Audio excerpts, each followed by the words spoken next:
Demon Lord Retry, Volume 07.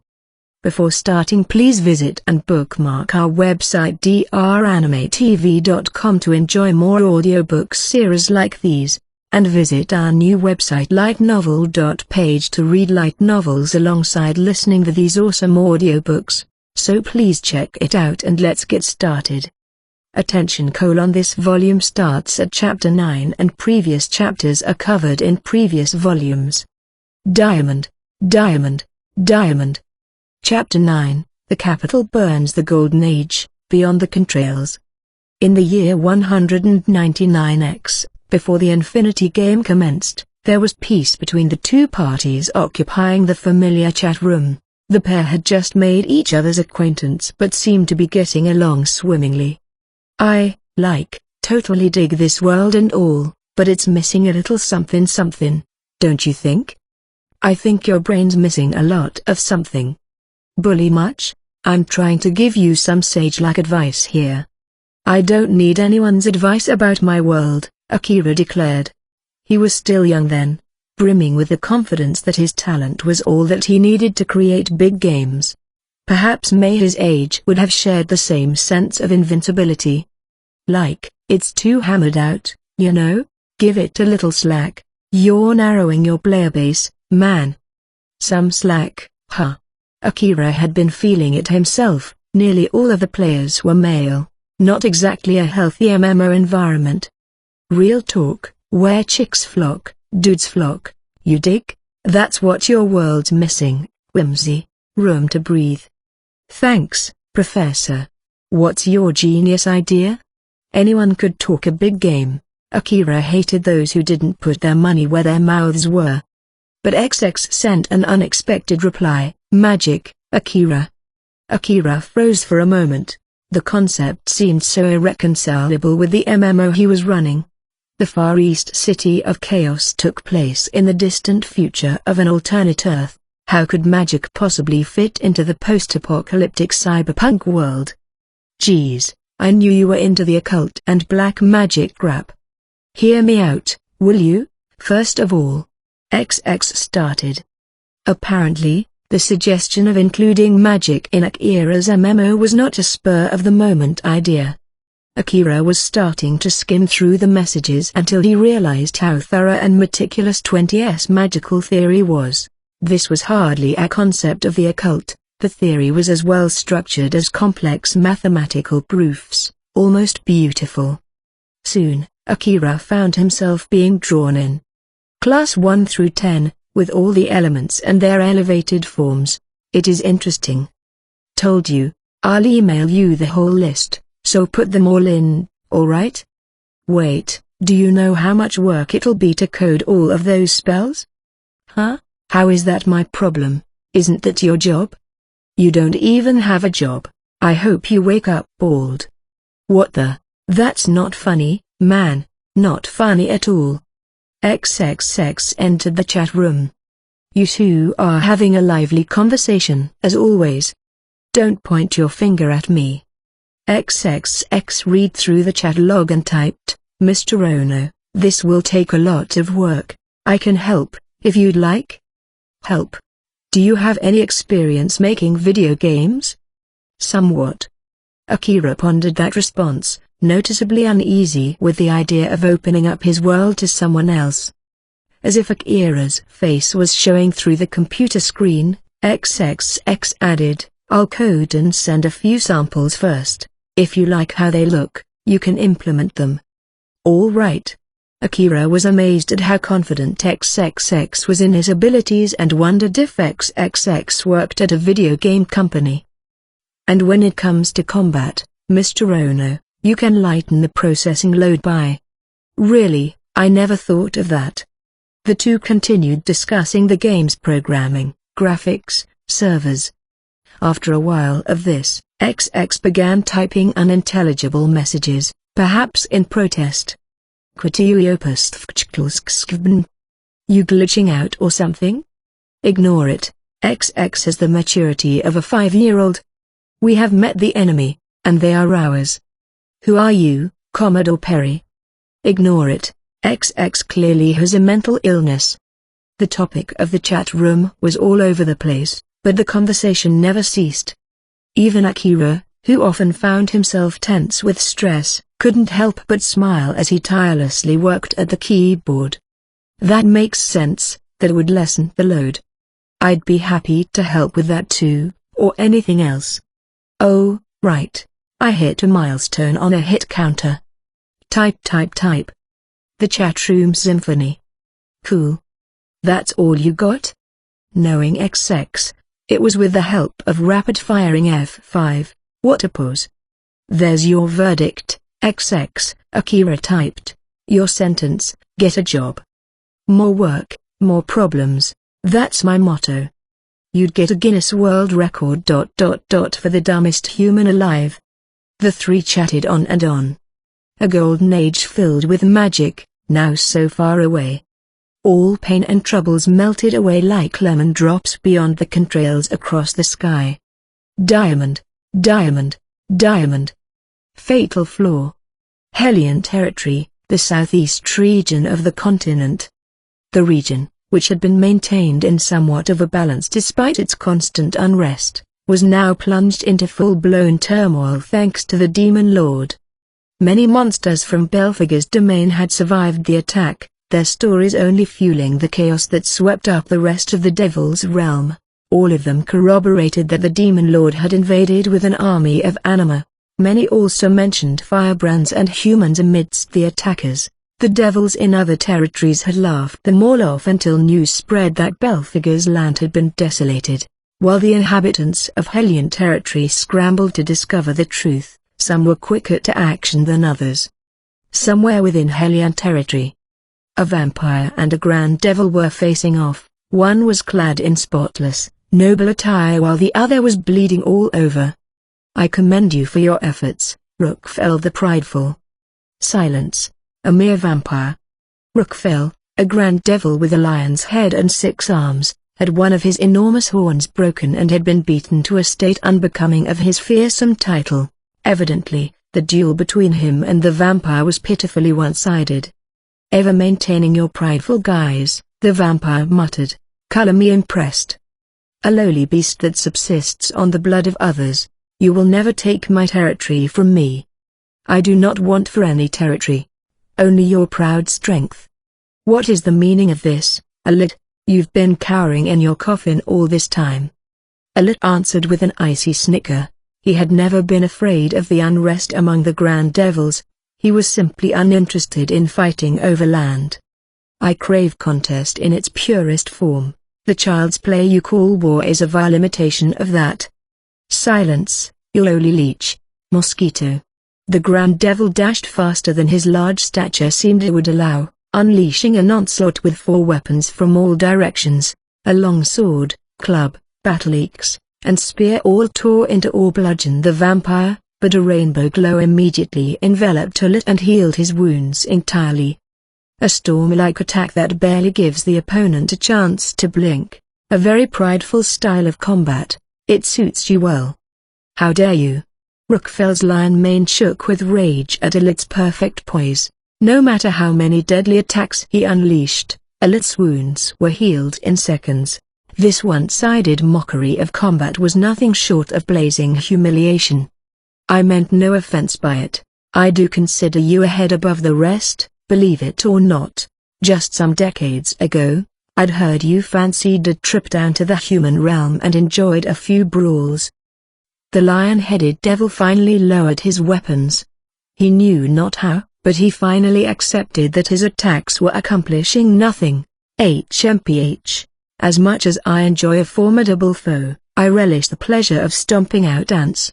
I couldn't agree more, Alit grinned, his eyes narrowing. The devil took the time to observe their surroundings. His grandiose palace had been reduced to rubble, smoke rising here and there, countless corpses littered the scene. How did you gain such power? The lion asked. I do not owe you, the loser of our contest, an explanation. Yes, you're right about that. He thrust his weapons aside and quietly approached Alit, clearly admitting his defeat. Then answer me this, with my blood, what will you fight? What if I told you ... the dragon, Go ha ha, go on, drink my blood, if you dare. Alit swiftly sunk his fangs into Rookfel's neck, but just as he did, the lion clasped his jaw around the vampire's neck, as if to tear it open with his teeth. Remember this, Alit, I stand undefeated, watch as I devour you from within. A truly bizarre scene unfolded as the pair of enemies dug their fangs into the other's neck. In a way, however, this was the essence of demonic contest. The vampire drew out the Grand Devil's blood with such vigor that it was as if he was inhaling Rookfel's soul. Rookfel quickly shriveled up like a mummy and crumbled into black dust. Prideful to the end, you were similar to the dragon in that way. With cold-hearted content, Alit savored the hot new blood coursing through his veins, which gave him power he had not felt before. Rather barbaric for my liking, but brute force may become necessary to kill him. With one last gaze at the obliterated palace, Alit flew high into the air. Black bats surrounded him, transforming the vampire into a giant bat himself. An ominous flutter of his wings, and he was gone. Meanwhile, elsewhere in Hellion territory, another contest, or more accurately, a wicked feast, was nearing its conclusion. I feel power. I grow stronger. That's right, don't waste any of this delicious meat. Some of them are a bit well done, though. Gale cackled as he floated in the air, holding his oversized scythe. The very picture of innocent cruelty. You gave me treasure too, I little fool now. That's sissy talk. You call this gluttony? Chug, chug, chug. GRM. And you better finish all of the stuff I grabbed from the treasury too. I worked hard getting those.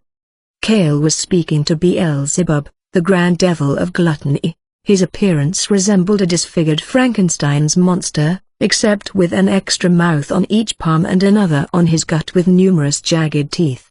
Beelzebub was going full speed ahead, eating all he could with the mouths on his face, palms, and torso. Satan didn't stand a chance against you, Belle. Oh, I might mix you up with the sloth one with that nickname. Oh, well, he's dead, so who cares? Kale laughed. Beelzebub continued ingesting the treasure around him that Kale had stolen from Belphegor's castle. Sloth dead? I didn't know. Don't worry about it, you're Belle Jr. now. Hooray. Junior? I don't know. I eat. GRMPH. The devil shoveled down more and more silver and gold, exquisite weapons, and priceless masterpieces of art as if they were all pig feed. Gale, what you scheming at? Satan squeezed out as his lower body was slowly ingested by Beelzebub's gut mouth, a pitiful end to a grand devil with a graceful, wolf-like appearance, whose unstoppable wrath had terrorized his foes, now a mere piece of meat waiting to be devoured. Kale's face split into a malicious grin. You're still alive, huh? Just die already, splish. He swung his scythe down, delivering the fatal and silencing blow. Oh no, it would have been so much funnier to watch you eat him alive. I did it again. Funny no make me fool, I smart, I know. Ah ha ha ha, you know what, Belle? You're the funniest. Even as the banter continued, Satan's corpse disappeared as the pile of treasure around them rapidly diminished. With every bite, the gluttonous devil seemed to grow larger and more powerful. Come on, Belle Jr., keep eating. I like eat, no like move, Gluttony replied without vigor. Even among the 7 grand devils who each embodied an original sin, Beelzebub's power was exceptional. He devoured anything in sight, and his strength increased proportionately. No ally or foe could withstand his hunger, and eventually he had devoured the entirety of his territory. He was left completely alone in the desolate land. Whether he was too lazy or too hungry to move, Beelzebub had been weakening by the day, steadily heading towards disintegration. Belle, who saved you from the brink of death, remember? You're better now because I gave you a bunch of powerful treasures, right? So you'll have to listen to me. Kill, kill, kill, and eat, eat, eat. Kale cheerfully commanded. I fool now, I stronger than you. Beelzebub lifted his arm and recklessly swung it at Kale. Kale dove out of the way, but the impact blew him back. "I strong, you weak. I no listen to you. Shit, this is why I hate brainless dipshits. Why do I have to deal with this disgusting idiot? Brain ... less, you call me stupid? No, no. More brains, more problems, I say. Put your fist down." Kale lazily dusted himself off and produced an item he had been saving, a full set of armor. "If you promise to do what I say, I'll let you eat this." Shiny, wow, I want eat. It's seen some use, but legend has it the war maiden Valkyria wore this very armor. It gleamed mysteriously, made of a material unlike iron, steel, or any monster part. Kale had ventured into the human realm just to get his hands on it. I eat. You want to eat it? You know what you have to do." Grinning, Kale tossed the armor onto the ground. Beelzebub leapt onto it and felt a sharp pain in his right eye. Kale's scythe was struck deep into his socket. "Arg, my eye, oh. Yeah, I'd have a tough time fighting you head-on, so why would I ever do that? Don't fuck with me, fate ass. You hear me?" Kale snarled, twisting Beelzebub's eye with the scythe. Losing his will to fight, the gluttonous devil cried, "Oh okay, you say, I do, for now. For now, uck, you really are brainless, Bell Jr." Kale sighed and withdrew his scythe. Beelzebub was truthful and seemed to have no intention of following Kale's orders for long. For better or worse, deception was not Beelzebub's sin. "Now that you've had your fill, let's look for our next prey. I hate you, I kill you, I eat you tomorrow." "Come on, tomorrow? That's a little too early, don't you think?" Kale remarked and exited from the throne room, Beelzebub following. All that was left behind was deafening silence and table scraps. With the fall of Belphegor, the delicate power balance of Hellion territory had collapsed. Like breaking a cornerstone would lead to a building collapse, the status quo of the territory had crumbled. The collapse of Hellion territory and its aftermath were sure to reach human civilization. Diamond, diamond, diamond. Normal and special. Somewhere in the northern nations, a caravan was marching down a travel road, guarded by knights on all sides. Refugees crowded the road, many of them looking like bandits. They wantonly watched the caravan, but the knights violently drove them away with their weapons. "Make way, stand back. Beggars, stay away." The knights were on guard, knowing full well the danger of stopping in a place like this.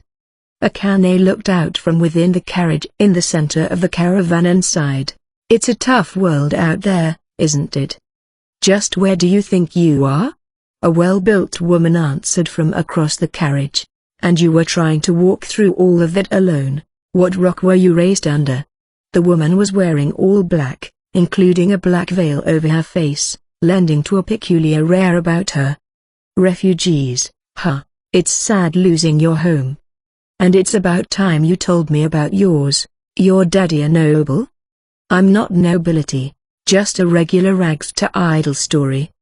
"The you go with the nonsense again. Nobles shelter their daughters too much." The woman in black pinched her brow.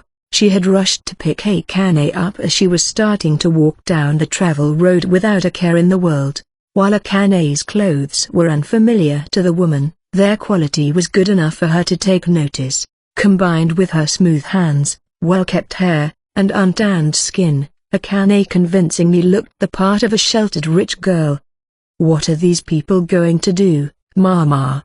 Akane asked. "Worry about yourself, girl." Mama shut her down. Despite her alto voice and muscular build, there was a certain sensuality about her.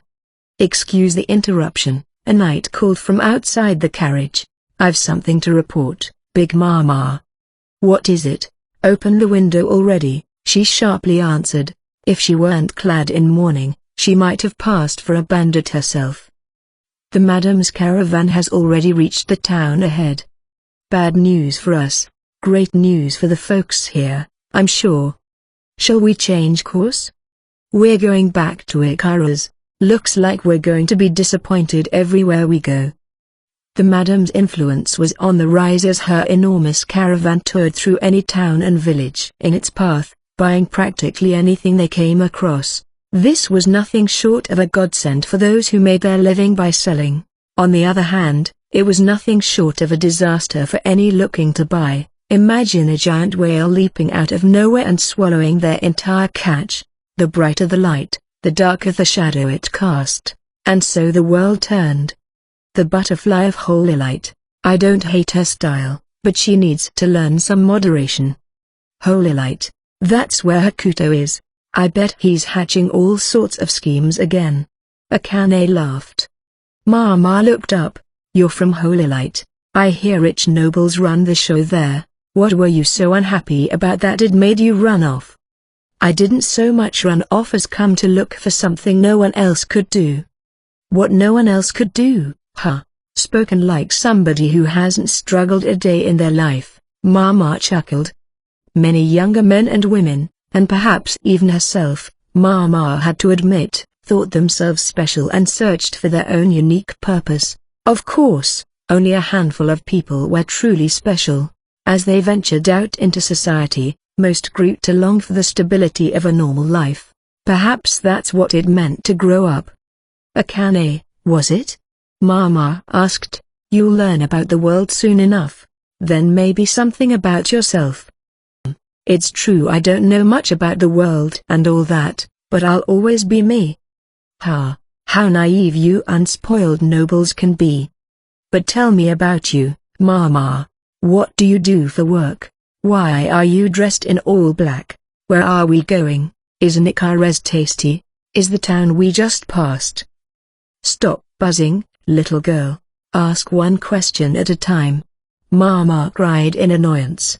Still, she felt a strange urge to tell Akane whatever she wanted to know. This was thanks to one of Akane's special skills, Secret Agent, a balance-breaking ability that made people want to leak all sorts of details to her.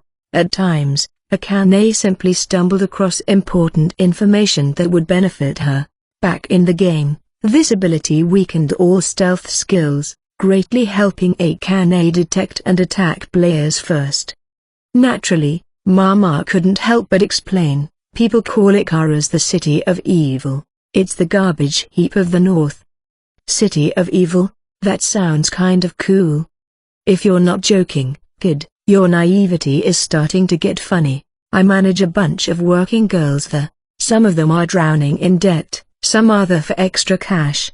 Some girls were practically kidnapped, but there are plenty of noble girls like you, fallen from grace. You run a business in such a dangerous city. Awesome. Mama's brow cinched behind her black veil, seeing how unbothered Akane was by her job description.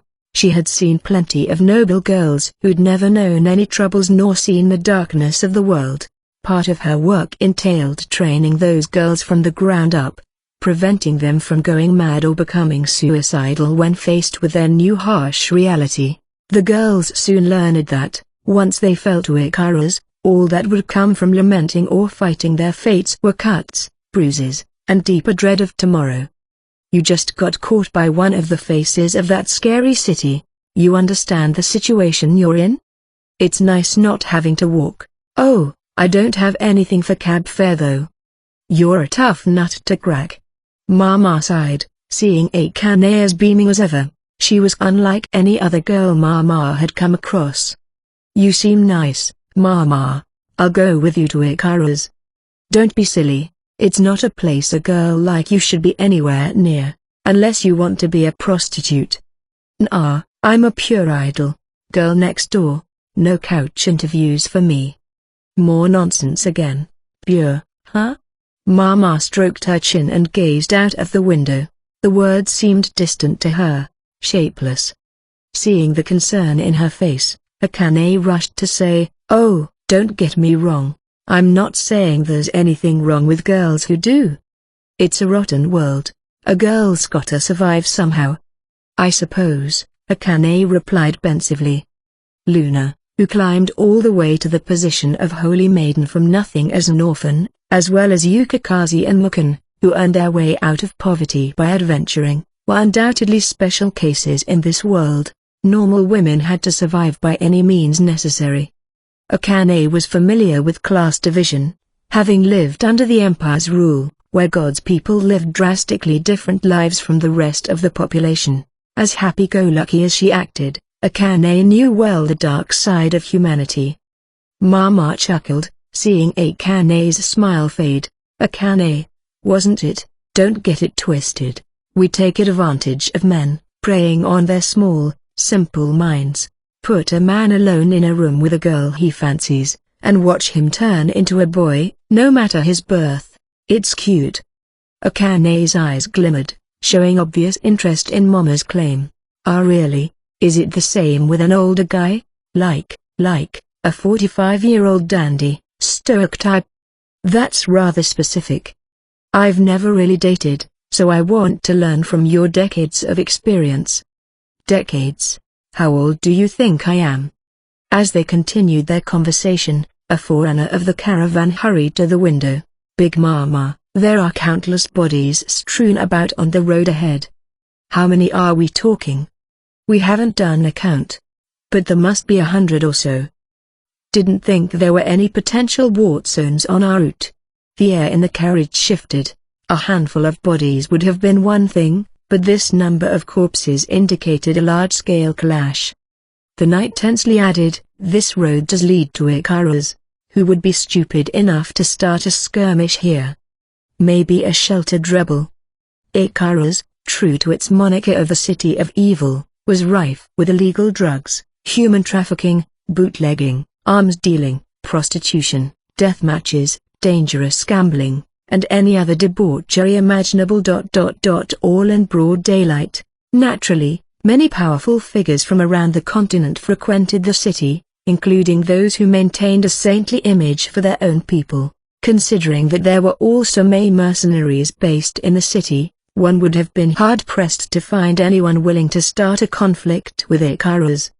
The caravan carried on until Mama's carriage came to the devastation the forerunner had reported. She silently surveyed the site for some time, before quietly calling to the knights on guard, stay here. Why, you mustn't go alone, Big Mama. Mama waved the knights away and walked into the field of corpses, followed by Akane. You stay in the carriage too, girl. No way superstar Akane, Private Eye, is going to pass up on a crime scene.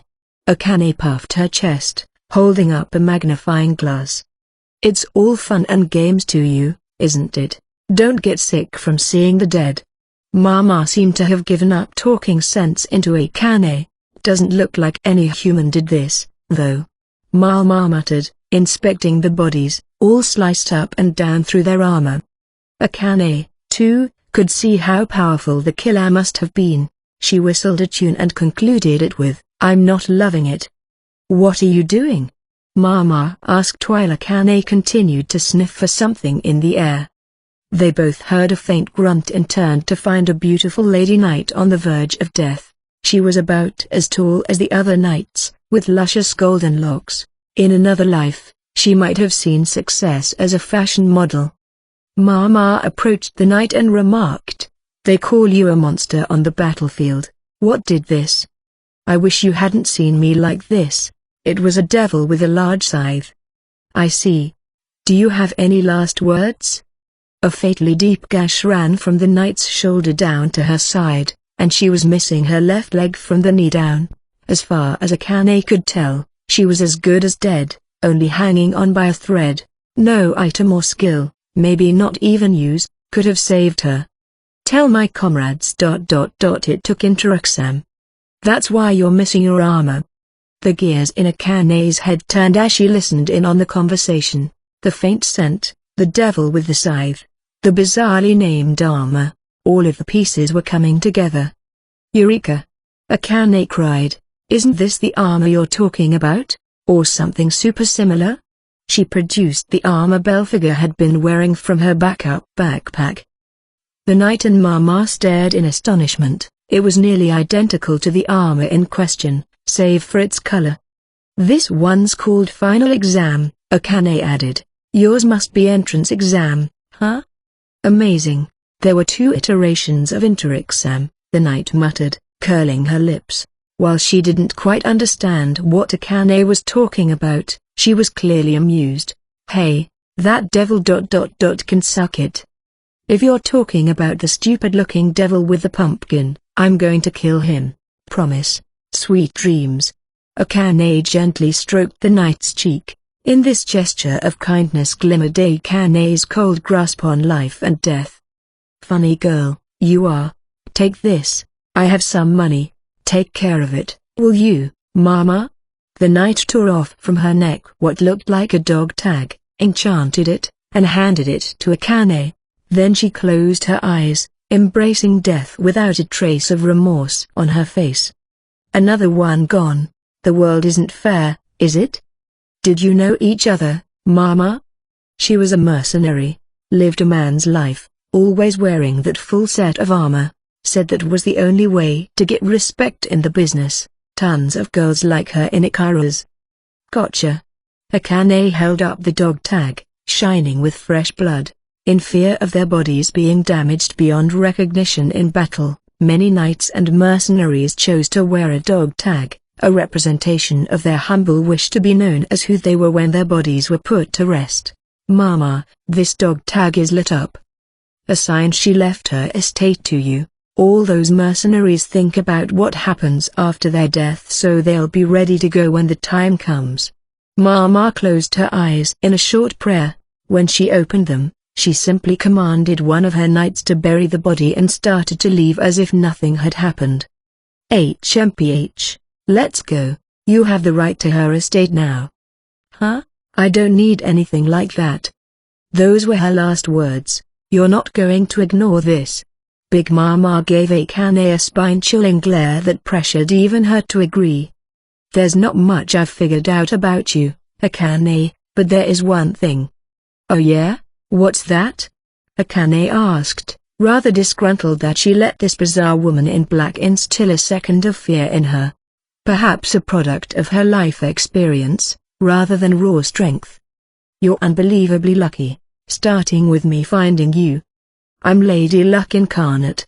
If anything, you're on a lucky streak, Mama. Let's see how long you can keep it up, Mama scoffed and returned to the carriage. Chasing after her, Akane gave the dog tag a second look ... and found on it 2 inscriptions. Diamond, Diamond, Diamond. The Pewter Moon. The Holy Castle, Holy Light. White the Holy Maiden and the Demon Lord, dressed as a fallen angel, walked down a deserted hall of the Holy Castle. As the Demon Lord remained concealed in his stealth stance to avoid any unwanted ruckus, White would have appeared to be walking alone, had any onlookers happened to see. Why were the 2 of them, who had been standing on the rooftop of the newly built casino in Ruby, now walking through the Holy Castle? It all started when the Demon Lord told White, I would like to be shown to your room, Holy Maiden White. What? Your quarters must be in the Holy Castle. Why you mean my bedchambers? Thus, White led the way with her face flushed red while the Demon Lord remained oblivious. What business will you have in my bedchambers, Lord Lucifer? It may come as a surprise to you. Be sure not to make any loud noises. White trembled at this. Her imagination was in chaos at this answer. Soon, they were standing outside of White's room, where she deeply inhaled, bracing herself. These are my private quarters, she said. I don't want anyone to see us. Let's get inside. Yes. Through the door, they entered a well-organized room. Reflecting her personality, White's room was more like a practical office than the bedroom of a young woman. The Demon Lord gave the place a quick look and touched his chin. A clean, organized room. One can't concentrate among clutter, after all. Do you think so? White felt like she was losing her mind. Her impulsive embrace from a few moments ago still haunted her. She never would have expected things to escalate so quickly and felt dizzy as she closed her eyes, imagining what was to come this night. See, could it be that Lord Lucifer wants to White could nearly scream in a turbulent mix of glee and embarrassment. When she opened her eyes again, the Demon Lord was taking some sort of scroll from his jacket, keeping his back to White. "Now, try not to be surprised, White," he said. "I'll try." White wondered if the scroll had to do with the act they were about to perform and whether or not things had been done differently in the old ages. Much to her surprise, however, the Demon Lord produced a giant, pewter slime from the scroll. For whatever reason, the slime was covering a large mirror, which made it look rather suggestive. "No!" White silently screamed. "Is he going to use that in bed?" "You're a bit big, can't you get any smaller?" the Demon Lord asked, and the pewter slime responded by molding part of itself into a hand that formed an OK sign. In seconds, it shrunk to the size of a vanity mirror. "That will do. Can you connect this place with the village of Ruby?" In response to the Demon Lord, a line of text appeared on the mirror. "Please confirm. Jump to the village of Ruby. Stamina cost 10, yes, no. Inhabitants of this world have less stamina than us. Can you set it to 0? Setting changed at creator's request. Stamina cost 0. Not bad. You're pretty user-friendly." The slime shaped part of itself into a hand once more and humbly scratched its head, the top of its body, at least. White was frozen and speechless, wondering if she had wildly misunderstood the Demon Lord's intention. Lord Lucifer, what is that slime?" "Something I found the other day. It's harmless." White turned her attention to it. While it looked like a monster, it seemed to be of a different nature. No monster would have been unaffected by the magic that protected the castle. It would have burned to a crisp from the ambient light and holy energy. "This can teleport us like quick travel can. It'll instantly connect us, no matter the distance. This slime can perform the leap of the Ember Angel." "Something like that," the Demon Lord concluded haphazardly, content to let White interpret this thing however she might. "As I've explained, our village is going to grow immensely. That will affect our surroundings, for better or worse." I agree. But what does the slime have to do with that?" "It means that I welcome a visit and inspection from you any time you please." He had not forgotten how White had once seen him as a dangerous threat. The last thing he wanted was for the ruler of this nation to see him as an enemy. "Let me reiterate that our progress will lead to the expansion of your power and the solidification of the country's foundation." The Holy Church's influence was on the decline, and the Holy Maidens had been mere mascots for some time. The outer reaches of holy light in all 4 directions were ruled by isolated forces, its center fought over by various factions. Now the Demon Lord was offering the village to White.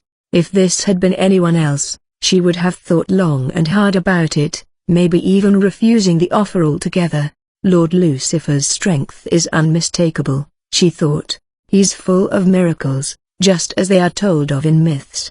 After seeing the power of the ruler of night in action, White didn't even consider turning the Demon Lord down. After being gifted the Angel's Ring and experiencing the Demon Lord confiding in her, one could only imagine how she felt about him. At this point, White would sooner take on the entire world than turn her back on Lucifer the fallen angel. "No matter what happens, from here on out I will always be your ally," White said with determination. The Demon Lord was slightly taken aback. He had introduced this deal to simply assure White she wouldn't be getting the short end of the stick. Now it sounded like White's mind was on something else. "Anyway, if you have any concerns, please come visit the village. I've seen huge projects collapse from a lack of communication and trust." Spoken from Akira Ono's own experience. "I'll be going. Flag down Tahara whenever you want to leave the village after visiting." I will." The Demon Lord stood before the slime mirror and disappeared. White stood there for some time, as if she was hurt by such an unceremonious parting. She then hurried over to the mirror where the Demon Lord had been standing and was immediately sucked into it. She found herself standing at the entrance of the village of Ruby. The Demon Lord turned to find her behind him, staring with, naturally, a confused look on his face. I'm sorry. I thought I apostrophe d drop by. Hee hee. Hee hee, my ass. I didn't mean to show up the very next second. Once again, the demon lord escorted White back to the holy castle. As the two continued their fruitless banter, another conflict was unfolding back at the hot springs resort. The resort had been rented out completely to the madam, an unusual move for her to make, considering she was the most zealous advocate for this place she considered to be every woman's paradise. She sat on a stack of flat rocks in the stargazing bath, watching the moon gleam in the night sky. I never thought I would know a night as peaceful as this. She tilted back the glass in her hand, sipping on the top shelf wine within.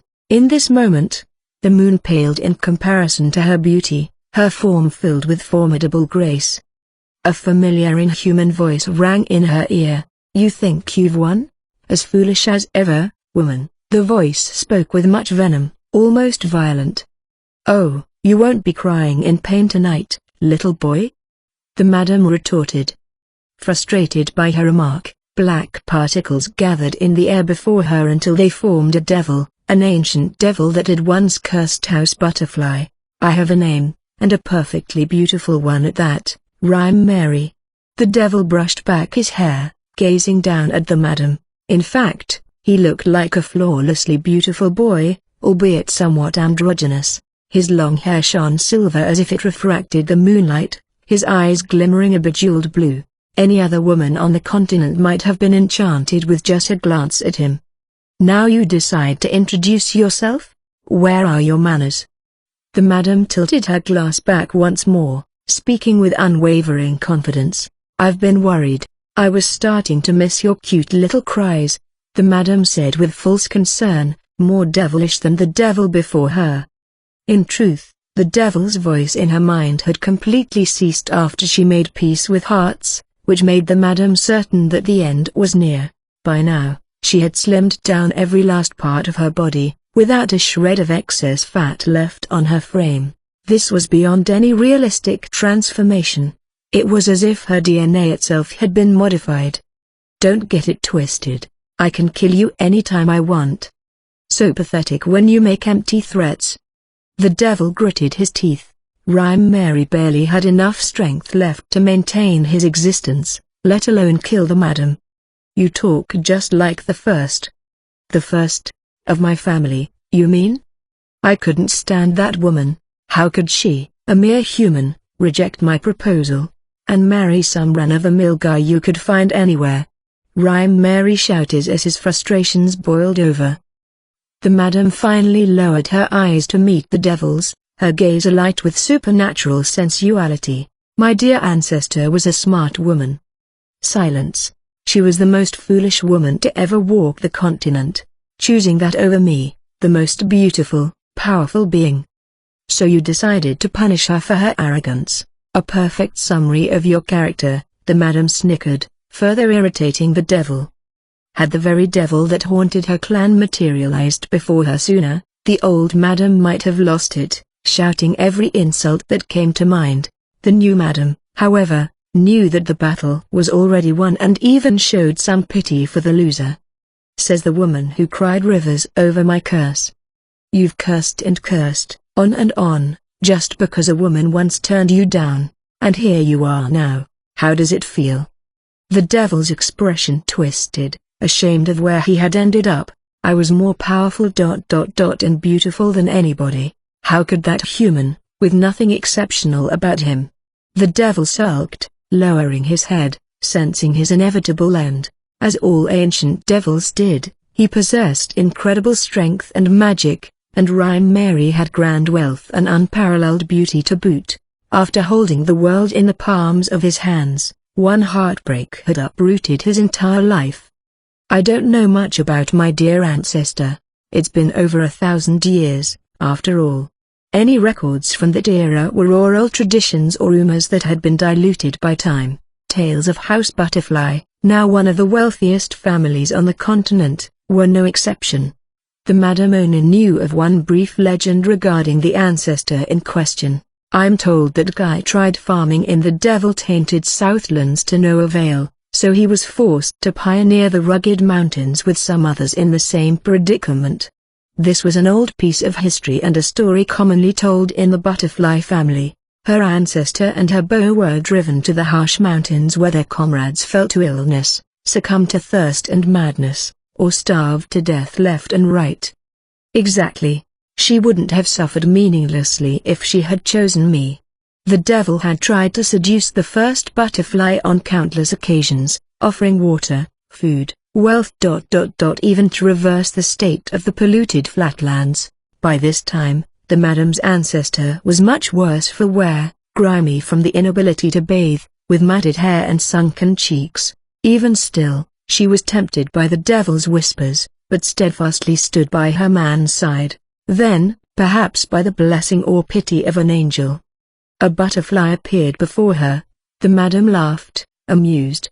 This was told as a bedtime story in the butterfly family, and seeing the devil's reaction, it didn't seem entirely fictional. The first butterfly and her man followed the butterfly deep into the mountains where they found a trove of earth spell stones that could revitalize their land. Overjoyed, their team descended the mountain and decided to retry their luck at the once soiled earth. Their days were still tough, but rumor spread about their settlement. As years passed, the land was reborn, even forming rivers. The desolate mountains were streaked with creeks and springs, and the southern flatlands sprouted luscious vegetation as far as the eye could see. An old legendary told in southern Holy Light and the origin of House Butterfly. I usually like things big and flashy, but I don't mind this rustic story. No matter their size, every noble house carried a grand tale of bravery to tell of their origin, some more realistic than others, and House Butterfly's was quite unexciting by those standards. Still, the madam had a soft spot for this tale as she couldn't help but sympathize with her ancestor, having fought the solitary battle against her curse, just as her ancestor had labored against her fate. The devil had listened to the madam with his head hung low and now shook his head in denial.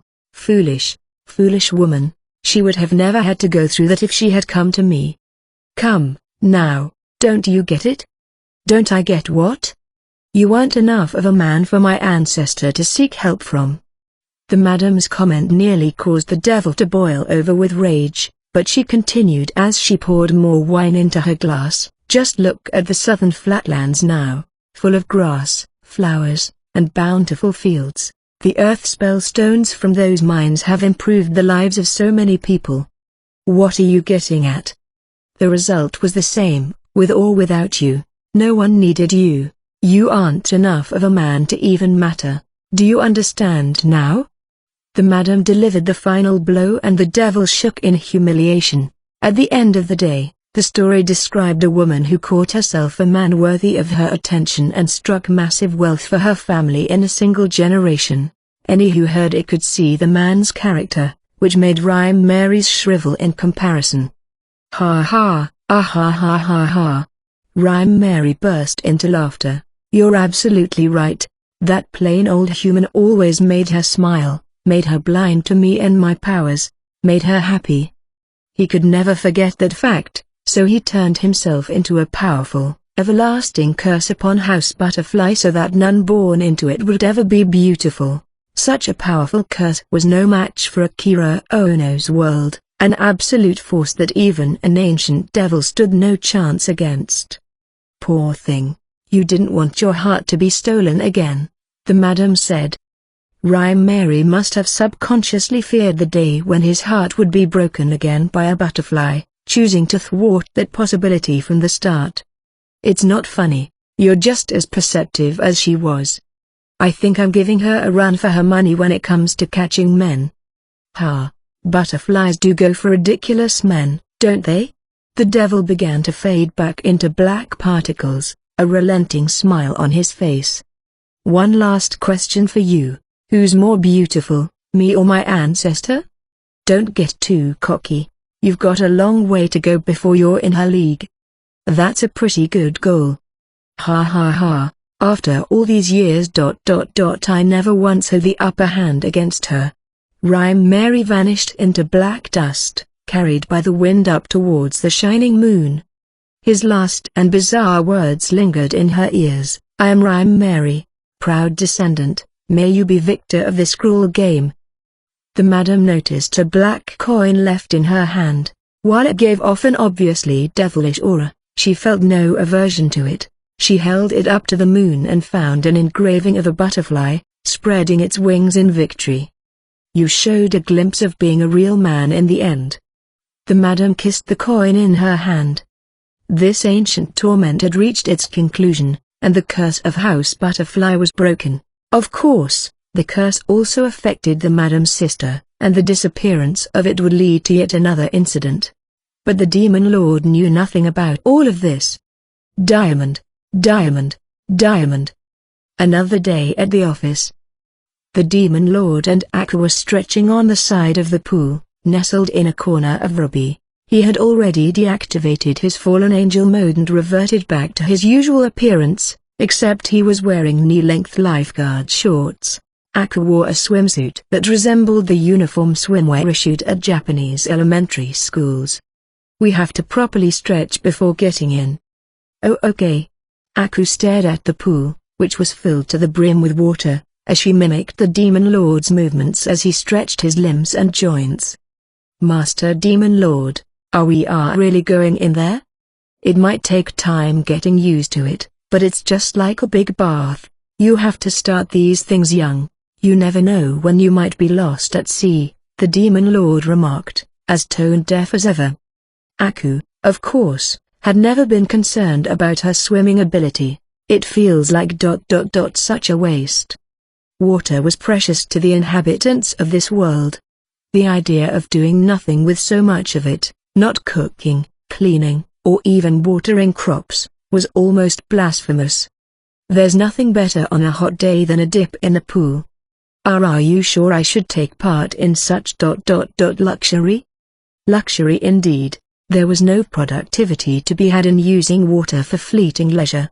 At its core, luxury was wasteful.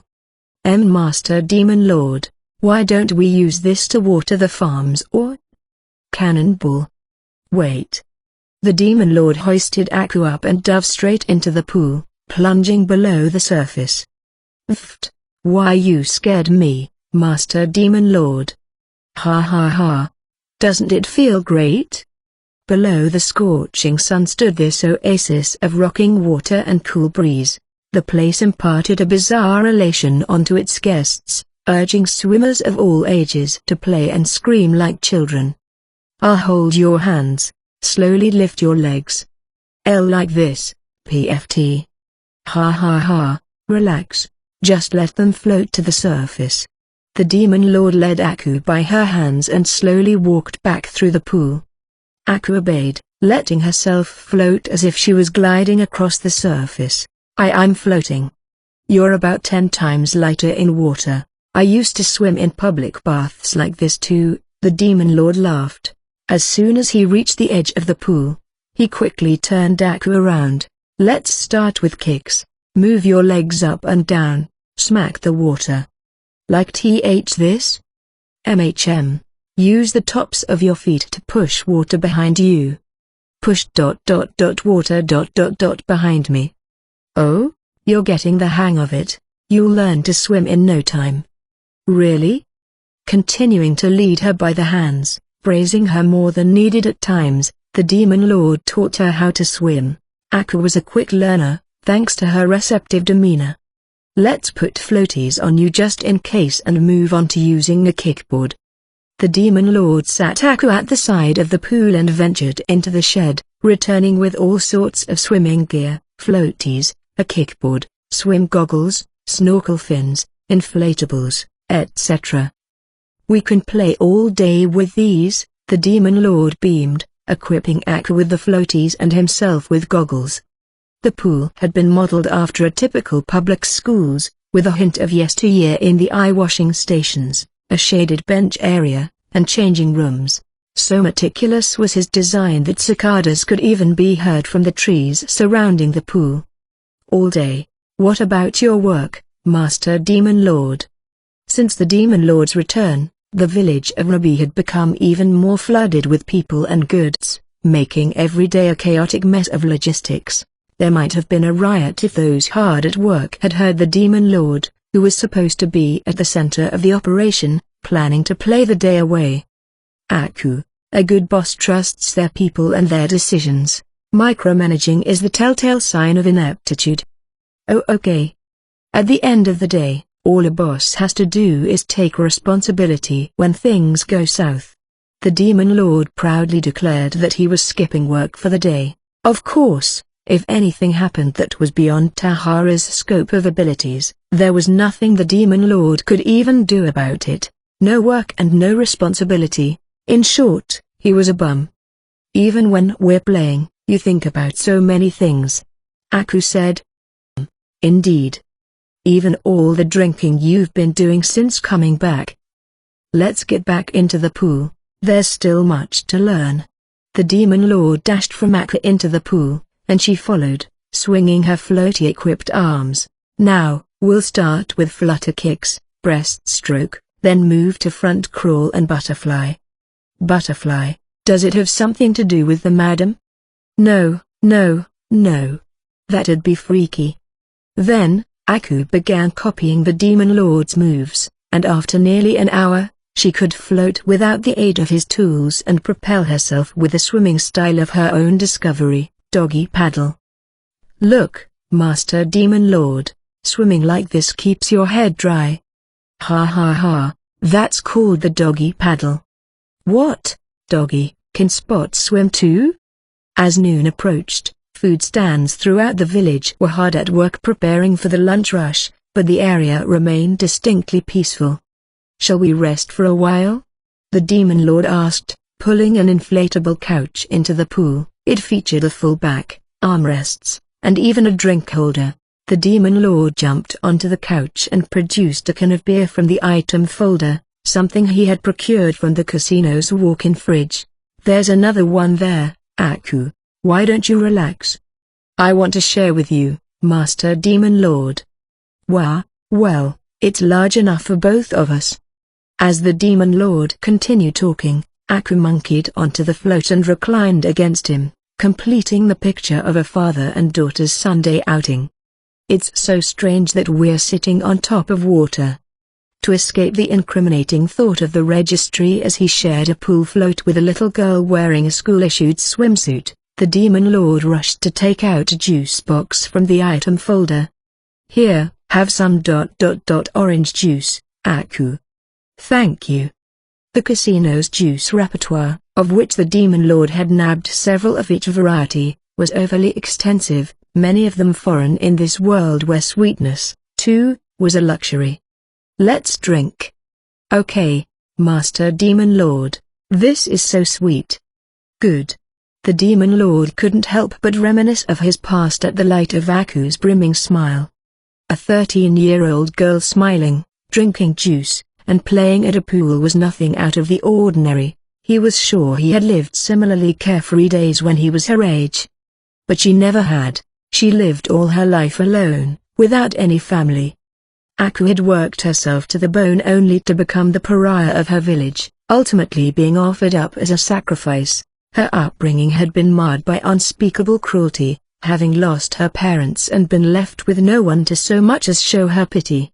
She could have very well chosen death over that life devoid of hope.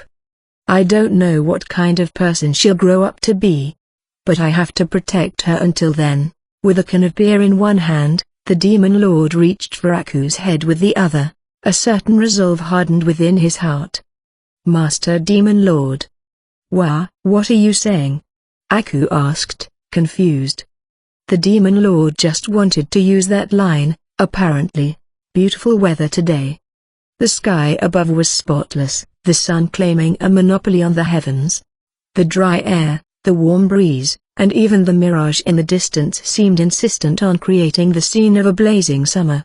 Lounging in a pool, how long has it been? The Demon Lord tried to recall his grade school days, but a memory from a different time sprung to his mind, his adult self in the pool, his suit, shirt, and tie sprawled on the poolside. Wait, what is this memory? I never went into the school pool at night.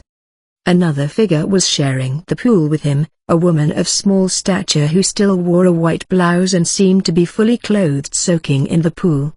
Who is that? She doesn't look Japanese. Her blonde hair was tied into pigtails, but her face was scribbled out as if by a black marker, preventing the demon lord from recognizing her. Who the hell? I was at my school at night? That's trespassing. The demon lord hurried to scrub the image from his mind and gazed up at the sky.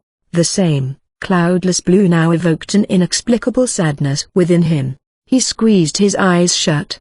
It's nice that it doesn't rain in this country, the demon lord said, trying to force the memory out of his mind. Aku asked, do you not like rain, Master Demon Lord? I don't. If I had my way, it would never rain again. People need some rain, I think. No. We can set up wells all around the country. No rain, no problem. I'll have work cut out for that bandit too. While the demon lord's sentiment was extreme, the fact remained that something which could generate infinite water was no small matter. Does the rain make you think of something sad, Master Demon Lord? No, there's no special reason, I just don't like it.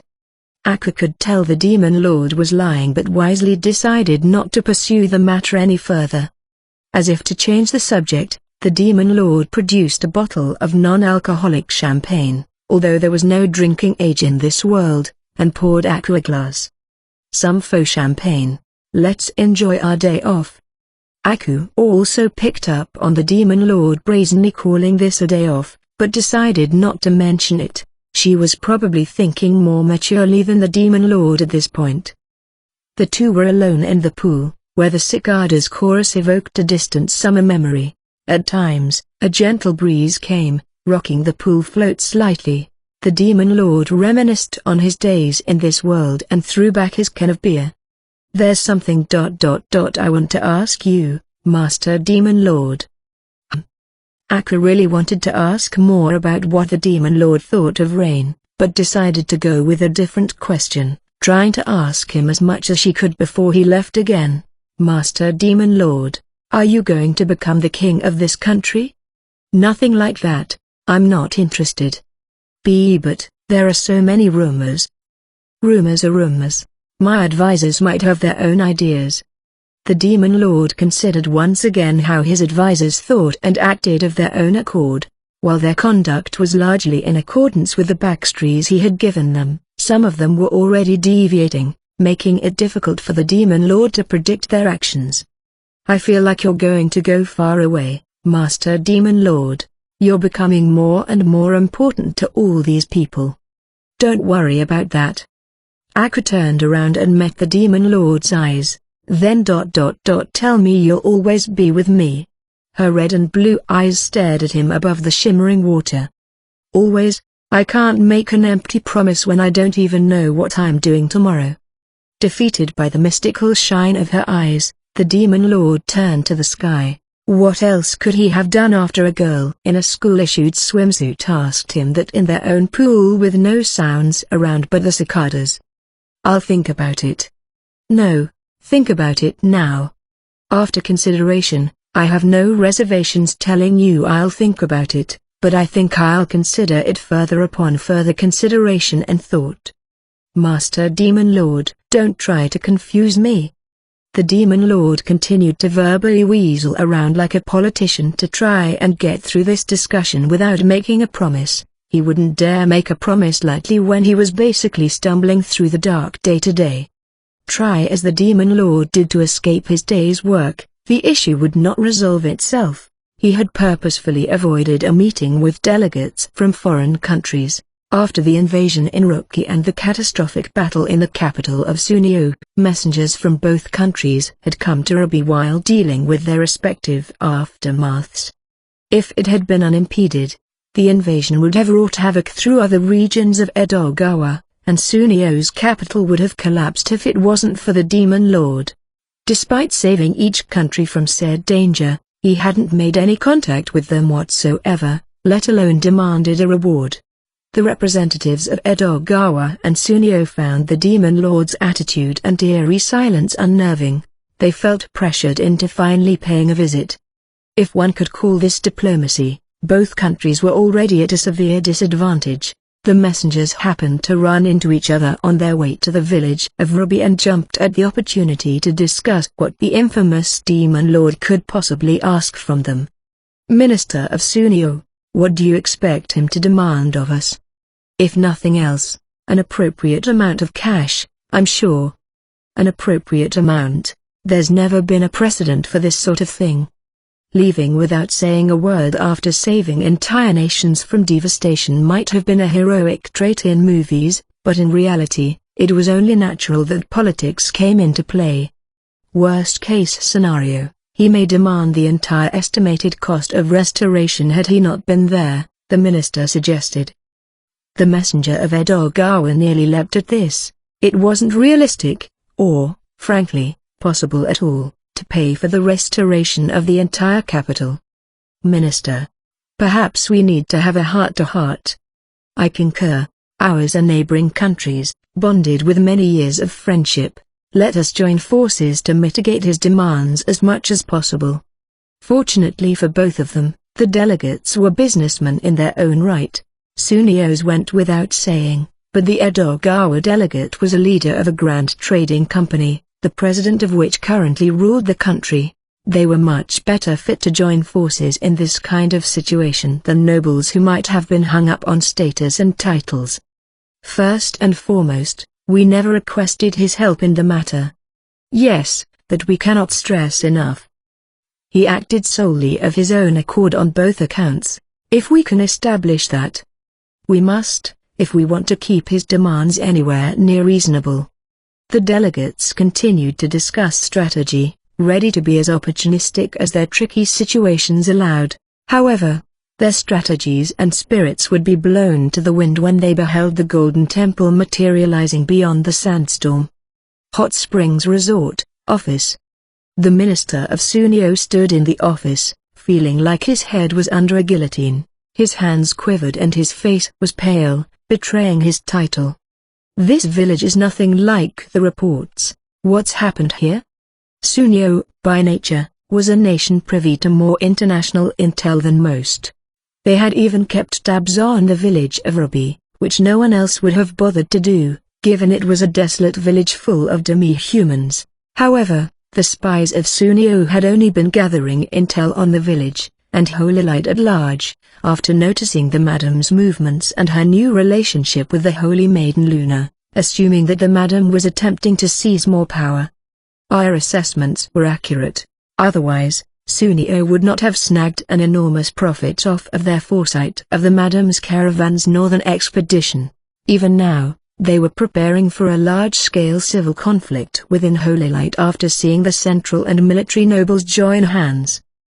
In Sunio, information was at times more valuable than gold.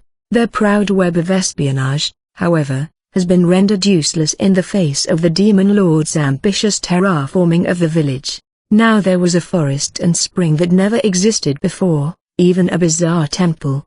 No mortal could have explained all of this. What is that giant temple for? How is there a spring in a land such as this? The minister's head was spinning, overwhelmed with impossible information, only worsened by the masterpiece paintings and famous art pieces that lined the office. Sorry for the late arrival, Tahara greeted through the cigarette in his mouth as he entered. Name's Tahara, nice to meet ya. Tahara's tone, physique, and perfect movement had the minister totally on guard again. As a seasoned trader, his instincts told him that he could not afford a single mistake when dealing with this man. Go ahead and take a seat, Tahara carried on. Let's toast before we get into the boring stuff, yeah? I appreciate the gesture, but... Oh? I brought a couple of bottles because I'd heard you know your stuff.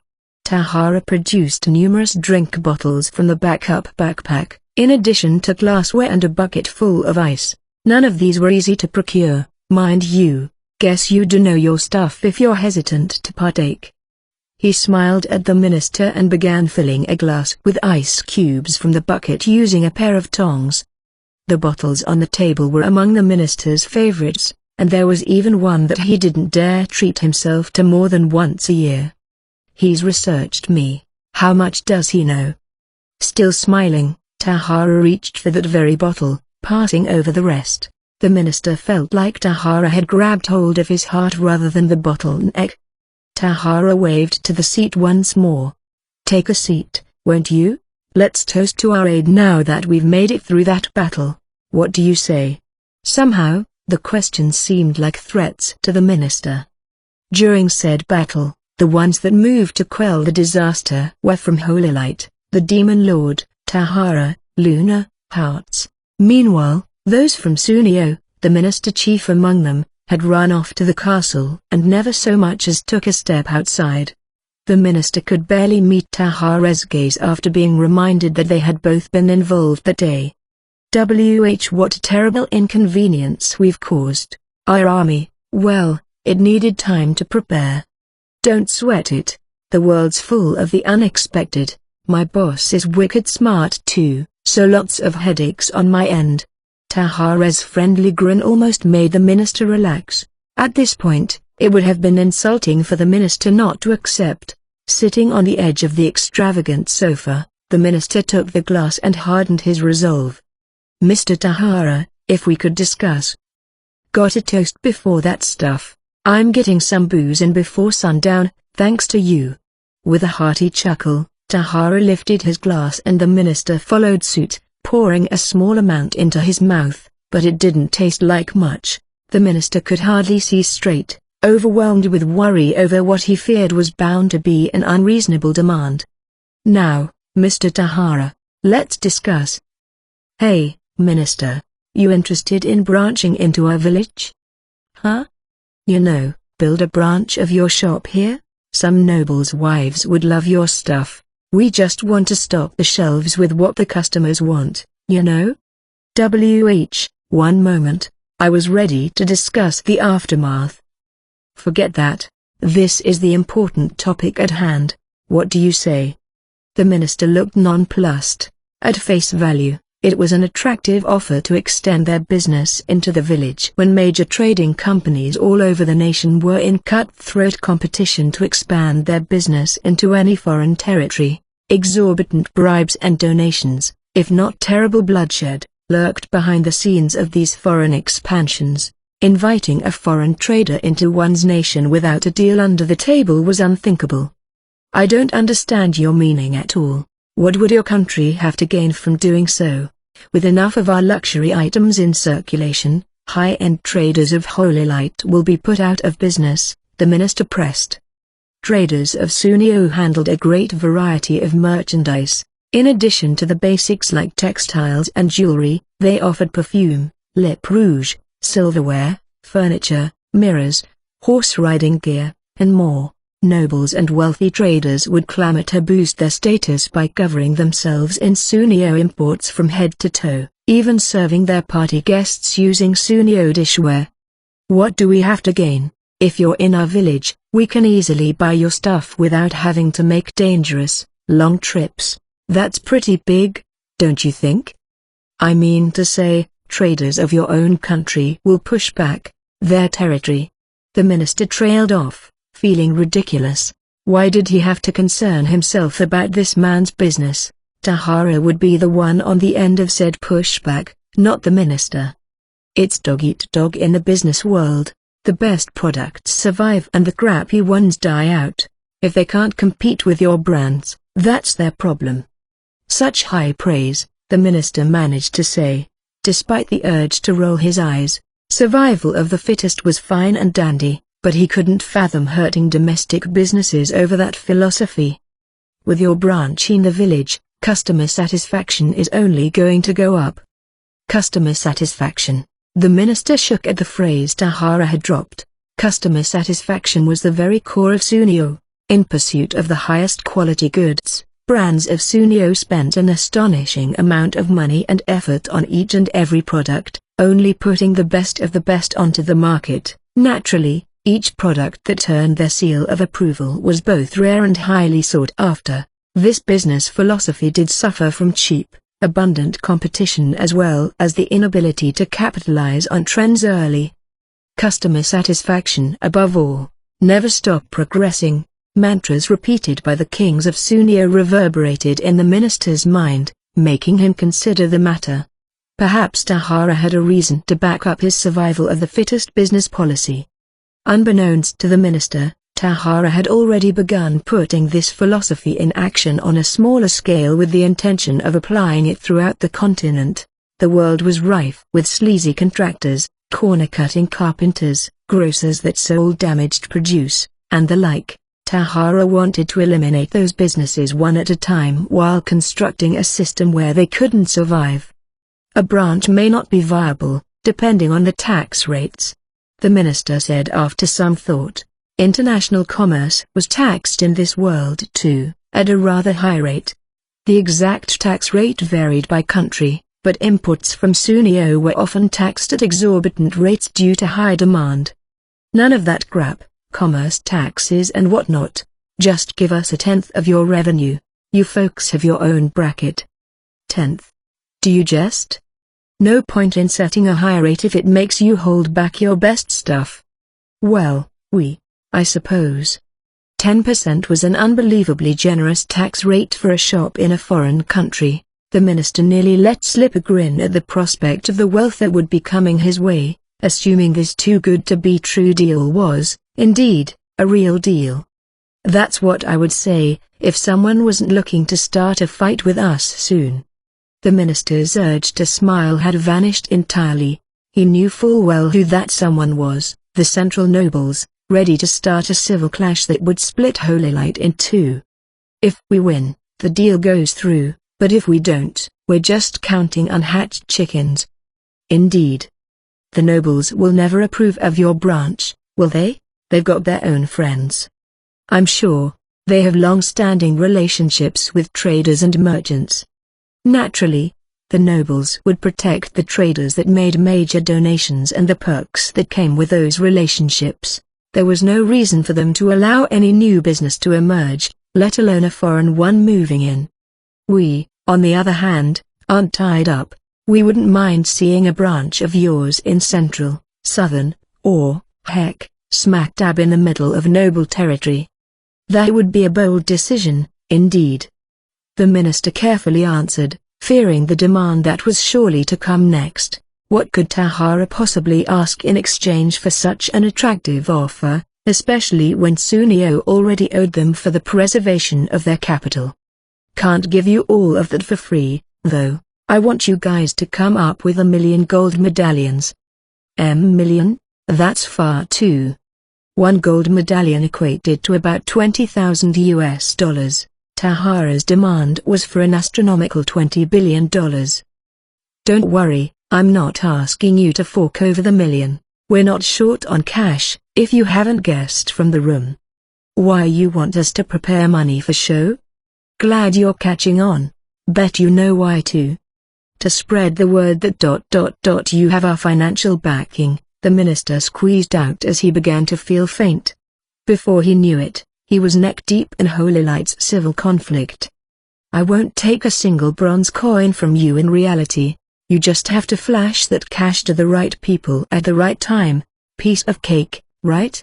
The minister gulped loudly and nodded, terrified that, if he refused, Tahara might have just demanded the 1 million gold medallions.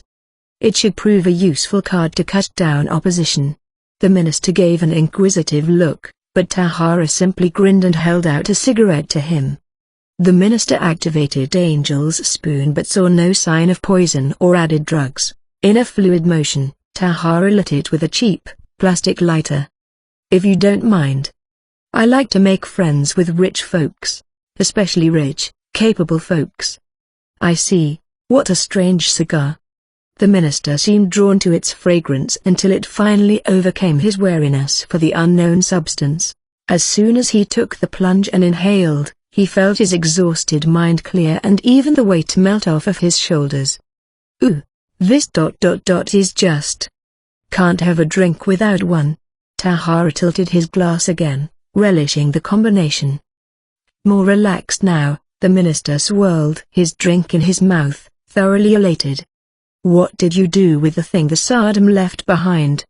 Tahara's question made the minister snap up like he had been splashed with ice water.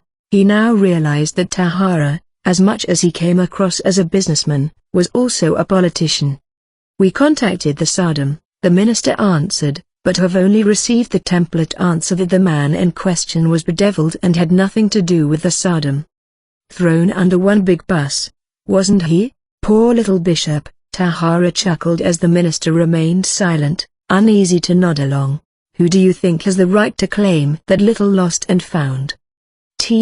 That would belong to you, given how the Sardam has relinquished the right." "Oh yeah? And what happened to the goods?" "The goods, of course, were the copious amounts of trance and the highly dangerous crack, imported from Hellion territory." "I must apologize once more." "Yeah? What for?" "Members of the Jack of all Trades company from Eurithees have stormed the site, taking with them all of the goods, despite our protests." The minister would have preferred this topic to have not come up. It was another blunder on Sunio's part. "I see, the secretary saw this coming too." "Pardon?" "Nah, don't worry about it." Blowing out smoke, Tahara recalled the incident. The bishop's pilgrimage took him all through the continent, hoarding all donations and raking in profits from trades along the way. Still, the demon lord had walked away without so much as a glance at the pile of wealth. Tahara couldn't help but think, the music box all over again. He's got a real knack for dangling juicy bait. What's more, his prey did not expect the bait to be hooked with such a catastrophic trap. Tahara saw his boss as a masterfully sinister fisherman, scheming with every breath, reeling in the net at exactly the right time. The catch, of course, was destined for the chopping block. Our next prey is the Jack of all Trades ... or Eurithees itself. I get it, the secretary's looking to make that place a bridgehead. I'd better get a move on, then. In this moment, Tahara's misunderstanding escalated further, so much so that the demon lord might have keeled over if he had been privy to Tahara's conjecture. Seeing Tahara fall silent, the minister rushed to explain, "Those scoundrels have burned us repeatedly, from delay of payment, strong-arming negotiations, to even paying for goods with trance. We deeply condemn." The minister continued to mumble some weak excuses. Long story short, all Sunio could do against a foreign company practically invading them by force was protest loudly. "A bunch of trance and this rare crack, huh? How much do you think those went for?" "He knows of crack too." Unlike his lazy boss, Tahara had made sure to thoroughly investigate the forgotten cargo after sending off those involved in the incident to the village of Ruby. "This is bad," the minister thought. "I have to talk my way out of this." He couldn't afford for Tahara to demand restitution for the stolen drugs, just when they were about to reach an agreement. Watching the color drain from the minister's face, Tahara went on, "I know you deal with teas as well. You picky about the quality of those?" "Huh? Well, yes." The minister thinned his eyes warily. Nobles and the merchants on the continent preferred tea above all other drinks, leading to increased production of the plant. "Heard you toss all the tea leaves that don't meet your strict standards." "Our strict standards are why our products are so enjoyed and trusted." "What do you say? If you're going to trust them anyway, you mind throwing them our way?" "What?" Puffing on his cigarette, the minister thought hard. What's happening? What is he getting to? The cost to restore Sunio's capital could have been astronomical. The last thing on his mind was tea leaves. Putting out his cigarette, Tahara spoke in a sing-song way. "There are a bunch of different teas, white, yellow, green, blue, red, and black. So you're familiar. High-quality red tea's all the rage on this continent, but I want to provide the working folk with a cheaper alternative." His eyes wandering from art piece to art piece, the minister turned the cogs in his brain. If mere tea was going to settle this deal, he wanted to shake hands and be done with it. Dismayed by the rapidly shifting conversation, his face now resembled a shriveled tea leaf. Tahara continued, "You sell your top-quality, brand-name tea to the nobles, and we sell cheap tea to the working class. We'll have separate clientele, so no competition." That's true. If demand spreads to the working class, You'll have a bigger customer base. When one door closes, another one opens, huh? Ha ha ha. The minister managed to fake a smile, which failed to mask his confusion. He understood Tahara's points, but he was tired of discussing tea leaves and other items, wanting to move on with negotiating the exact amount of restitution. Glad we've settled things, now. What? What's the matter? Anything else you want to talk about? No, not all, not a single thing. Tahara nearly laughed at the minister's desperation, but he didn't forget to throw him a little bone. You've been staring at the pieces in the room. Why don't you pick one and take it with you? I wouldn't dare. You came all this way in the heat. If I let you go without a little something, my boss will chew me out. In that case. It was relatively commonplace for diplomats to leave meetings with some sort of personal souvenir, one of the perks of the job. The minister stood before one of the paintings he had been eyeing and let out a grunt. Every piece in the room was an undisputed masterpiece, each hidden from the public by dynasties of Holy Light nobles for centuries. As such, most of them were priceless. The famous waves of the Dead Sea, it really exists. You like that one? Take it. Are you sure? I won't let my hands off of it. The minister took the painting, holding it like he was protecting a child. As ridiculous as he looked, valuable art was worth their own lives for art-loving nobles. Safe to say, the minister would not let go of the painting unless his hands were chopped off. Our boss ain't the stingy type. Once you follow through with your end of the deal, you can shop at McDonald's in the village. Bet you'll like some pieces there. I'm looking forward to it. Tahara and the minister shook hands, agreeing to draft up an official contract for building a branch location, preparing the 1 million gold medallions for show, and for giving over the tea leaves that would have been discarded. The minister left, filled with relief after dreading what astronomical price was going to be demanded of him. I never thought things would be settled with tea leaves. To top it off, he was walking away with a priceless masterpiece as a souvenir. The only hiccup was the 1 million gold medallions, but if it was just for show, the process would be time-consuming, but not unprofitable. He plans to sell art pieces hidden away from the world to our country.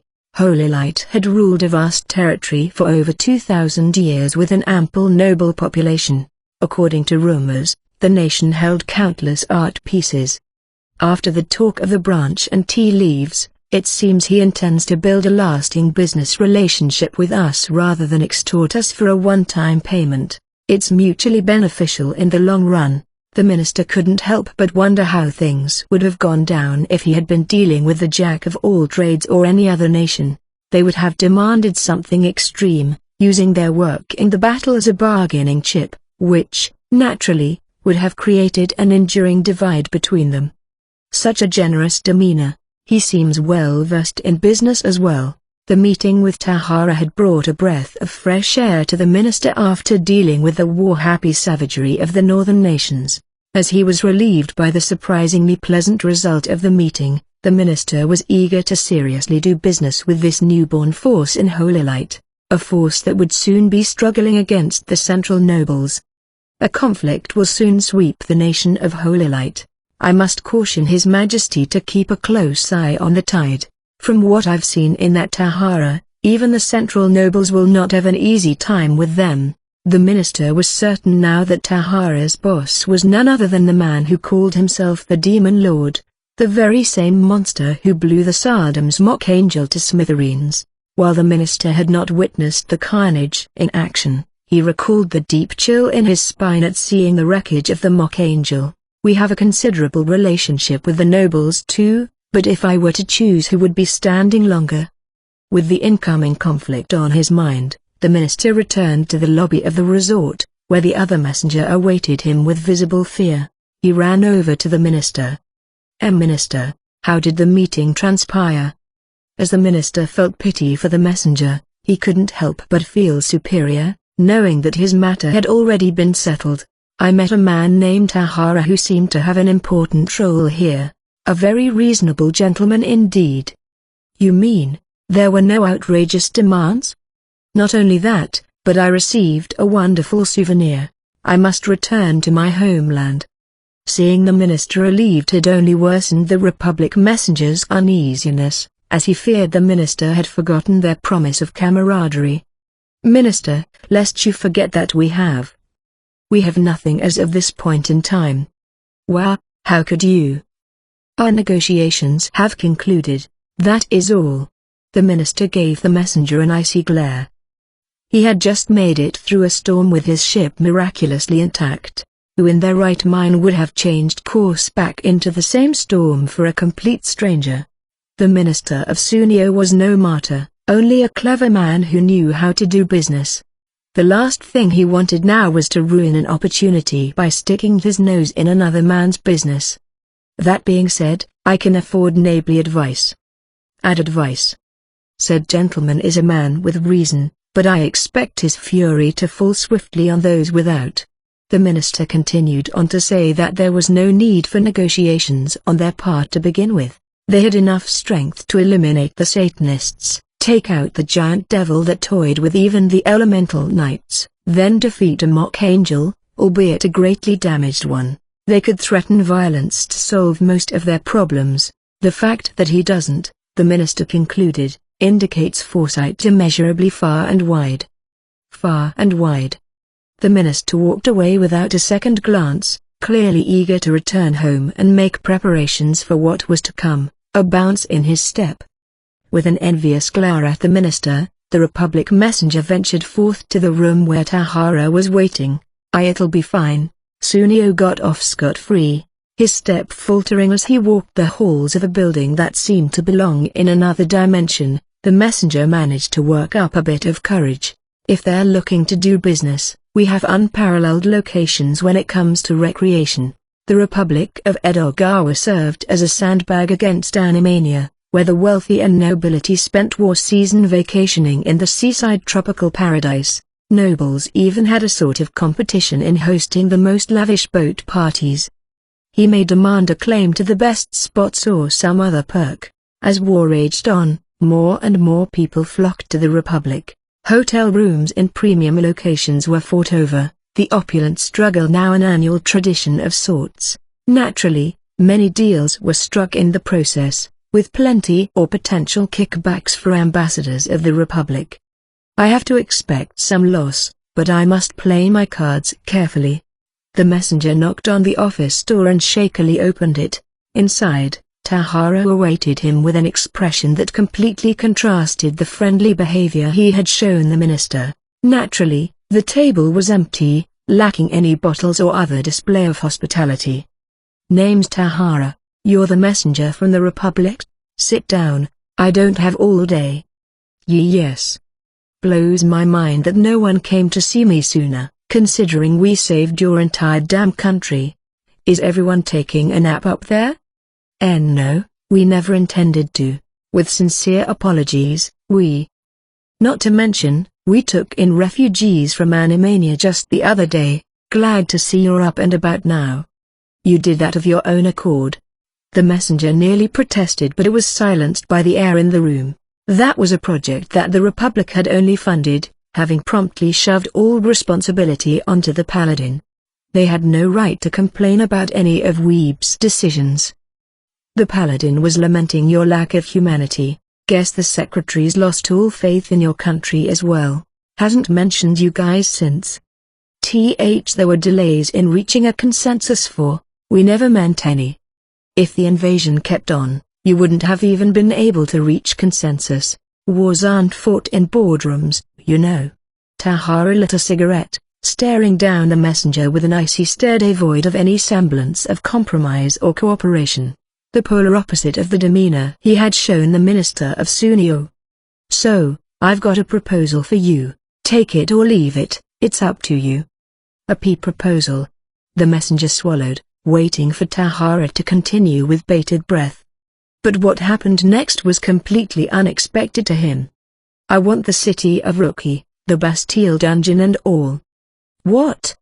"Call it a joint crime watch or whatever to keep things simple." "No matter what we call it, you demand an entire city from us?" The messenger could no longer stay in his seat. This was too much, no matter how much the Republic owed the Demon Lord. Already told you, take it or leave it. Balls in your court. Outrageous. We have gratitude for your aid in the invasion, but this is far too. Tahara maintained his cold expression, not even looking at him but at the tropical fish in an aquarium. Just so you know, we won't lift a finger for the next invasion. Don't know if the Paladin'll be too grateful either. The Sardom could send you some troops, but by the time they get to you, your whole country will be burnt to ash. All we have to do is ask our neighboring nations for aid. The messenger trailed off, realizing that Edogawa would also be demanding exorbitant restitution by them, possibly even land grants. Of course, their neighboring nations would demand their lucrative resort spots in that case, instead of the danger-ridden borderlands or a city that had just experienced an invasion. But he wants the city of Retry. What for? Calming himself, the messenger sat back down on the sofa. He searched Tahara's expression for any tells but found nothing. Currently in Retry, the Bastille dungeon was unstable, crime was up, and the city was so heavily damaged that restoration would cost a fortune. The more the minister thought about it, the more Retry felt like a burden on the Republic. Worst case scenario, those jobless bums may even start rioting. The Paladin had taken charge of the city to attempt to mitigate the panic somewhat, but he was bound to leave sooner or later. No one could predict what was going to happen after he was gone and the dungeon was unsealed. This proposal, is that your only demand? We're not asking for anything else. The messenger felt even more confused. What did they want with a city with all of its inherent risks? In a way, this may not be such a bad deal. The Republic mostly cared about their northern resort lands and their eastern coast. In fact, the four pillars that ruled the Republic had even suggested cutting off the fortress on the border and the city of Retry from the rest of the Republic, abandoning them altogether. With Holy Light offering to take on that liability, they could very possibly jump onto the opportunity. I almost forgot, Tahara added, the Secretary's dealings with the Anima. You saw what happened the other day. Well. The messenger was at a loss for words. Why was he mentioning the Anima now? Is that a threat? Not my intention.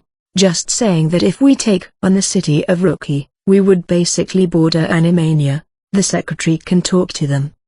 Talk? They see us as inferior. There is no conversation to be had with them. You think so? The Secretary thinks they're fun to be around, Tahara chuckled, puffing smoke from his cigarette. This was true, as the Demon Lord had made connections with the Anima, and not just with any Anima either. He had met with the Grand Priestess revered by all of Animania and with an Anima Admiral feared by most of the continent. After the dragon, who watched over the nation, had declared that all Anima should let the Demon Lord be, he had become untouchable in the nation.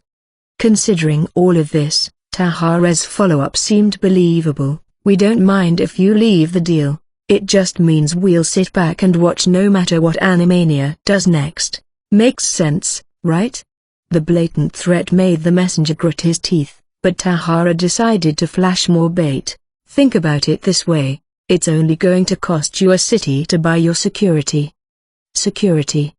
If you pawn Retry off to us, you'll be safe from the Anima and from the risk of invasion inherent to the Bastille dungeon. Peace and security are your bread and butter, aren't they? We're offering to take that burden off your shoulders for the low price of a single city. Is that really a complete loss for you guys? No. The messenger had gradually lowered his chin as Tahara went on. The Republic attracted the richest of the rich only because their resorts were completely detached from war. Ever since the invasion, tourism had been dropping.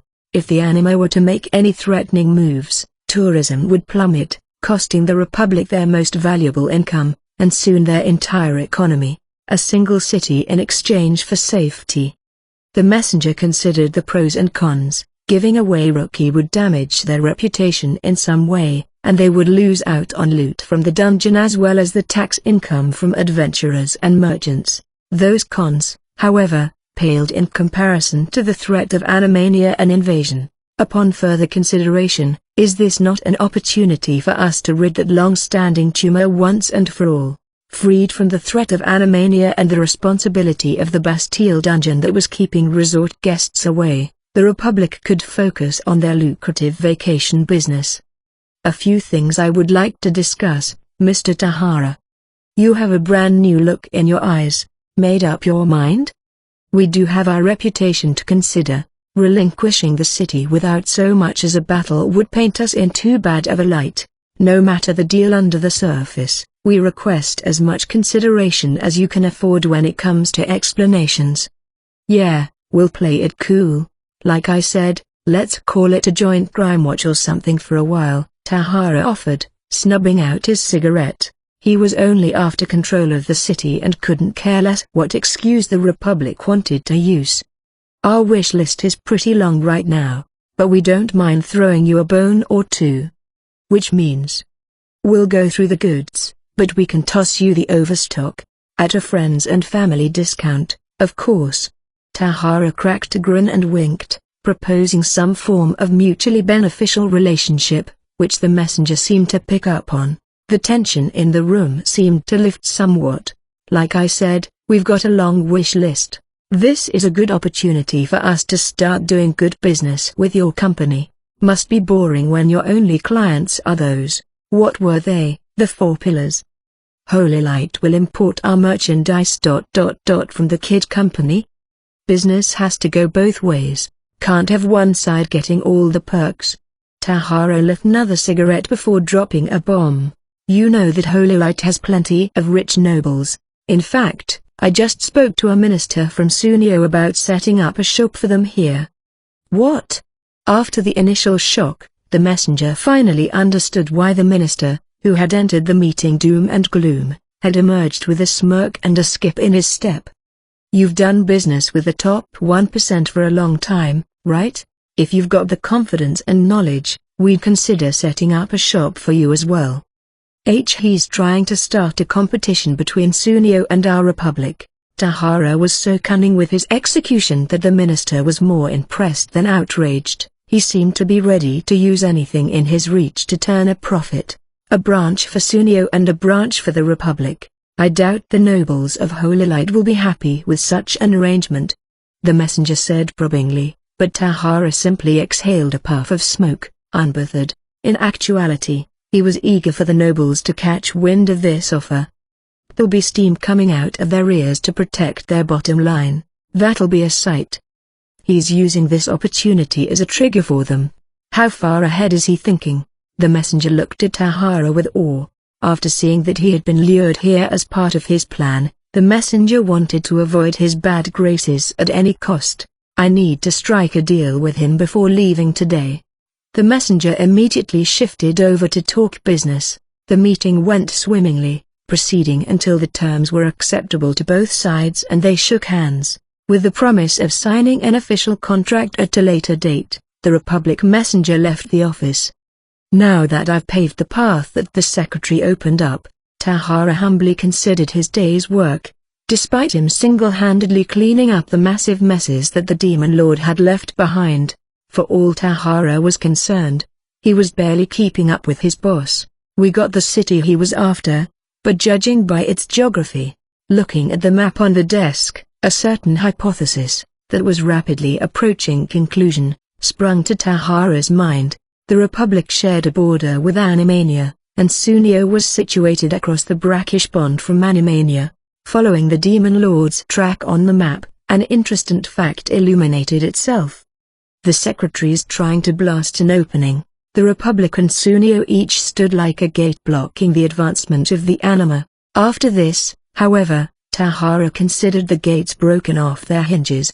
Whether the Demon Lord was trying to flood the anima in or vice versa, Tahara saw an immense movement in the near future, and now you're at the east to the north, like he's bulldozing a straight path. With a smirk, Tahara continued scheming, reminded once again of the capabilities of the man he followed. Considering how the Demon Lord feared Tahara's misunderstandings more than anything, their particular relationship would always be a comedy shit. This concluded the day, both for the Demon Lord and his henchmen. One played the day away in the pool, while the other made moves with a thundering crack across the continent. The Demon Lord's impromptu shenanigans seemed destined to be elevated to masterful schemes with the help of Tahara's mind. For better or worse, having an overqualified employee had created a fascinating juxtaposition for all to see. You unlocked some information. Republic of Edogawa. A republic ruled by the Four Pillars, a quartet of powerful nobles, and the Kid Company, which is tied to the pillars. Their head of state rotates every 2 years to prevent a single pillar from monopolizing the nation's power. It is seen as a buffer between Animania and the rest of the continent, as well as the resort destination during war season. Kingdom of Sunio. Their entire nation operates as a trading company that produces various luxury items. The majority of the richest people on the continent swear by Sunio products, which has made Sunio the enemy of the other major trading companies around the continent. Sunio is a lender to nations and forces in turmoil, something they exploit to get others to solve their dirty work. Any movement that threatens the status quo is eliminated while the nobles' hands stay clean. Island Legion. Island nations of various sizes formed an alliance that thrives on fishing. Despite its collective title, each island nation retains their sovereignty and culture. The Legion as a whole faces invasion from the Sodom, which calls them heretics. Diamond, diamond, diamond. Crime in the boardroom. The village of Ruby continued to grow the already unprecedented disruption they were causing in the region. Never before had such a large population congregated anywhere in the desolate lands of Eastern Holy Light. This rapid growth was thanks in part to small-time lords like Subwa donating their land to the village, as well as the arrival of former slaves rescued from Hellion territory. They seemed lost in the village at first, but coming out of their nightmarish experiences, they were quick to acclimate. Meanwhile, the Demon Lord was leisurely leading Eagle through the crowded village. There are so many people here now. I don't mind the energy. Eagle was still astounded by the village's constant evolution, while the Demon Lord remained unfazed. He couldn't help but compare the place to the large cities in his previous life. When you think about Tokyo, New York, Shanghai, or London, he would not be impressed by anything less than a bona fide metropolis, with towering skyscrapers and a sleepless skyline. As they noticed the pair pass, merchants and workers on the street all hurried to bow. Out of concern for Eagle struggling to adapt to village life, the Demon Lord had begun doing these daily strolls through the village with her. Much to Eagle's discomfort, Tahara, you, Luna, or the madam would accompany her in his stead at times. Like I've said before, I won't be of any use to. We're just on a walk, don't worry about it. That was a tall order for Eagle, who felt more and more eyes looking her way. The crowd murmured as they passed. The Demon Lord and Ananima. I hear the demi-human is the Holy Maiden's servant. The Demon Lord's concubine, according to what I heard. Doesn't it look like it? The girl's sure pretty, look at those shoulders. Damn. The Demon Lord and Eagle continued with their peaceful stroll. He had the intention of wiping away the deep-rooted prejudice against Eagle by having her seen with the powerful leaders of the village. It was actually working too. Who would dare to pick a fight with someone always seen with those at the top? Some of the bunnies have migrated back. 30 of them so far. All of them will return soon enough, the Demon Lord declared without a shred of doubt. He seemed certain that nowhere but a world of his creation could be worth living in. You're so confident all of the time. I envy you. If one is to lead, he must not hesitate. Things work out better if I keep up the confident appearance, facade or not, the Demon Lord brazenly confessed. He seemed more relaxed than he usually was with his advisors. The bunny's houses are rabbit-shaped.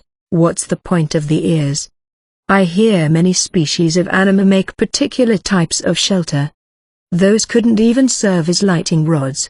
I guess if it's what they like. Construction had already started for the prodigal bunnies, keeping the carpenters busy.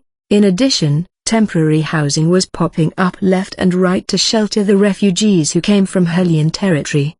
A man was clumsily carrying lumber through the construction site. Hummer, who had ended up enslaved in Hellion territory through a bizarre series of events. He carried his load even as his steps faltered while a spunky girl mocked him. "Hey, old man, why are you all wobbling carrying a few sticks? How useless can you be?" I'm sorry, I haven't worked in a while." "Ha, you're a useless bum, old man, a useless waste of space." I'm sorry, I'm ready to give it all I've got going forward."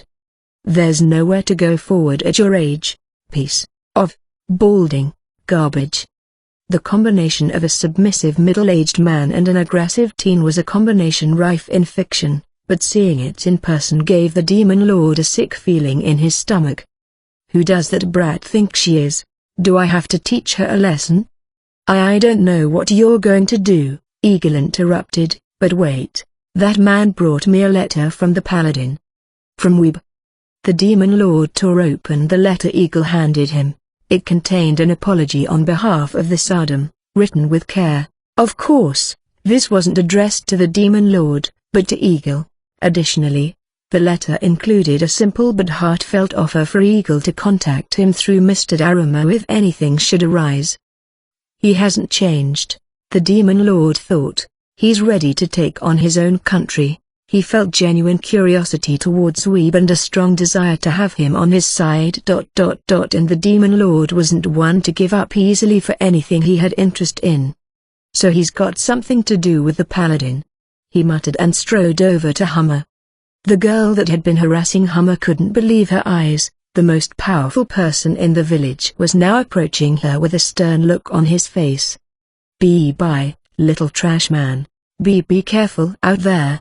If you're going to screw up, make sure I'm watching." She fled the scene with the color drained from her cheeks. Hummer was left to cower before the Demon Lord, who seemed a more terrifying being than any he had faced in Hellion territory. "What's your name? Why did you bring the Paladin's letter? How do you know him?" The Demon Lord asked questions in a rapid-fire tone like he was accusing a spouse of cheating. My name is H. Hummer." Hummer squeezed out, his voice dry and shaking, completely not expecting that his reply would trigger further chaos. "The letter says Daruma. You dare try to give me a fake name?" I would never. Lady Akane mistook my name." "Akane? What do you mean?" The shift in the Demon Lord's expression made Hummer regret saying anything. He desperately tried to explain, but the Demon Lord appeared sterner with every sentence. "What are you saying?" the Demon Lord asked. "Akane found you in Hellion territory?" She saved me." Hummer muttered, unsure of what to do as he, for some reason, sank to both knees, his head lowering towards the ground. Finally, Eagle interfered out of pity. "I don't think he's a bad person." "I know that," the Demon Lord answered. "I have a different theory about him." "A theory?" "If Akane went through the trouble of picking him up, he could be a treasure." The bizarre comment made Eagle and Hummer exchange a look.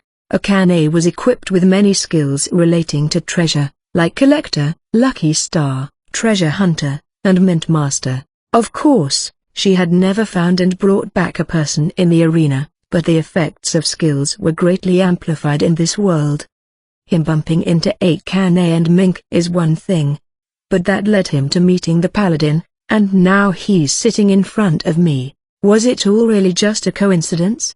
Whether it was good or bad fortune that put Hummer in this situation, he had the very rare trait of having a personal relationship with Weeb. "What else did you and he talk about?" He asked me to write to him about the village. As cautious as always, it shows how often he's been betrayed. Hummer kept his head low, unable to say anything. The Demon Lord had always felt that the Paladin thought rather too cautiously for his age. If one still chose to carry on after numerous betrayals and overcome that crushing loss of hope, they had to protect their heart with layers of defenses, learn to doubt people, and second-guess intentions. The Demon Lord assumed the Paladin had gone through this. "Write honestly about what you see in the village. Hold nothing back."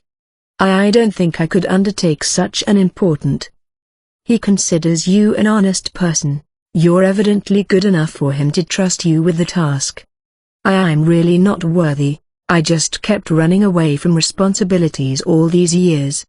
Running away, huh? Then let's hear a bit about your life, the Demon Lord encouraged him, lighting his cigarette. He suspected that he could learn something new about the Paladin through Hummer. Hummer silently opened and closed his mouth for a while before quietly telling his tale. He came from an impoverished village where there was no work. He made it out to the city and tried various lines of work, but kept losing his job for not learning the skills quickly enough. After he had enough of that, he aspired to become an adventurer, only to injure his knee when a monster attacked him. He stuck to being a porter after that, even when it meant that adventurers younger than him would boss him around. Feeling like he had nowhere else to go on land, he made it out to sea, only to be captured and enslaved in Hellion territory. His whole life story was as unfortunate and pathetic as he looked, as if he was born under a miserable alignment of stars. I never took ownership of my life, Hummer concluded. I refused to work for my future, resigning myself to this miserable life of an errand boy, day after day. Before I knew it, I'm 48. I'm useless, really. The Demon Lord listened to his story without expression, but Eagle showed genuine interest. Perhaps she felt sympathy for him as someone who lived a similar life of drifting from place to place, unable to fit in. No wonder that brat was berating you, the Demon Lord said. And you've got that Toshiki Nishida look. Of course, he's a nationally renowned actor. Toshi. That being said, not many men can be so open about their flaws. The Demon Lord slowly exhaled a cloud of smoke. I wonder if I should live as simply as you sometimes. Hummer finally looked up after hearing that, and Eagle too wore an expression of surprise. For someone who lied and deceived as much as the Demon Lord did, Hummer was almost his polar opposite. Perhaps the Demon Lord even felt jealous for his ability to be so vulnerable and honest. I won't help you in any way, the Demon Lord added, but I won't get in your way either. Write to him whatever you want as you live in this village. Yes, sir. And you are ashamed that you've been running away. But everyone tries to avoid and run from suffering. It's only natural. The Demon Lord turned his back and continued to speak from his heart, without knowing why he was being so honest with this miserable man. It doesn't matter how much you suffer along the way or how many times you fall down, as long as you stand as the victor in the end. You can always try again, as long as you have the will for it. The Demon Lord walked away, leaving Hummer standing there dumbfounded as Eagle hurried after him. Her expression had shifted from concern to surprise. Didn't expect you to say something like that. I don't know why I did either. He's a strange man, indeed. They continued walking until they reached a group of workers clad in peculiar clothes, people from the Island Legion where Eagle formerly resided. As they approached the group, evidently on their break, all stood to greet them. Mr. Demon Lord, and Eagle. How are you faring here, getting used to the village? Yes, sir. I know your environment is far from ideal. I'll soon have comfortable lodgings ready for you. That's too kind. Actually, the workers were treated better than they had ever even dreamed. The village had plenty of food and water, steady work that paid daily, and even access to the heavenly amenities of the public bath for a mere 3 bronze coins. This was all the bare minimum for the Demon Lord, but it was paradise compared to the Island Legion and the threat of the Sodom. In fact, they could hardly believe that people could live such comfortable lives. It's about time I get back to work, the Demon Lord said. Eagle, take your time. Okay. After the Demon Lord left, the tension lifted and the group let out a sigh of relief. Eagle, are you, well, all right? What? I mean, has anything bad happened to you here? No, I'm treated so well here.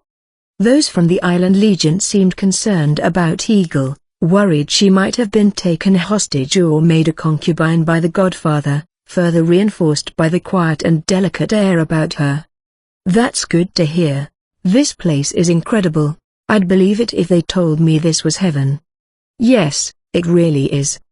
The Island Legion was an archipelago that thrived on the fishing industry, which meant that the sea decided who lived and died. With the Sardom rapidly invading, citizens of the Legion lived day by day, not knowing if they would make it to see the next. If only the folks from the other islands could join us here. How can they when we're so far away? I know, but at this rate, the Sardom's going to enslave them all. Listening to their conversation, Eagle gazed in the direction the Demon Lord had gone off to with a new expression of anticipation. The Demon Lord returned to the casino and entered the meeting room on the 13th floor where his advisors awaited him. Ugh, another meeting, it's more than I can take. Without anyone to commend him on his honesty, the Demon Lord took his seat with a solemn expression. Another cruel meeting for the Demon Lord's army commenced as Tahara and you spread various documents on the long table. Cruel, at least, to the Demon Lord, who already looked visibly pained. Kondo alone kept a small gaming device palmed under the desk, giving it quick glances here and there, a game titled Sumugachi, the object of which was to raise a chick into a big and healthy sumo wrestler. As Kondo lovingly raised the chick by potty training it, teaching it sumo squats, and feeding it chankanub, the meeting carried on with gravitas. The first topic on the agenda was Holy Maiden White. She and I now have an understanding, the Demon Lord started. Keep that in mind moving forward. Tahara and you made note of this as Kondo's chick earned a Numawashi. White. The Demon Lord recalled his grand performance, complete with a full costume. He had intended to take advantage of her misunderstanding by contacting her under the guise of the fallen angel, thinking that it would lessen her resistance towards their acquisition of the entire Eastern Holy Light. What happened on the rooftop was another big mess. A tableau flashed in his mind. The two of them locked in what could only be interpreted as a lover's embrace. A powerful, completely unforeseen chemical reaction had occurred, overpowering the Demon Lord's petty, con artist mindset. Now her beauty had stuck a sharp impression in his mind. She's a good girl, but I'm worried that some guy's going to come along and, am I that guy? As the Demon Lord was approaching this self-realization, Tahara had posted a map on the whiteboard showing how their land acquisition, under the guise of donations, was accelerating fast. The neighboring lords seemed to take after Subwa, not wanting to miss the opportunity to offer their land early on when they could still make a good impression on the Demon Lord, rather than later, when their land would inevitably be taken from them regardless.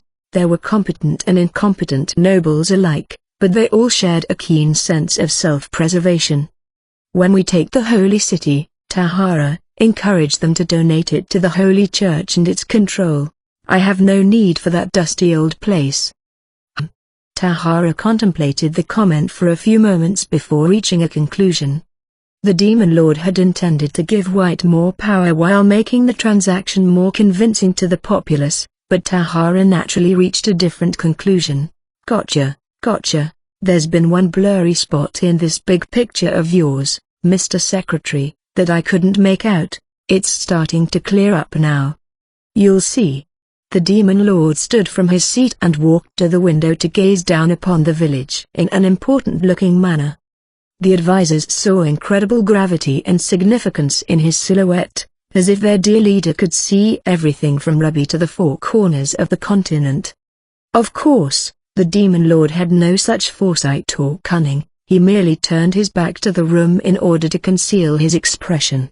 I've got a bad feeling about this. Where is this going?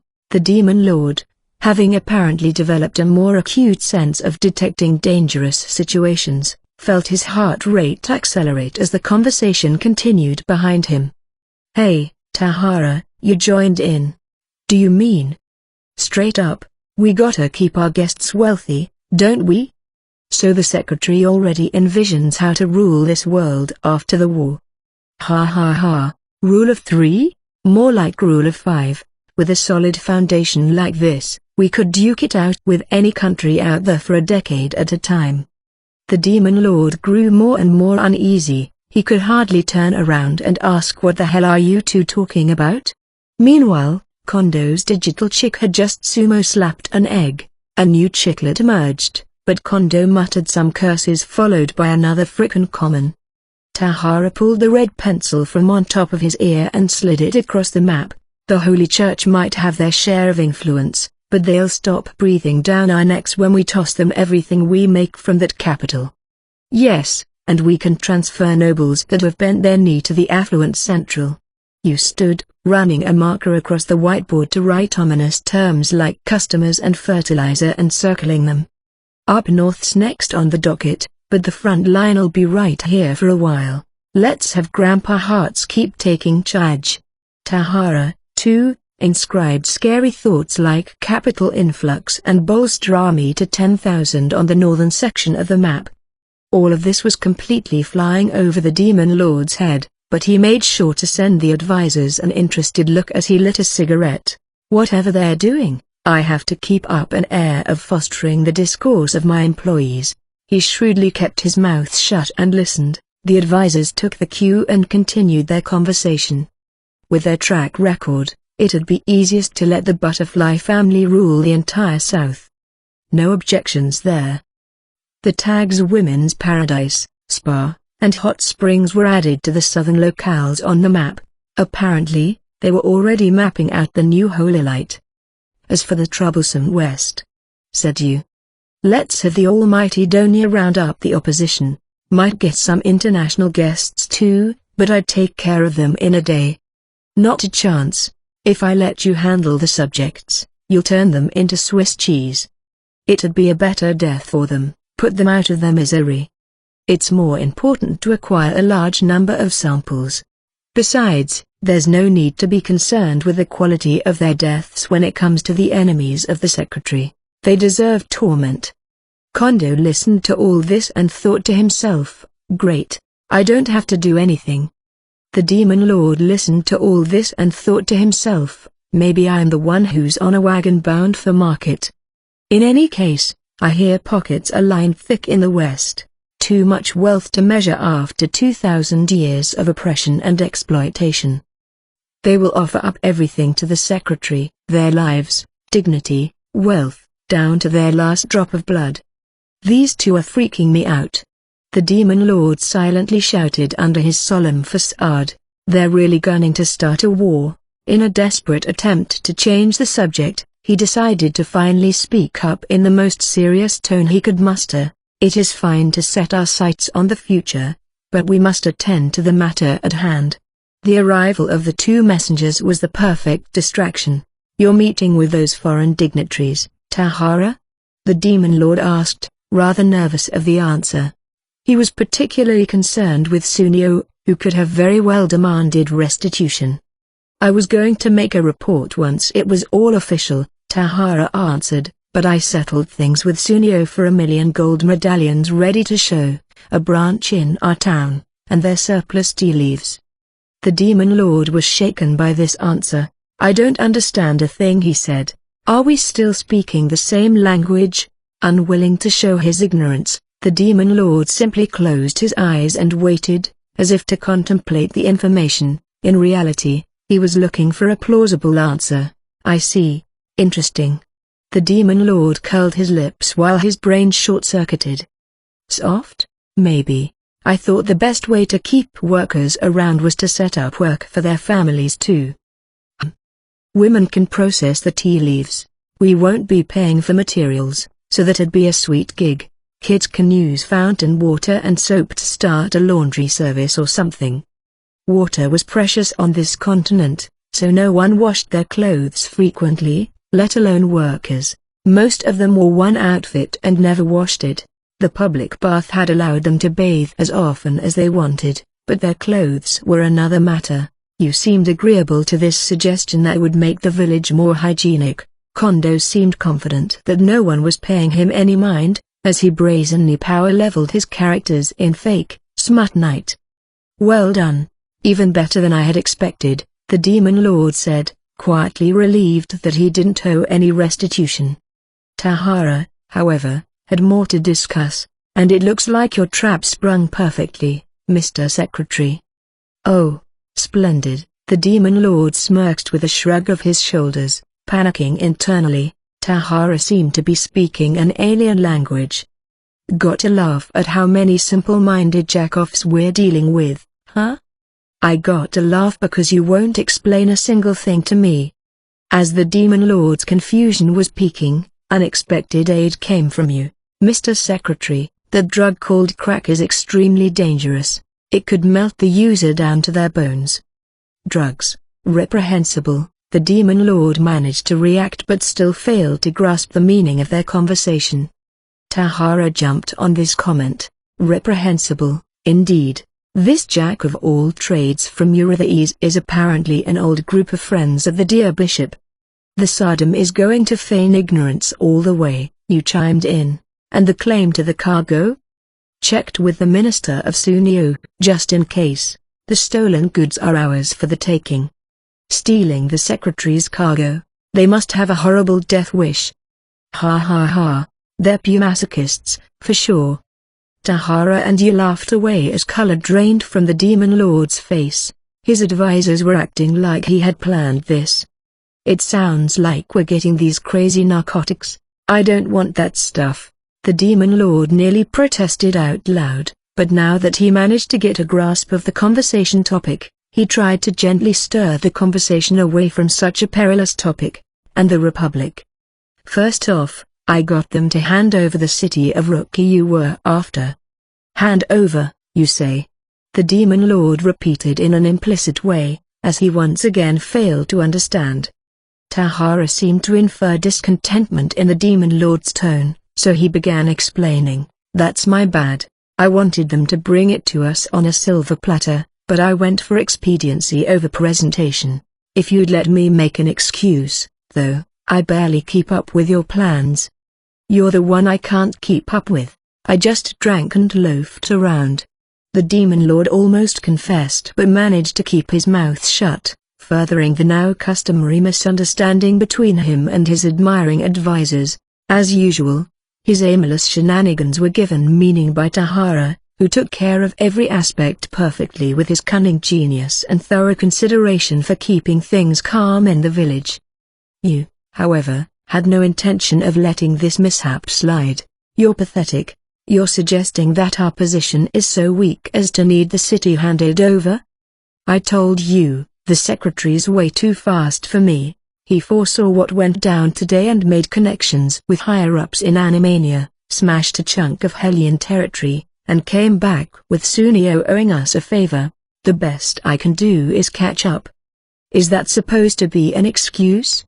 I might modify you so you can work 365 without rest or sleep. Like hell you will. What am I, a robot? As the terrifying exchange of his advisors carried on, the Demon Lord felt a mild dizzy spell come on. Trying to make it out of the room as quickly as possible, he barely managed to say, our time is precious. What is my next move, Tahara? As he did, the Demon Lord patted himself on the back for his choice of words. This allowed him to finally get a straight answer while still playing the part of an encouraging boss. The Republic's terrified of an anima invasion, Tahara answered. The fort on their border is only for show. I see. I'll make sure they don't tread too close to that fort, then. Right. Thanks, Chief. With that, the Demon Lord hurried to leave the meeting room when you called to him. Mr. Secretary, Hartz has requested to return to his home base. Very well. I'm on my way out, so I'll take him. Come with me, Kondo. What? I have to go outside? Where there's nothing of value whatsoever. That's for me to decide. Let's go. With the befuddled Kondo in tow, the Demon Lord left the meeting room. The two remaining advisors maintained a meaningful silence before Tahara muttered, to that fort, huh? This could be interpreted as the Demon Lord giving them permission to attack any other tactical location in the Republic. In fact, Tahara was confident of the Demon Lord's intentions. The Secretary intends to put pressure on the Republic using the anima. You betcha, they'd eventually let go of that land on the border. Tahara foresaw the Republic to voluntarily relinquish the fortress on the border and its surrounding area once the anima became more active. If one falls, the rest will follow. This was almost a rerun of the land donation craze currently occurring in Eastern Holy Light. Tahara felt a chill at how the Demon Lord constantly sowed seeds in thorough preparation, then struck like lightning as soon as an opportunity presented itself. You appeared infatuated by the same idea. The world's full of problems, but he's dead last on my list of people I'd want to make an enemy of. Don't be ridiculous, your minuscule brain wouldn't last 3 days against the secretary. Yeesh, it's scary having your boss see through everything, Tahara shrugged without denying Yu's assessment. In truth, Tahara would demolish the Demon Lord in any sort of battle of wit.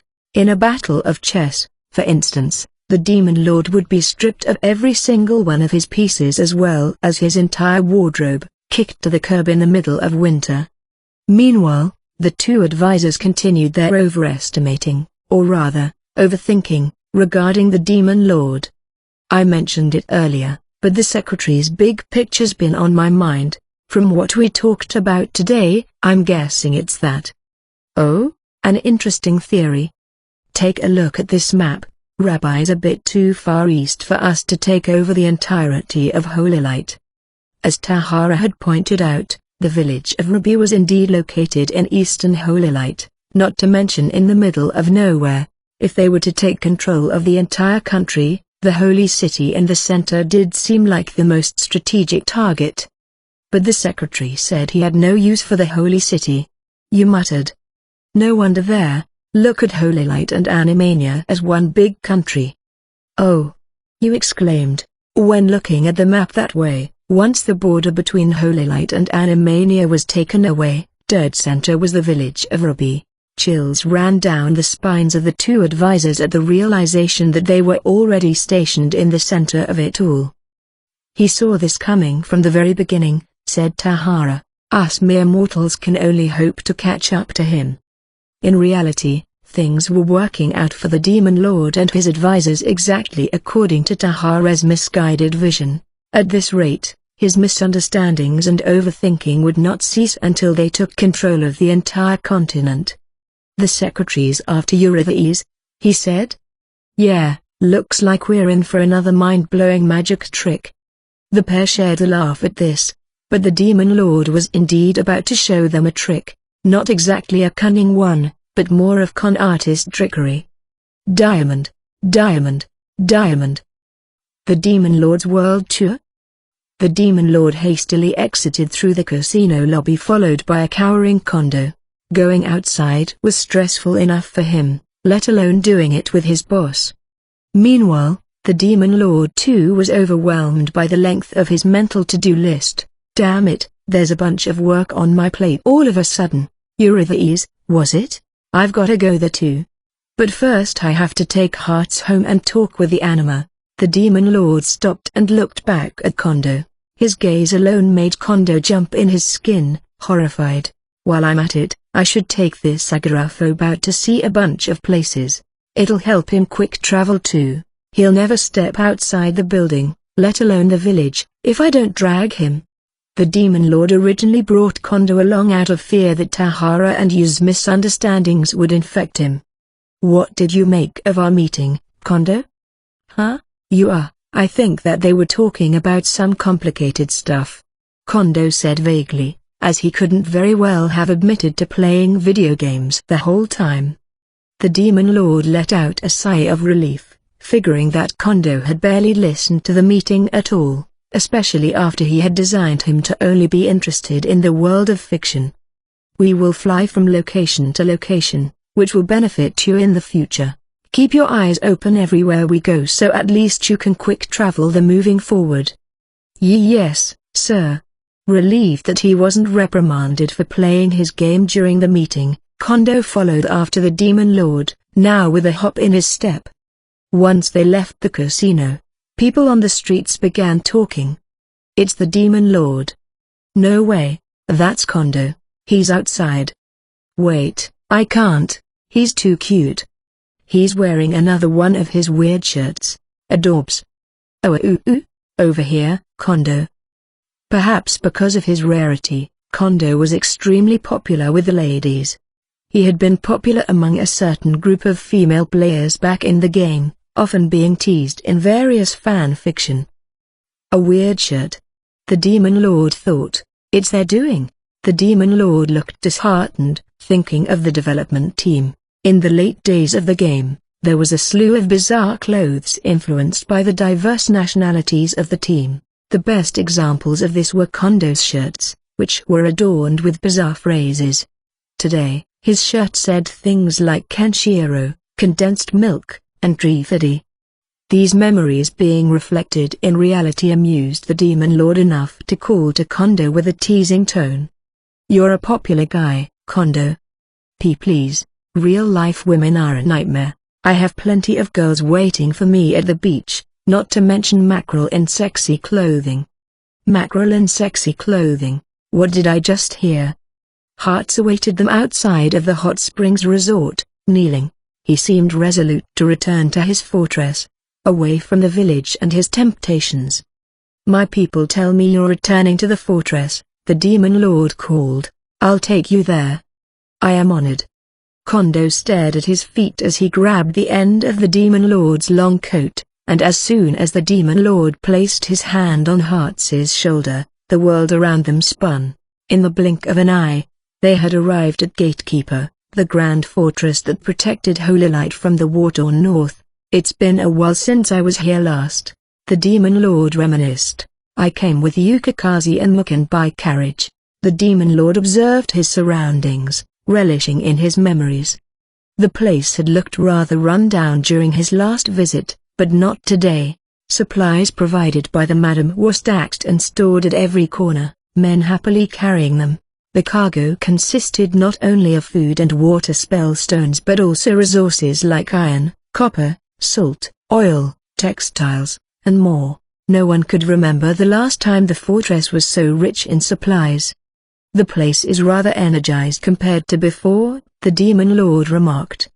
"All because of you," Hearts admitted, watching his men with joy and relief. Despite Hearts' sentiment, the Demon Lord had no part in accomplishing this. They owed all of their thanks to the madam and her support. Kondo already seemed uninterested in the conversation as he had begun taking in the fortress from several angles, rapidly typing on his tablet.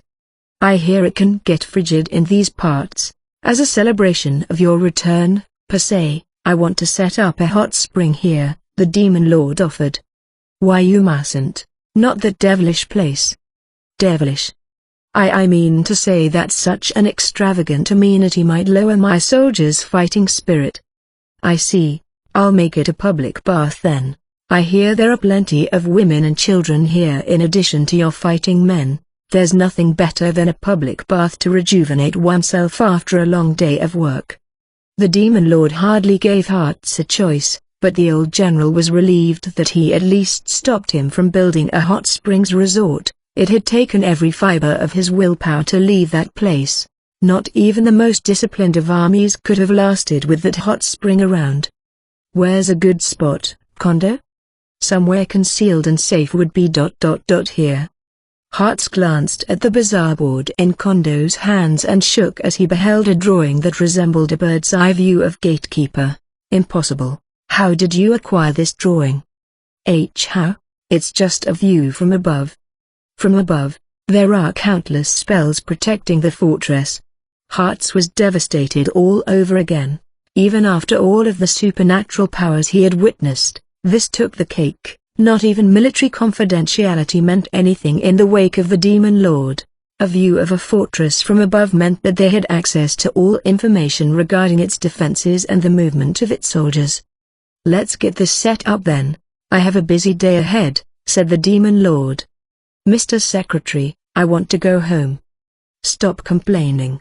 According to Tahara, this fortress is on the front lines. Take in everything for future reference."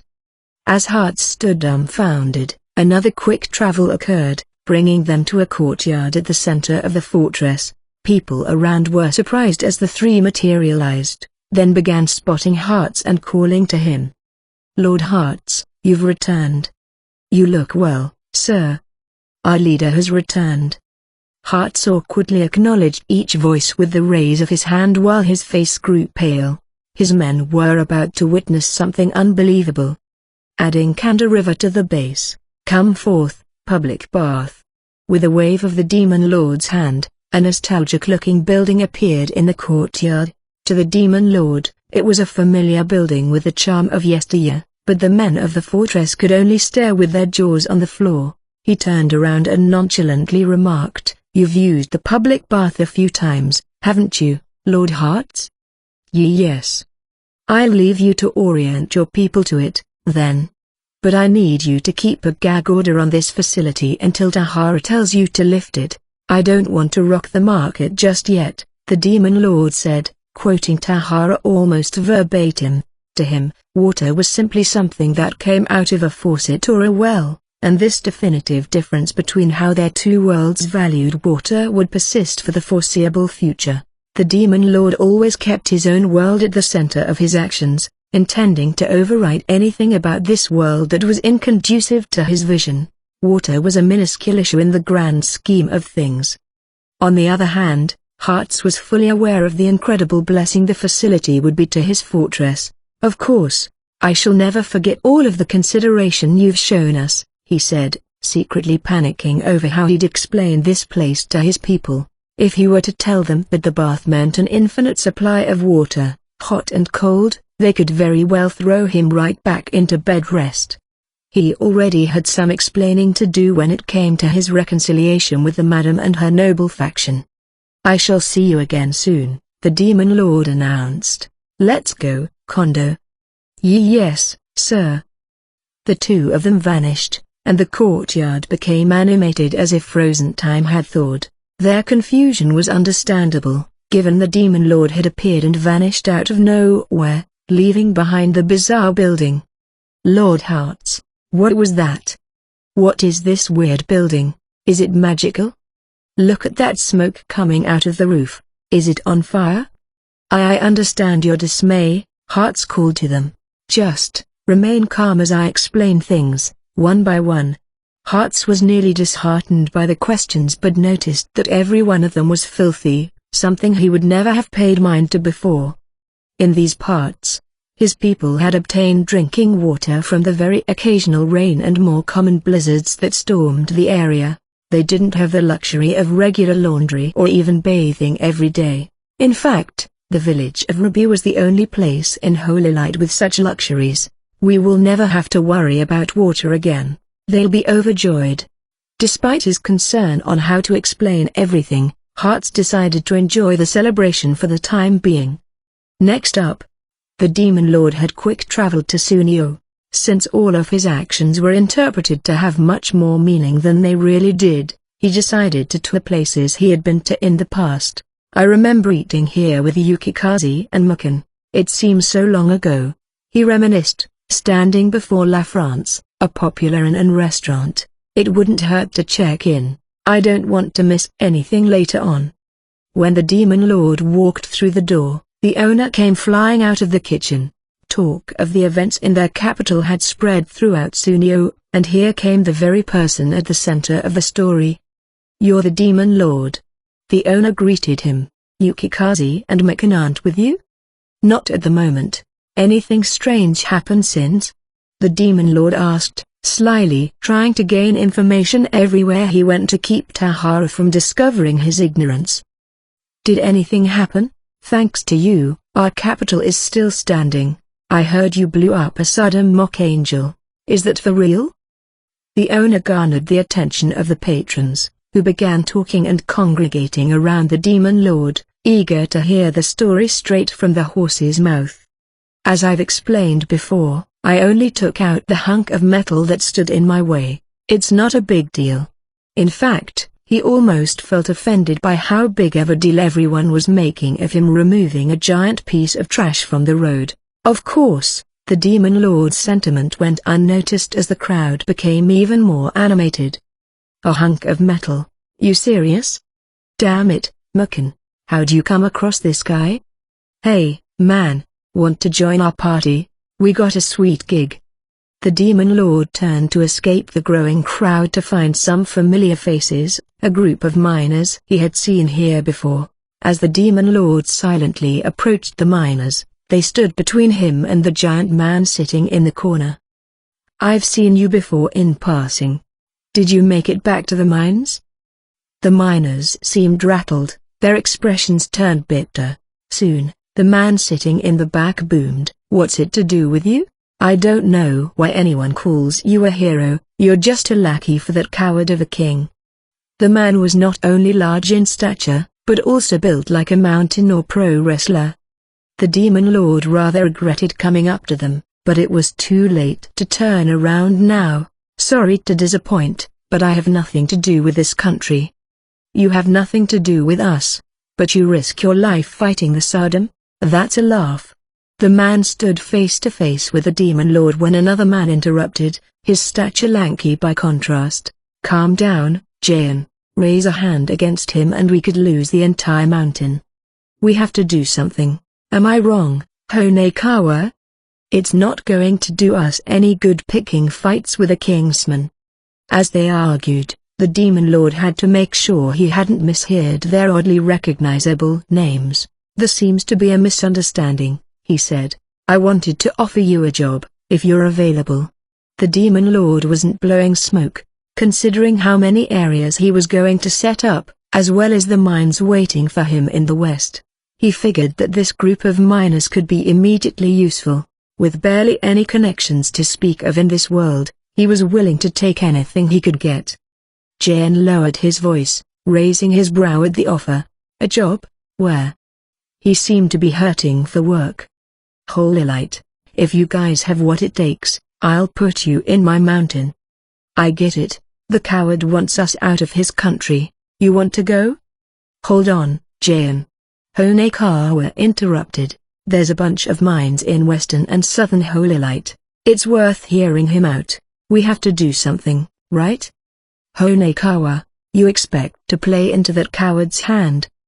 As their argument escalated, the Demon Lord took a seat and lit a cigarette. Kondo had turned on his stealth stance, shifting his attention to his video game. Eventually, Jayan seemed to be over the argument, as he dropped back down onto his chair and glared at the Demon Lord. "I'm done trying to guess at this and that. If the coward wants us out, I'm willing to take the deal, on one condition." "Which is?" "Let's settle this with muscle, man to man." "Simple," Jayan taunted, pointing at his log-sized bicep. The Demon Lord was nearly outraged. This was like being assaulted by a pro wrestler on the street. "Get out of here, muscle for brains. Go fist fight a silverback or the Rock or something." Taking the Demon Lord's silence for fear, Jayan wore a carnivorous grin. In the harsh environment of the mines, disputes were settled by brute strength at times. Titles and bloodlines meant nothing in the mountains. "I'm not going to clobber you to death. We'll play by the coward's rules." Jayan set his right elbow on the table, in the traditional pose of arm wrestling, used in this contest between men for ages. The miners cheered at the apparently familiar turn of events. However, Honekawa alone shook his head in annoyance. "Come on, Jayan, you're trying to break his hand again. Haven't you done enough damage?" "Shut up. The strong lead the weak in the mountains." Tired of it all, the Demon Lord moved his arm onto the table, already knowing the end result. "I have to warn you, you're incredibly reckless challenging me to an arm wrestle." "Ha, the hero who saved the capital, you mean? Let's find out what you're really made of, royal dog." "Enough chatter. Ha ha ha, your funeral, rag." Jayan expected an easy victory, but the Demon Lord's arm didn't budge an inch. In fact, he still breezily held his cigarette in his left hand. As their leader's face turned betrayed, the miners began to whisper. No ruffian, decorated knight, or famous mercenary had ever bested Jayan in a match of arm wrestling. His winning streak seemed to be on the verge of total collapse. How ''s this possible? You pulling some trick. What trick is there in a contest of strength? stop making excuses for yourself. The Demon Lord boasted, but being the final boss was quite the trick indeed. To show off, he slipped a finger free, poking against Jayan's palm. With that single finger, he stopped Jayan's full strength, pushing his arm and entire body back. The chair and table flew as the Demon Lord enjoyed his cigarette, acting as if nothing had happened. Jayan and his miners were speechless after witnessing this unbelievable defeat. The strong lead the weak, you said? I'm a stickler for rules, so you'll be following me from now on. No need to worry. If you are competent workers, I'll guarantee you jobs. The Demon Lord handed the astounded Honekawa a business card and left the inn. Kondo followed, his eyes still glued to his console and unaware of anything that transpired in the building. Honekawa blankly stared at the paper before finally reading the text on it and being completely nonplussed by the inscription. What is this, some kind of code, or a noble custom? But more importantly, he rushed to Jayan still frozen on the ground, staring up at the ceiling as if he was sleeping with his eyes open. Are you all right, Jayan? I lost. He only used a finger. Snap out of it. We'd be living on the streets without you. Jayan spotted the piece of paper in Honkawa's hand and muttered the bizarre writing on it aloud. Hakuto Kunai, Secretary, Department of Citizen Happiness Management. After leaving the inn, the Demon Lord and Kondo observed the capital of Sunio from above, assessing the damage. Restoration had already begun, but the scars carved by an ancient devil and mock angel were still vivid on the cityscape. This is where you and Tahara massacred all those people. That's berserk, sir. You're misunderstanding. We're the ones who pacified the situation. The Demon Lord jumped to defend his honor from Kondo's, who evidently thought him to be some murder machine. Take in this city too, just in case. Who knows where the next battlefield will be? Yes, sir. Panorama view. With his ability, Kondo began taking in the entirety of the capital as he began running his stylus across his tablet. Almost without thinking, he was digitalizing the visual data of the capital as if he was 3D scanning. Memorized. I'll complete the process in my room. Good work. Kondo had the ability to memorize anything he saw as if he filmed it with a camera. Elated by the Demon Lord's compliment, Kondo began walking with the tablet behind his back. Mr. Secretary, I like turning things into data. Into data, huh? Spoken like a kid of your generation, the Demon Lord said, admitting how old that made him sound. But I don't want this world to be just zeros and ones.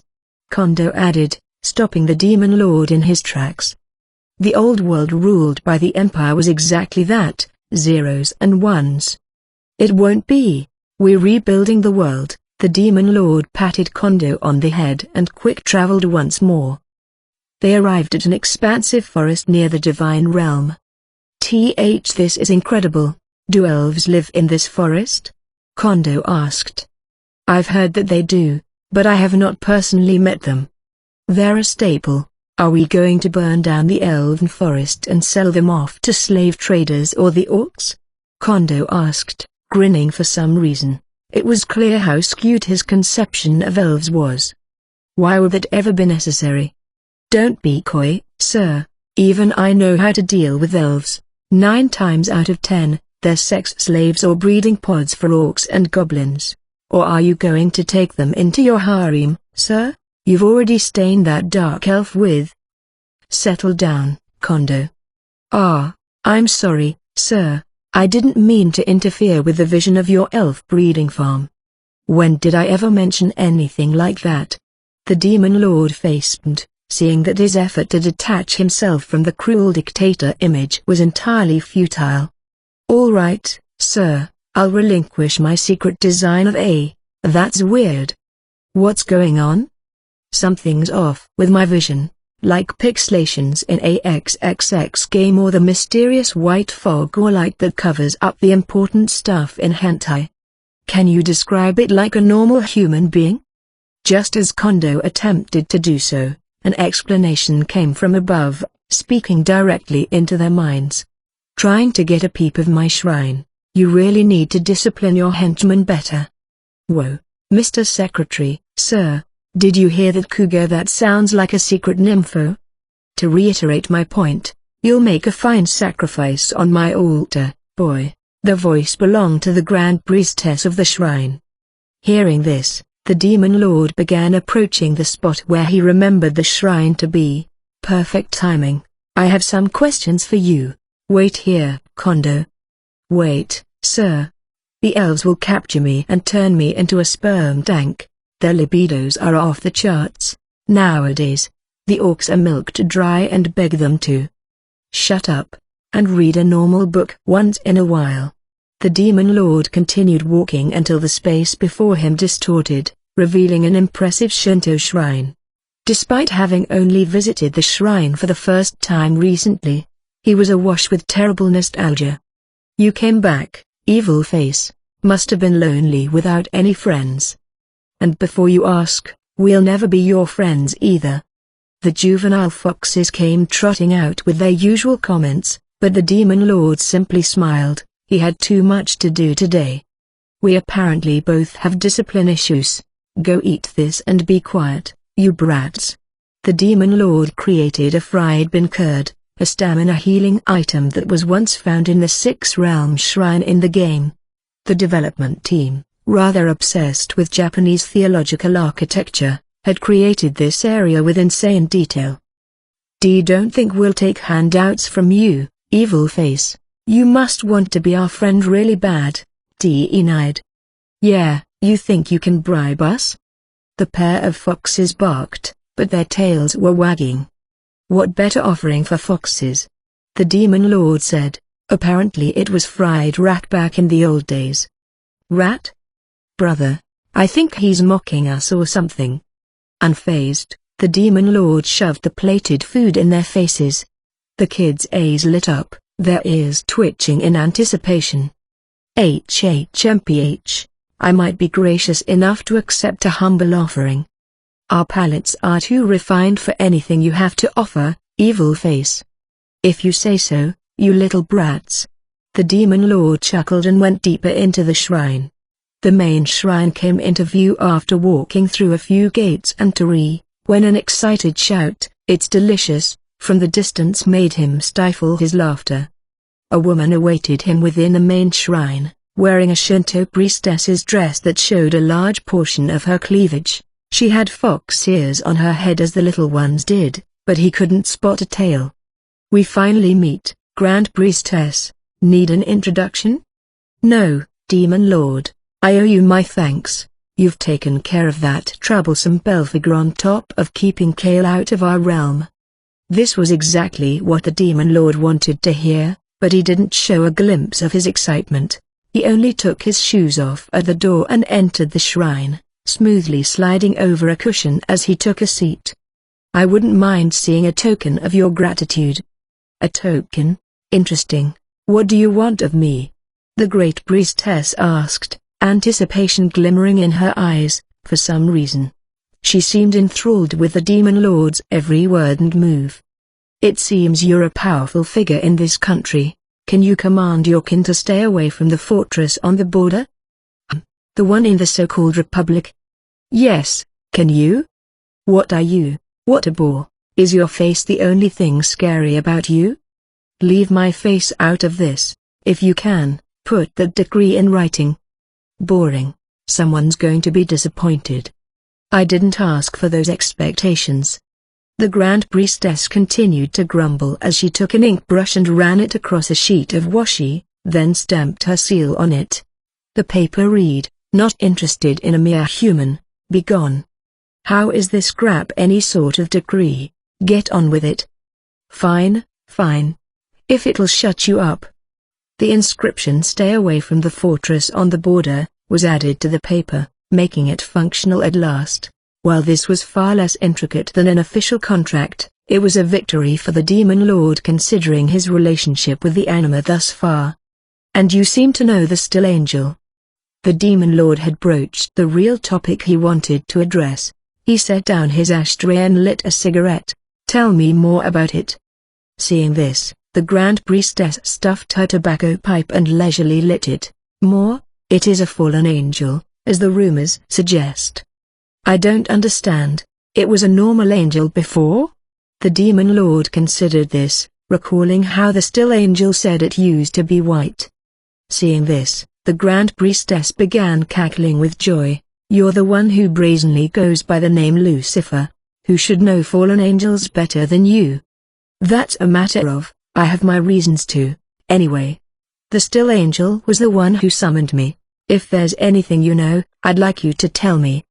Summoned, you say? Why has she done such a thing? Apparently, it wishes for chaos and destruction in this world. The demon lord glanced down at the Satan's ring on his finger. The gauge, whatever it was quantifying, had steadily been filling, its aura more insidious than before. A fallen angel, indeed. She kept granting the wishes of the weak until she destroyed herself. A pure, single-minded, foolish girl, the Grand Priestess described with some emotion, but the demon lord wasn't interested. He was looking for specifics. If I grant her wish, will I return to my old world? Your old world. The demon lord regretted letting this slip, but that Grand Priestess's interest seemed piqued as she came closer and closer, until they could nearly kiss. Why are you so close? Grunted the demon lord. Get away from me. What do you know, and what do you remember? I do sense about you another protection, an incredible blessing. Nay, a miracle. Her gaze slithered all over the demon lord's face, before she finally rested her chin on his shoulder and gave him a taunting look. Blessing? Hate to tell you, but I believe in no god. The demon lord turned his nose up, but the Grand Priestess wrapped herself around his arm and pulled him close, her eyes strangely enlarged. Besides, I feel a world from you, the power to create an entire world, or at least part of one, and the scent of the enemy. For some reason, you've carried it with you. She pushed the demon lord to the ground, her eyes burning with love and hatred, and straddled him in a dangerously seductive situation. What do you think you're doing? Get off of me. I want to keep you. Huh? Why don't you spend a millennium with me in the divine realm? I want to keep you here. I've never been more intrigued by a man. What do you think I am, some beetle? The demon lord rushed to his feet and turned to leave the main shrine. The Grand Priestess, however, leapt onto his back. You're not going anywhere. Gah. The demon lord shook the priestess off of his back and hightailed it out of the shrine, leaving only the crisp sunlight and the pleasant chirping of birds. He got away. The Grand Priestess said to herself and licked her lips. But that body was something else. She stared out the exit as if she longed for an escaped prey. A clear voice rang in the shrine, the Dragonborn, the true ruler of Animania. What was the meaning of that, Ninetales? Don't shove that filth in my face. Peeping again? Can't get him out of your mind, can you, Tatsu? Shut up, the Dragonborn snipped. Who was he, anyway? The Grand Priestess simply replied of vanguard. No, an invader blessed by the Still and Ember Angels. Tatsu was speechless. The priestess gazed in the direction of the demon lord's departure once more. While he was long gone now, an intense aura was left behind. There was another thing the priestess had noticed during their meeting, but she kept that fact to herself. Otherwise, she was sure it would only indeed cause chaos and destruction. Whether her decision would prove to be correct or not, only time could tell. What was that? A scene from Misery. The demon lord smoldered. That fox wanted to lock me up. Having barely escaped her clutches, he bolted out of the shrine and returned to Kondo, who awaited him with quaking legs, like a newborn fawn. How could you, sir? Leaving me alone in an elven forest. If they had been the man-eating variety, I would have been milked dry like a mummy. I was the one who almost got eaten in there. The demon lord kept this to himself and took a look around them, then ordering rather briskly, "Work's done for the day, Kondo. Go back to the village." "For real? Yes. I can be a full-time, work-at-home, professional daydreamer." "Daydreamer my ass, you're just a bum." With a beaming salute, Kondo vanished. The demon lord quick-traveled too, looking exhausted. His destination, however, was the city of Retry. His main objective here was making contact with the Paladin, but he thought to check in on Yukikaze and Mikan, whom he had parted with after taking care of the invasion. The city of Retry was now host to a wide variety of workers that were able to snag positions in the restoration effort, but there were still a great many people who were out of work. No one was guaranteed a job either. Wonder if I'll get something tomorrow. Good attitude gets you higher on the list. Look, the foreman's out keeping score again.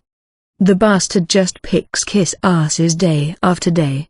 It''s ... too much to bear.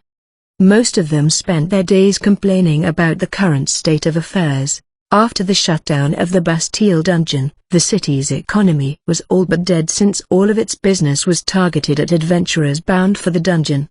While restoration was technically underway, the Republic was neither eager nor generous when it came to its funding. In fact, the Republic had already forsaken the city, saddling the Demon Lord with the whole thing. The residents were sure to riot if they were to find this out. Our only saving grace is Mikan. Just being around her boosts my mood. And that Dan skin, that gets me. She''s ... too hot. Mikan was the type to be well liked by both men and women, while Yukikaze, who was next to Mikan, garnered obsessive popularity among men. Ugh, I want to dungeon crawl with Yuki. With your abilities? Only in your dreams. Just be happy we can see her alabaster skin. She''s ... too pale. You keep saying the same thing, man. Mikan was rapidly clearing debris and giving out instructions to those around her, while Yukikaze held her staff aloft, spreading cold air throughout the area. Her staff was embedded with a snow crystal, also known as Neve melting ice, which allowed her to lower the temperature with minimal stamina expenditure. I haven't seen Mr. Fox in so long. Crying emoji, said Yukikaze. What the hell is an emoji? Mikan answered. Get some work done, will you? Waterfalls from my eyes emoji. Knock it off with the nonsense. There was quite the contrast between them, with Mikan busily running to and fro and Yukikaze standing completely still. It's hot, I'm drenched in sweat already. Yukikaze, could you cast cleansing light?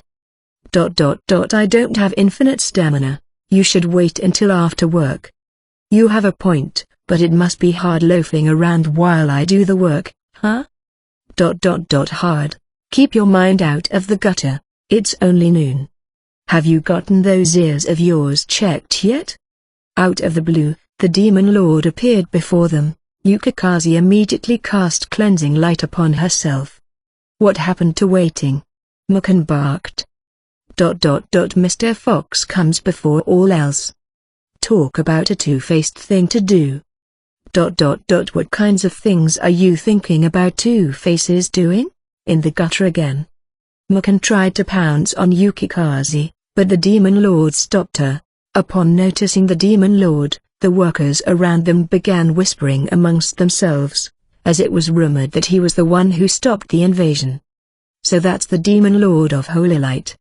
He's the one who burned a Hydra to a crisp? He''s ... too scary. The Demon Lord's arrival had completely halted the restoration work, but even the foreman could do nothing but anxiously wait. He didn't dare tell the Demon Lord to get out of the way for fear of a fiery death. In contrast, both Mikan and Yukikaze were free-spirited enough around him to make the crowd nervous. You're in the way. What are you doing here anyway? Or is it who, Mr. Fox? You two haven't changed. It's sort of relieving, in a way, the Demon Lord said and produced a map from his pocket. It vaguely outlined the continent but still had many blank spaces. Yukikaze slyly wrapped her arm around the Demon Lord's. Planning the honeymoon, Mr. Fox? What's with the ridiculousness right off the bat? Mikan joined them in peering at the map but soon shook her head. What sort of map is this? It's barely labeled and pretty old. Mr. Fox, borders in the north flip-flop depending on how the wars are going. I see. What do you know about Eurythese? The girls exchanged a look. Apparently, they didn't have pleasant memories about the place. There's lots of trade, and it's usually where adventurers go once they make it through their rookie phase. But what? It has a dark side, Mukun frowned. It sounded like Eurythese was going to be a difficult country for the Demon Lord to maneuver himself through, but after the meeting with his advisors, he couldn't avoid it. There's a dungeon there called Blue Bricks where one-star adventurers crawl. It has a coliseum and plenty of underground gambling. Narcotics are sold on the streets and slaves are sold in broad daylight, Yukikaze explained in an unusually elaborate way. Their capitals filled with traps to fit these adventurers into a mold. Bunch of crime syndicates too. Sounds like a troublesome country. This one up here sounds peaceful, Milk. Mukun violently shook her head to deny the Demon Lord's quick judgment. Contrary to its name, Milk was home to a fierce horse-riding tribe. What are you talking about? Those guys are always invading somewhere, setting any settlements they attack on fire, and taking whatever loot and civilians they want. They're a bunch of punks. A mountain range splits Milk in half, with vast plains on either side. Yukikaze took out her magic pen and scribbled in the mountains and plains on the map. As a seasoned adventurer, she seemed to be familiar with the geography of most countries. Here's the timeline plane, Mukun pointed out. A bunch of groups within Milk fight for territory here. The grass is only greener, I suppose. Huh? Of course grass is green. I don't mean. Whatever. And the upper half? The Tweeterland Plain. Those aren't normal names for places, are they? Who came up with these? Huh? What isn't normal is your brain. Mukun barked back, nonplussed by the Demon Lord's reservations with a perfectly normal name for a locale by this world's standards. Anyway, first things first, we have to pay a visit to Eurythese. Eurythese? Did I hear you right? A voice called from the crowd, and an adventurer emerged. It was Enjoy, whom the Demon Lord had encountered in the Bastille dungeon some time ago. He had insulted the Demon Lord's youthful appearance and promptly earned a pebble thrown at his gut, resulting in an explosive discharge of flatulence. Wouldn't do that, if I were you. You wouldn't last a day. He dismissively waved his hand, a condescending sneer across his face, clearly looking to garner the affection of Mukun, whom he fancied. The Demon Lord, however, strained his memory to recall his last encounter with him. You were, Enfart, was it? Enjoy, don't you call me that. If you want to make a lasting impression, why don't you start going by Skunk? Guess you've got a death wish, huh? Come to think of it, I owe you one. You're dead meat, old man. Enjoy charged, swinging at the Demon Lord, but Yukikaze breezily swung her staff, generating a magical gust that blew Enjoy away. Social distance, dodged flatulence. Enjoy, it was. Go and quarantine yourself from life. As Yukikaze and the Demon Lord fired these one-liners, Enjoy rose to his feet again, his face bright red with rage. He was a decently skilled adventurer, but this was no contest. God damn it. So you're headed to Yuri, huh? We're going to settle this there, once and for all. Enjoy shouted and ran off, indignant. Mukun sighed with her fists on her waist. Yukikaze muttered, He came back here because he became penniless in Yuri. Got it. That's why he's been here for so long. It? Mr. Fox. Not what I said. As quickly as he shut down Yukikaze's R-rated comment, the Demon Lord moved to leave. Yukikaze tightly clasped his sleeve. Don't forget, Mr. Fox, you promised you'd sleep next to me. A promise that was practically forced upon the Demon Lord after he broke his previous promise of dinner, but considering that both Yukikaze and Mukun were hard at work restoring the city, he'd feel too guilty blowing her off again. If I can find the time. Not a problem. I'll coordinate. We have to come together. What are you going on about?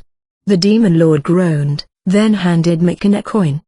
Her eyes widened. Wow, this is a gold medallion. For your troubles, keep an eye on this city for a while. Are you serious? The demon lord simply waved his hand and turned to leave, ready to tackle the daunting task of facing the paladin. Yukikaze called to him for a parting shot. Mr. Fox. What is it? There's no parole from love. What am I even charged with? After the demon lord's departure, the restoration site finally began to move again. The demon lord made his way through the city, the majority of which was bustling with construction projects. The paladin was among the workers, carrying materials at times and giving directions at others. He was acting like a foreman.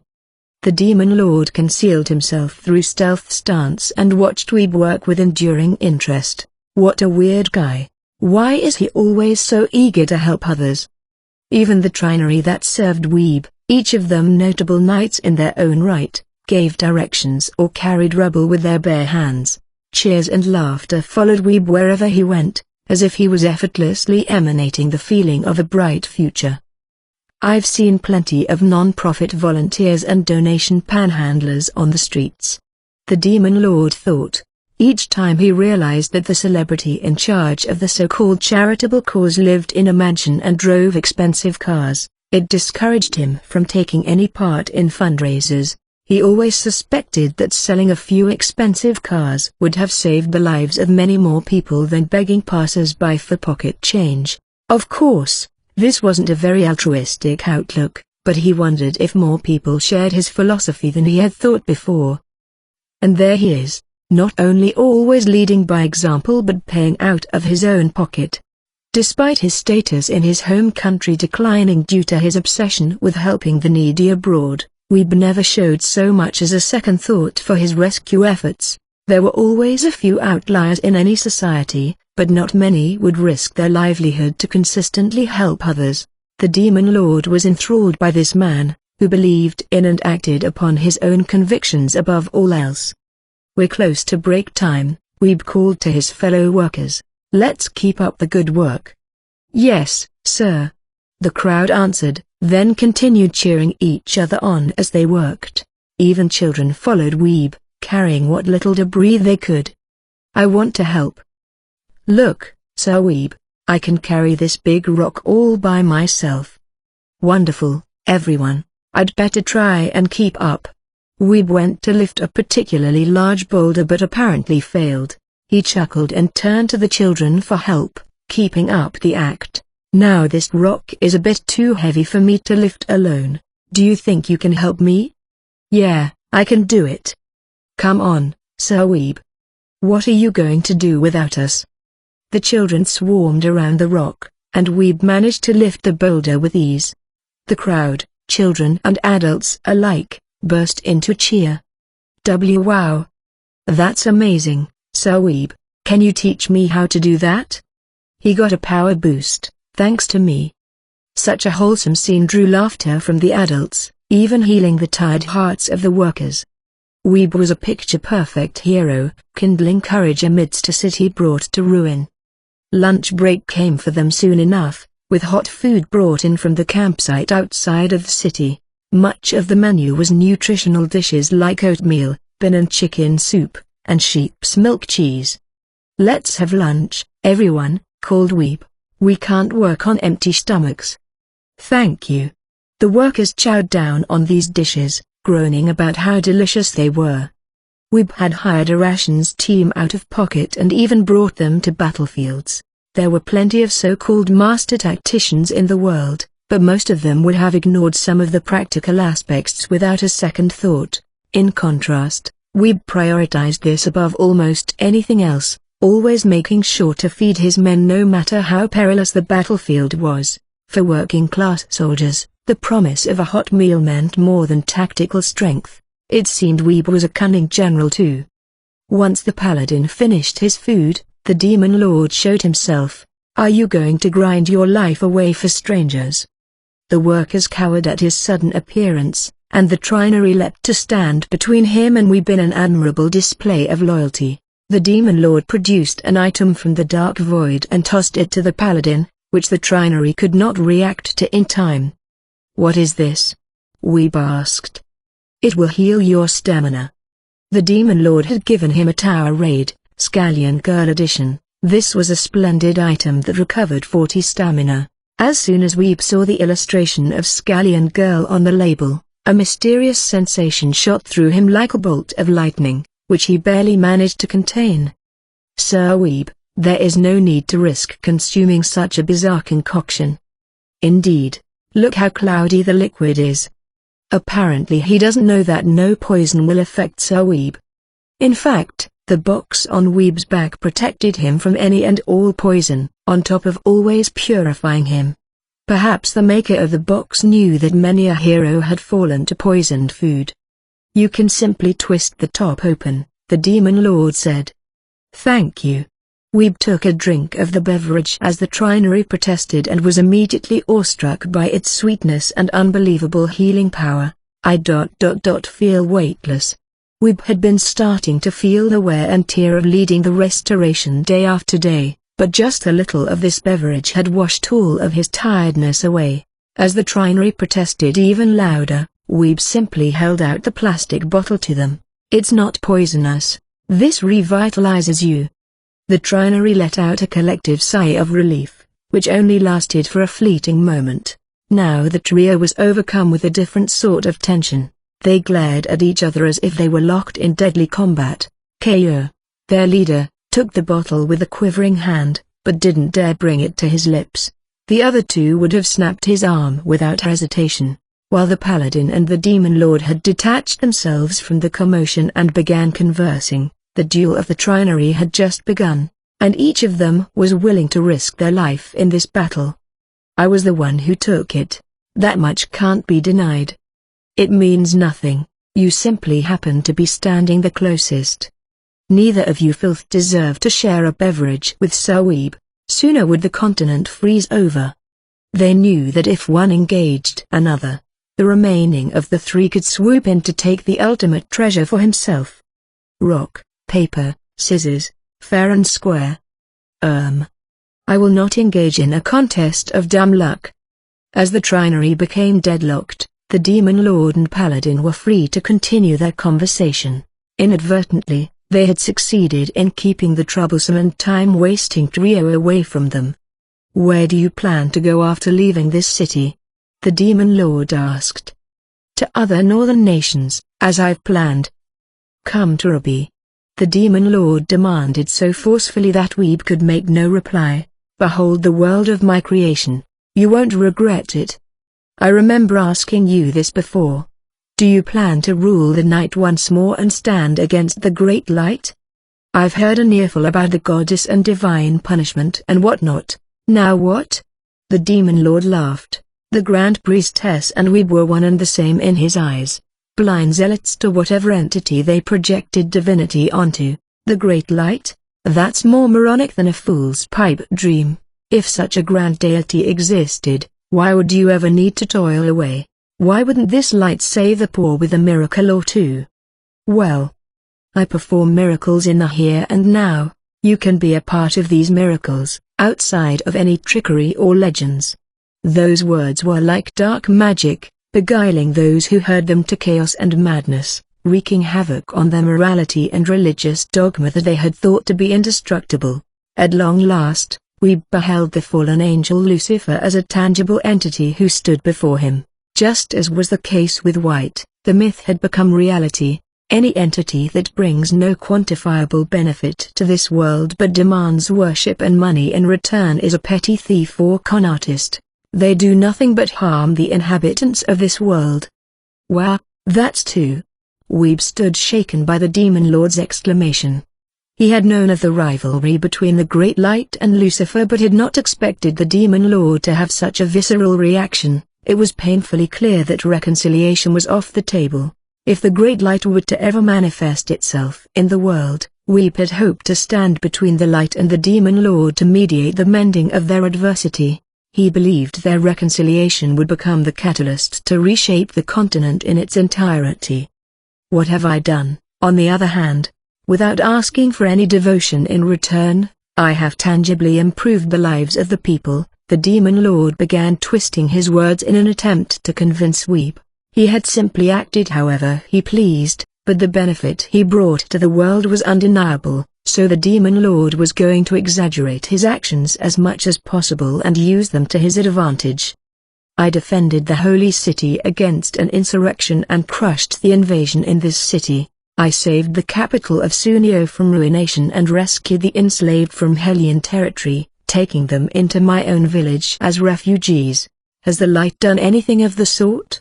The fact that all those accomplishments were brought by coincidence or Tahara's scheming did not stop this con man from weaving a tall tale out of them. Unfortunately for Weeb, these accomplishments, however accidental, remained irrefutable.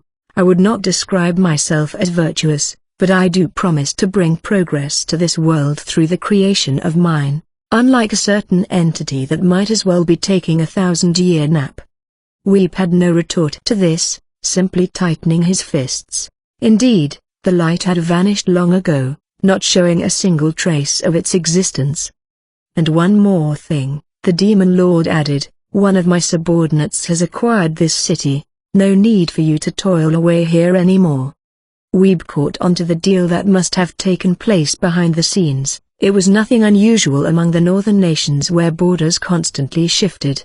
He proclaimed proudly, "Who the city belongs to matters not to its people. I work for them, not for you or any other ruler." The Demon Lord felt himself smirk. Weeb sounded just like the hero of a movie or comic book. It was becoming comical at this point. "Don't make this difficult," he said. "Leave this place to my people. Just come to the village, already." Without waiting for an answer, the Demon Lord turned away. Despite his egotistical demeanor, Weeb couldn't bring himself to hate the fallen angel who spoke with such pride and conviction. The Demon Lord was faithfully devoted to his own actions without hesitation. Despite them being polar opposites, Weeb and the Demon Lord seemed to have something in common. Diamond, diamond, diamond.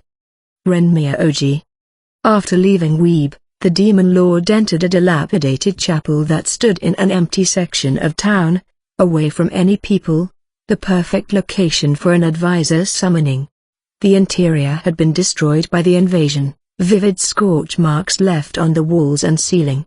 Perhaps the townspeople were hesitant to tear down a chapel despite the damage. Finally, the day has come. I wonder how Ren will react. Renmia Oji was a girl whom the Demon Lord would have described as his best advisor. During the over a decade of the game's existence, he had devoted blind love to this character. Everything from her creation and backstory to her skill set and stats were a product of overt favoritism. She had it all. Looks, status, brains, strength, all without having to earn any of it. Pretty crazy character I made. The Demon Lord reminisced about the past and Ren's characterization. The girl, despite her icy disposition, was kinder than any other character. Her birth came with a bizarre destiny, resulting in her being placed in the upper house, a facility reserved for noble-born children under unfortunate circumstances. For Ren, this felt like nothing short of abandonment. The Miyaoji house at the time had no heir. The pressure slowly drove the lady of the house into hysterics. Meanwhile, Ren was conceived between the lord of the house and one of his concubines. His wife went mad with rage, attempting to kill the concubine and the unborn Ren. The lord managed to secure his concubine and unborn child in a distant location where his wife could not reach them.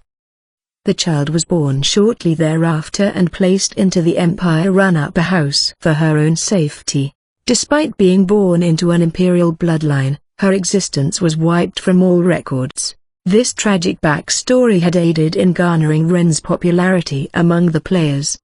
It's straight from a soap opera. Now that I think about it, it was too much, the Demon Lord grumbled, but Ren's tribulations were far from over. Lady Miyaoji had continued to hunt down Ren's mother, finally capturing her and strangling her to death. The only person who knew Ren's true identity and the only person who ever loved her had been taken from her. Her graduation from the upper house was not attended by any members of the Miyaoji family, but a strange man in a long, black coat had come to see her. Hokuto Kunai had recognized Ren's exceptional talent and come to recruit her. In exchange, in a voice as cold as ice, Ren asked for him to kill Lady Miyoji. Kunai simply nodded and granted her wish. With her contract signed in blood, she joined the Department of Citizen Happiness Management. After her existence had been wiped from all records, she stepped out into the limelight. Ren might have considered that day her true birthday. The duality of Ren being a player's worst nightmare and a tragic heroine had earned her undisputed popularity. The last one I saw was you, that day. The Demon Lord closed his eyes in reminiscence.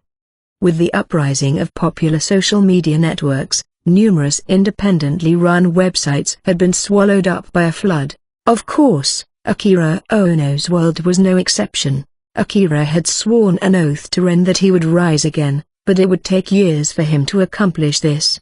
I finally get to see you again. Whenever the Demon Lord summoned an advisor, he was always met with a dose of nervousness and a powerful sense of elation. Today, however, he was overcome with only excitement. For 15 years, Akira Ono had devoted himself to her, which was longer than many even provided love for their spouse or family. Ren spent more time at Kunai's side than anyone else. I have to be careful. She was Kunai's secretary and bodyguard, never leaving his side. She alone had spent much more time with Kunai than any other advisor. Any small discrepancy could give him away. I want to at least get along with Ren. No, I have to make it happen. His relationship with Ren could very well decide the future of his endeavors in this world. With determination, the Demon Lord brought up the admin screen. It now illuminated her name. The sight alone made the Demon Lord's heart skip a beat. Steadying himself, he searched his surroundings for any signs of life before finally commencing the summoning. Ren, come hither to my presence. The familiar pillars of white and black materialized before the Demon Lord. When they converged, a familiar girl was left standing there, utter perfection. Everything down to each individual strand of her hair shone with a remarkable glow. Her small but dignified stature prevented most from even approaching her, her ice-cold expression betraying the allure of her traditional Japanese beauty. She was far too special to Akira Ono. Straightening his back more than necessary, the Demon Lord called to Ren with vigor. Thank you for coming, Ren. You've summoned me, Master. What? What's wrong? The Demon Lord was quickly dismayed at Ren's reaction. While she was grateful towards Kunai, she never felt any affection for him.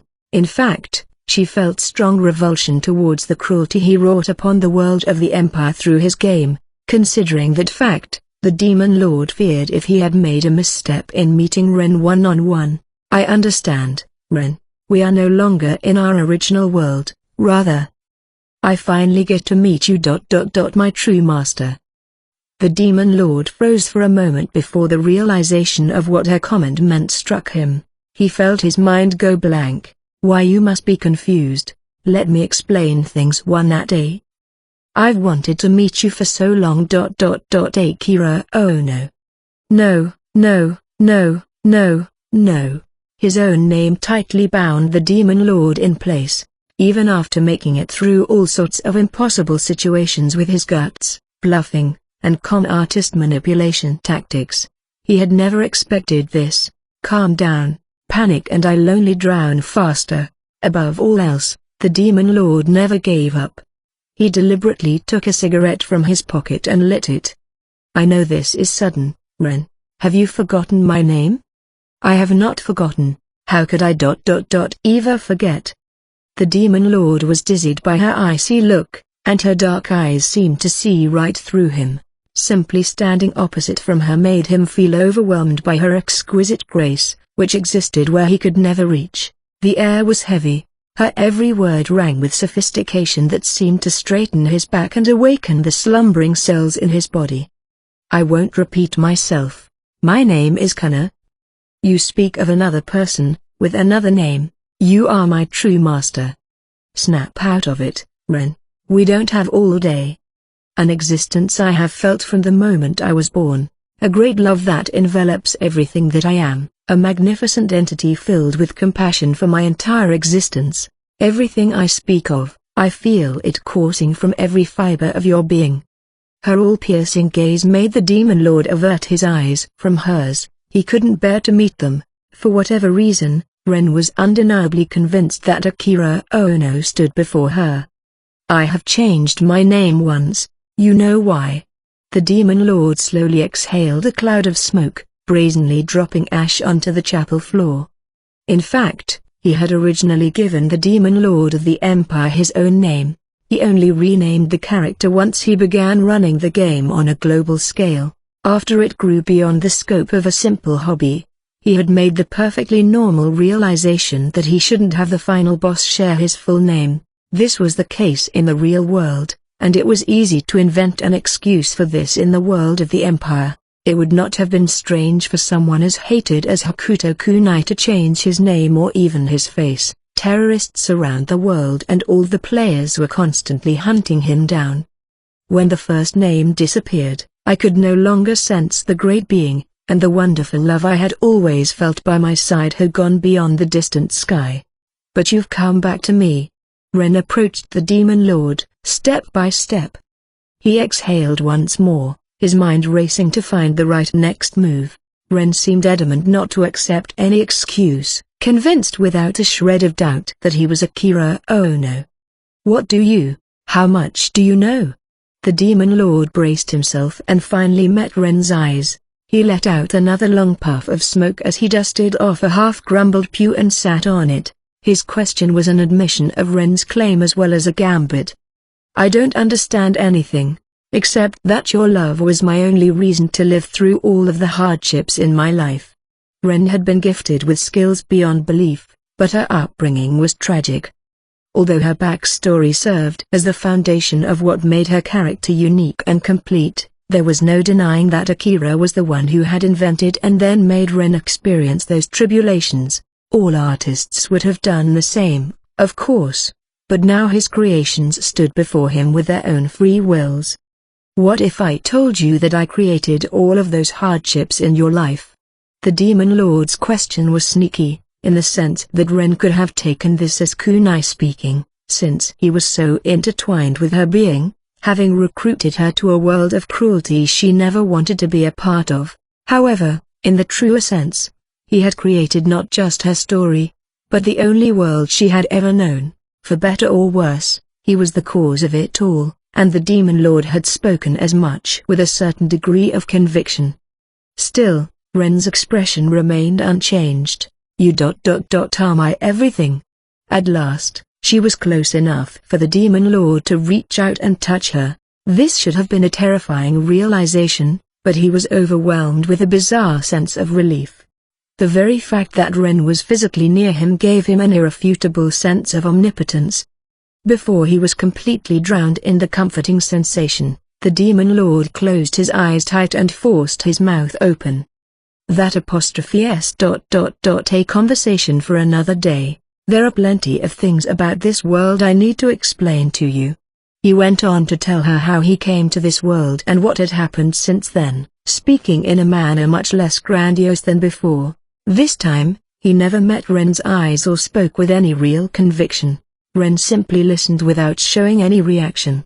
Time passed in the old chapel, where only the Demon Lord's voice and the faint sounds of the outside world could be heard. What would a bystander make of a man clad in all black conversing with a graceful girl in a black, sailor-style uniform? The Demon Lord had recounted the same tale, which he could now recite without preparation or pause. But it omitted an important truth: the existence of Akira Ono. You've faced many challenges, Master. But please don't trouble yourself anymore. From this point on, I will be your shield and your sword. The Demon Lord grunted in acknowledgement. Appearing in another world should have warranted a reaction worthy of a literally world-changing event, but Ren seemed completely unbothered. She reverted the subject of their conversation to the previous one. Why are you pretending to be him, Master? Do the others simply not know your name? Perhaps you are hiding your identity because you feel some suspicion towards the other members. Wait. Stop, Ren. The Demon Lord wanted to shut down at the onslaught of these questions, but his brain continued to work for once. He presumed that, after receiving his devotion for 15 years, Ren had become something more than the other advisors. Even to him, Ren had always been special. She was the heroine and face of the game, an impenetrable being. Even her record was unmatched. The MMO had shut down before Ren had suffered a single loss. Even on that fateful night in 2016 when the sleepless castle fell, Ren stood fighting until the end. Ren rapidly continued with her same expression, as if she were speaking to herself. There are some members of the party whom I wouldn't trust, even those who are downright dangerous. In fact, I think you're right to be cautious, Master. The Demon Lord immediately knew who Ren was talking about. Yu was acting peacefully now, but she was extremely dangerous by nature.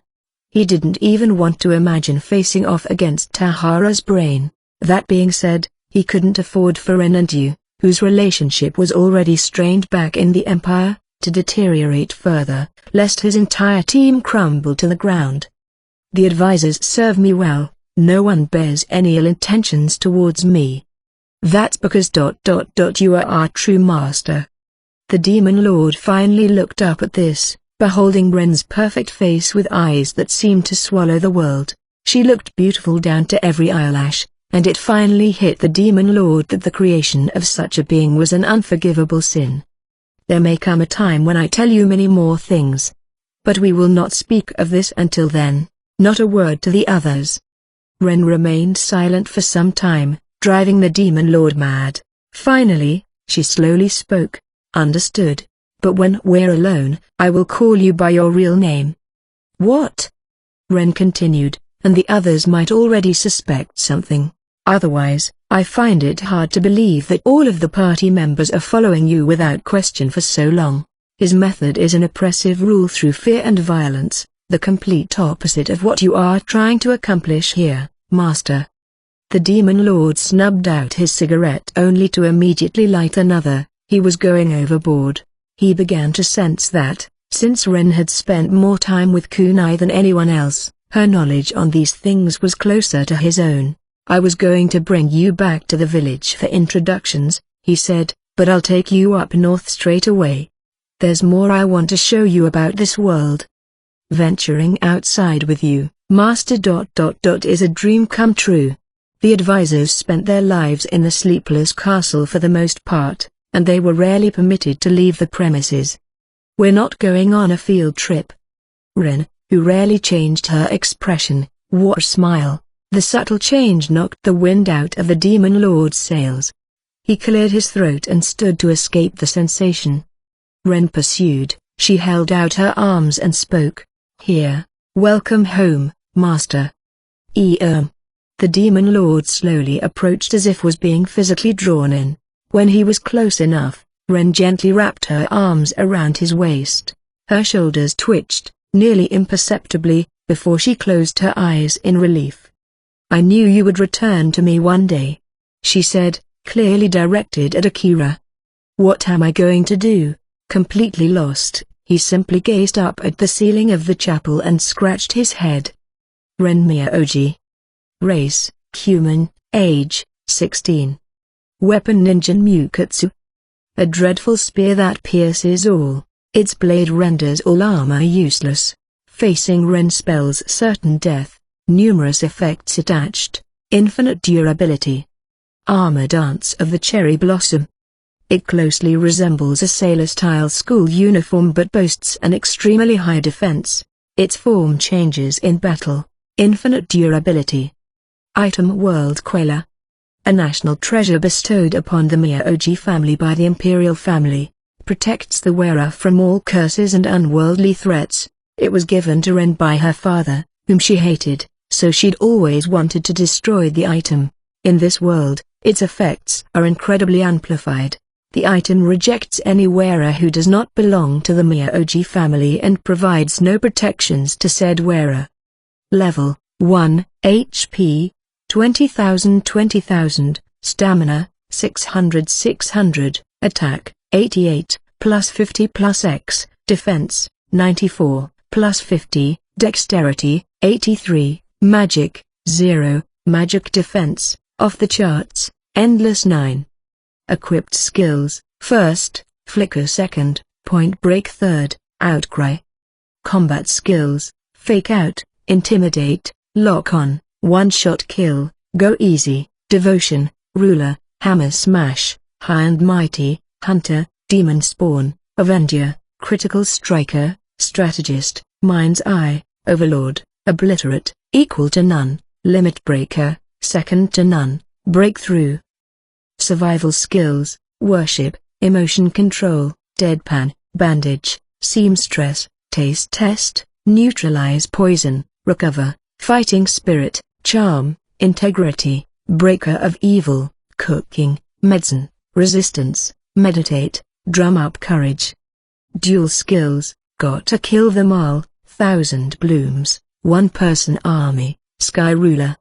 Special abilities, Dictator of Law, Assault Queller, etc. Diamond, Diamond, Diamond. The final boss approaches.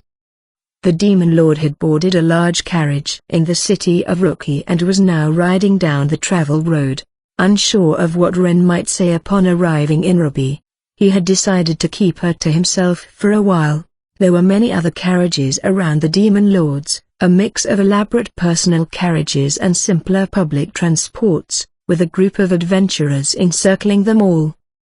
Bandits were not a rare occurrence along the dark travel roads of the northern nations. At times, entire battalions fled losing wars and turned to robbing travelers, so all transportation was done in caravans of a certain size.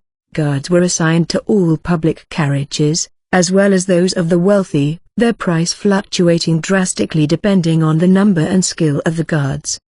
Do you really need any bodyguard other than me, Master? Don't dismiss the idea too quickly. It's worth experiencing things that may seem unnecessary on the surface in order to gain a deeper understanding of this world. There may come a time, for example, when I would want to hire these guards for some reason. As you wish, Akira. The Demon Lord, who had been reclining in the carriage seat ever so luxuriously, began choking on his own saliva at Ren referring to him by his real name. What is the meaning in calling me that, Ren? It's completely pointless and unnecessary. It is neither pointless nor unnecessary, Ren retorted, as if the matter had already been decided. The Demon Lord failed to find the words to respond. Ren had an incredibly stubborn side when it came to certain things. To paint her in a positive light, she was dedicated, even pure. On the flip side, she would butt heads severely with anyone who let raw efficiency govern their actions. We'll have a good long talk about that another day. I'm going to rest my eyes for a bit. The carriage had also just come to a stop for the driving horses to have a break. The Demon Lord stripped his jacket and laid down onto a cot. Ren swiftly sat on the same cot, gently lifting his head onto her lap. I will protect your cranium, Master. Cranium. The Demon Lord was forced to hold back laughter at the uniquely Ren choice of words. At the same time, he saw in her eyes that she was dead set on her proposition, and once again would not take no for an answer. The Demon Lord relinquished, resting his head on her lap. Are you comfortable, Master? It's not so bad. The Demon Lord muttered as he felt peace and contentment seeping into his brain, fresh air that smelled like cherry blossoms in full bloom filling his lungs. Her armor, Dance of the Cherry Blossom, contributed to this effect, but Ren herself exuded an aura that reminded him of cherry blossoms. She gently stroked his hair and at times his cheek, just as the Demon Lord was beginning to drift off in soporific bliss. A knock at the window made him raise his brow. He assumed one of the guards was delivering him a message. You can open it. What's the matter? A middle-aged adventurer poked his unremarkable face through the window. Whoa, looks like you're having a nice ride. Didn't mean to intrude. The adventurer gave a slimy grin. Your strange clothes caught my eye. That's what they call a suit up in the city-states, right? The city-states, huh? What do you want? No need to give me the death stare. You're scary enough as it is. If you're looking to do business in Yuri, I have a piece of information you'll be interested in buying. Ignorance can get you killed up there. Still resting his head in Ren's lap, the demon lord produced a silver coin from his pocket and deftly flicked it straight into the adventurer's palm. Big money in the house. A silver right off the bat. You might just have what it takes. How much do you know about Yuri? I'll hear everything you have to say about it. All right then, let's have a nice little chat for the rest of the trip, shall we? The man went on to provide cursory information about the nation of Eurythes, which mostly corroborated what Yukikaze and Mukin had told him, but gathering intel from multiple sources helped boost its accuracy. The demon lord tried to press for details, but the man suddenly clammed up, staring drowsily ahead in a gesture which seemed to request further payment. With the flick of another silver coin, the demon lord pried his mouth open. You're the best customer I've had in a while. You're not a run-of-the-mill trader, are you? What kind of business are you looking to start up there? I'm the one asking questions. Hey, good point. I'll happily talk your ears off. After a number of detailed questions, the demon lord dismissed the adventurer, satisfied. The man closed the carriage window with a grin and made his way towards the other high-end carriages. Apparently, he had a side hustle of selling information during his guard shifts. He's got thick skin, for better or worse. Yes. What's the matter, Ren? Nothing at all. A pearly smile spread across Ren's face, who was visibly overcome with bliss.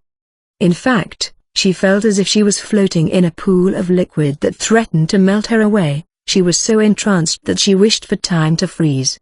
We need to stay out of trouble when we get there. The Jack of all trades, it was called, the company that runs the country. Ren had apparently processed all of the shared information despite her ecstasy, her hand still continuing to tenderly stroke the demon lord's hair. Looks like they pay off their central government and military too. They sound like the mafia. The demon lord furrowed his brow at hearing this. Tahara had mentioned that this company was the one who had stolen their cargo. If the demon lord had any choice in the matter, he wanted to have nothing to do with them. He had no interest in said cargo, nor did he ever claim it as his. Our objective is to acquire a magical item that will protect against magic in the dungeon. No need to get involved with the likes of them. Seeing the demon lord close his eyes, Ren covered him with a blanket, wrapped another around herself, and shut her eyes as well. Master, I am incredibly happy right now. Gee, good. This scene made the pair come across as if they were a couple in their honeymoon phase. A coachman peeked into the carriage and silently scowled. The carriage started again, en route to Eurythes, where dirty deeds were done dirt cheap and young dreamers flocked, aspiring to emulate the lucky few who'd struck gold. Naturally, most who knocked on its door were taken advantage of and made to learn the lessons of the North the hard way. Worst of all, under the protection of the Jack of all trades, evil ruled in the streets of Eurythes. And now, a pair of final bosses were on their way, an ominous omen for anyone involved. Border gate of Eurythes. Oblivious of the approaching catastrophe, the entrance to Eurythes was bustling with traders, adventurers, and other travelers, some of them even napping on makeshift picnic blankets. Another day of traffic, Ears. There's been a lot of commotion around here lately. Ears gave a thoughtful gaze at the horde of people at the gate. Not only had they entered war season, but there had been two disasters nearby in rapid succession. A large-scale invasion had struck the Republic, and a catastrophic event had left the capital of Sunio in near ruin. It was only natural that Eurythes was met with an influx of asylum seekers. We're stable, for better or worse, the first guard said. It's a one-man rule here. Guess they thought that it'd be less messy than the alternative. Ears twirled a blade of grass he held between his teeth. He could vaguely sense some sort of conflict approaching Eurythes. Concerned, the guard asked, "Why the long face, Ears? Something wrong?" "I've been thinking of that cargo we apparently nicked. The one the mercenaries had a whole parade about?" Jack of all trades had forcefully pilfered the Sardam Bishop's cargo that had been abandoned in Sunio. As a relatively weak nation, Sunio had no option but to accept this outcome, but Ears couldn't help but feel that this fiasco wasn't over. Why'd the guys who finished the fight leave that cargo behind? He asked. Who would just walk away from a pile of treasure? They didn't realize it was there? And the ship that was piled high with it? No one would be dumb enough to miss that. Ironically, the guard's guess had been spot on. Then, maybe they feared repercussions from the Sodom. They cut off anyone who screws up in foreign land. You saw the slaves. The Sodom can't claim money that dirty, at least not openly. Jack had ordered the robbery for that very reason. Ears might have also considered the fact that the majority of trance on the ship had been trafficked by Jack to begin with. Speaking of the mercenaries ... they were so cool, weren't they? I wish I could be like them. Sure, kid. The 5 stars, were they? I wonder what they eat. They could get any girl they wanted, I bet. I'm jealous. The guard rambled on. Ears had mixed feelings about the 5 stars. Before he landed himself on Mega guard duty, he had been a member of the mercenary group. Ever since his departure, Ears felt miserable every time news of the 5 stars' accomplishments reached him. 16 years already. He thought, and I've been here wasting away, while his old comrades became the leading force of the best mercenary team on the continent. Ears had spent his life in the shadows, away from the limelight. When his old team had returned after completing a top-tier gig for the Jack-of-all-trades company, Ears made sure to keep out of sight. He could not have tolerated being seen like this. Just you watch, Ears. I'll make it big like them one day. Oh yeah. Best of luck, kid. Just as Ears chuckled, he heard a voice in his ear, one that he never wanted to hear. It is you, Ears. Been a while, huh? Ears turned around to find one of the chief members of the 5 stars. He cracked a stiff grin and wiped the sweat from his brow. The man had snuck up on Ears without being noticed. I thought I recognized one of the guards before. Had a feeling it was you. Why yeah, good to see you, Lilas. The young guard's face lit up as he realized that Ears knew one of the very heroes they were speaking of. Why didn't you tell me, Ears? You geese know each other? No, Seeing Ears trail off and stare at the ground, Lilas's lips curled into a smirk. He was a man with spiky green hair clad in top-tier armor, a nasty gleam in his eyes. Come on, Ears, you don't tell your friends about us? We're all from the same village, you know. He was one of the founding members of the group. You can brag now, Ears. I don't. After all the crap you put us through, we can all laugh about that now. So, what have you been up to nowadays? Watch duty. By the looks of it. Lilas looked Ears over from head to toe and snickered. Sensing the storm to come, the rookie guard stood silent and still, abandoning his bubbly disposition. Watching graves would suit you better. You see death, right? I can't even count how many times we bought that nonsense. Ha, Ears. Lilas burst into laughter, then abruptly stopped as he slugged Ears in the face, causing him to fly into the crowd. I told you never to show your sorry ass again. Don't tell me you became a gatewatch to try and weasel your way back into the group? No, I've been working here for years. Paying no mind to Ears's explanation, Lilas kicked him in the stomach. The seemingly ordinary blow left a large dent in Ears's steel armor.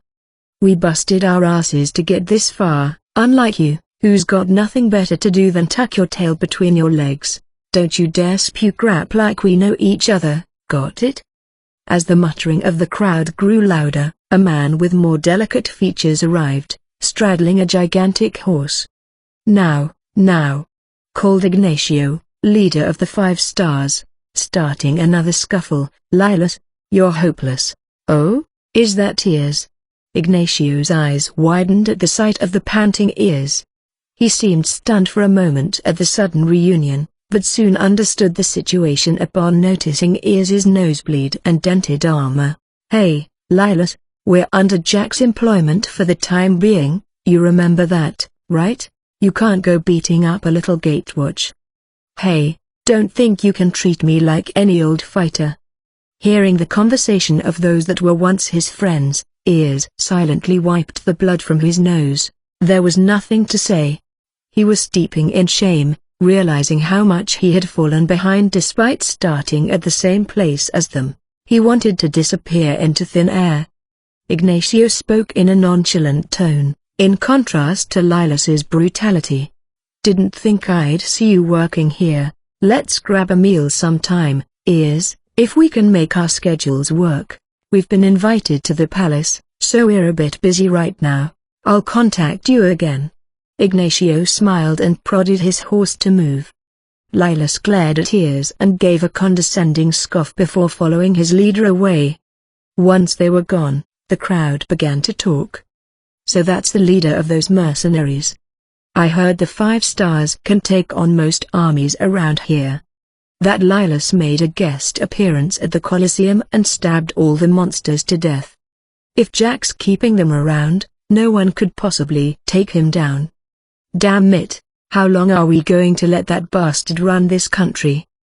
Away from the commotion of the gate, Ears was wiping his face with a wet cloth. He ran his hand along the dented armor, thinking about how it was now useless. Are you all right, Ears? Sorry, kid.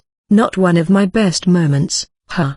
Ears tried to laugh, but his face remained stiff. He felt even worse knowing that the guard was searching for words to console him with. It kind of bites when your old friends get too famous. He managed to force out a chuckle. I'm sorry, Ears, I don't know what to say. Don't sweat it. They worked hard and made it to the top. I just fell off the ladder somewhere and hit the bottom. With a self-deprecating scoff, Ears managed to labor his armor off. Most of his best cigars, which he kept tucked away in there, had been crushed, save for one. At least that's something. Ears. Just like he said, we were a bunch of guys at this village with no jobs and nothing to lose, second-born and third-born sons to farmers, so we became mercenaries. This world provided few options for young men with no farm to inherit and no connections, education, or money. Unless they became adventurers or mercenaries, they would become bandits or worse, be forced out to sea. Why, did you quit? The guard asked. For whatever reason, I've always had a keen eye for death. I see stuff. It wasn't too bad in the village. But when I went into battle this sense of death was on everyone around me, ally and foe alike. It's like drowning in death itself. While not nearly as refined as Tron, Ears had a special gift. Eyes specialized in picking up death and danger. Each time he saw death, he stopped his team and tried to change the plan. They listened at first. Who wouldn't have when Ears told them things like, if we keep going, we die, or, we'll lose most of our men if we push this plan. However, there was no way for the mercenary group to make a living by continuing to run from the risk of death. Putting their lives on the line was part of the job description. They started to not want me around. After running from dangerous battles and situations, of course I'd get kicked out. I didn't know. The funny thing is, all the guys that are leading the mercenary company overcame their deaths at every turn. They're the real deal, unlike me. The core members of the 5 stars were each talented. They were all the equivalent of A-rank adventurers, which was often considered the peak of human strength. The exception to this was S-ranks, who had some source of inhuman strength. The 5 stars had overcome the deaths that Ears foresaw and built their status from the ground up. Someone like Lilas only saw Ears as a liar who dragged them down in combat. Enough about my pathetic past. Sorry, kid, I'm done for the day. With a wave of his hand, Ears left the gate and made his way to his blacksmith to check in his armor, as he couldn't afford to order new gear. What the hell? Exclaimed the blacksmith. Did a monster get you, Ears? Something like that, Ears muttered as he left the blacksmith, away from the main street and into the slums. Brighter lights cast darker shadows, and the extravagant capital of Eurythese was no exception to the rule. There were plenty of slums in the city of Retry, but those were inhabited by the younger generation, the literal rookies, who still had chances to start again, who still had hope for tomorrow. The slum of Eurythes breathed a different air. More beggars and the sick, and those over the lost in the Colosseum.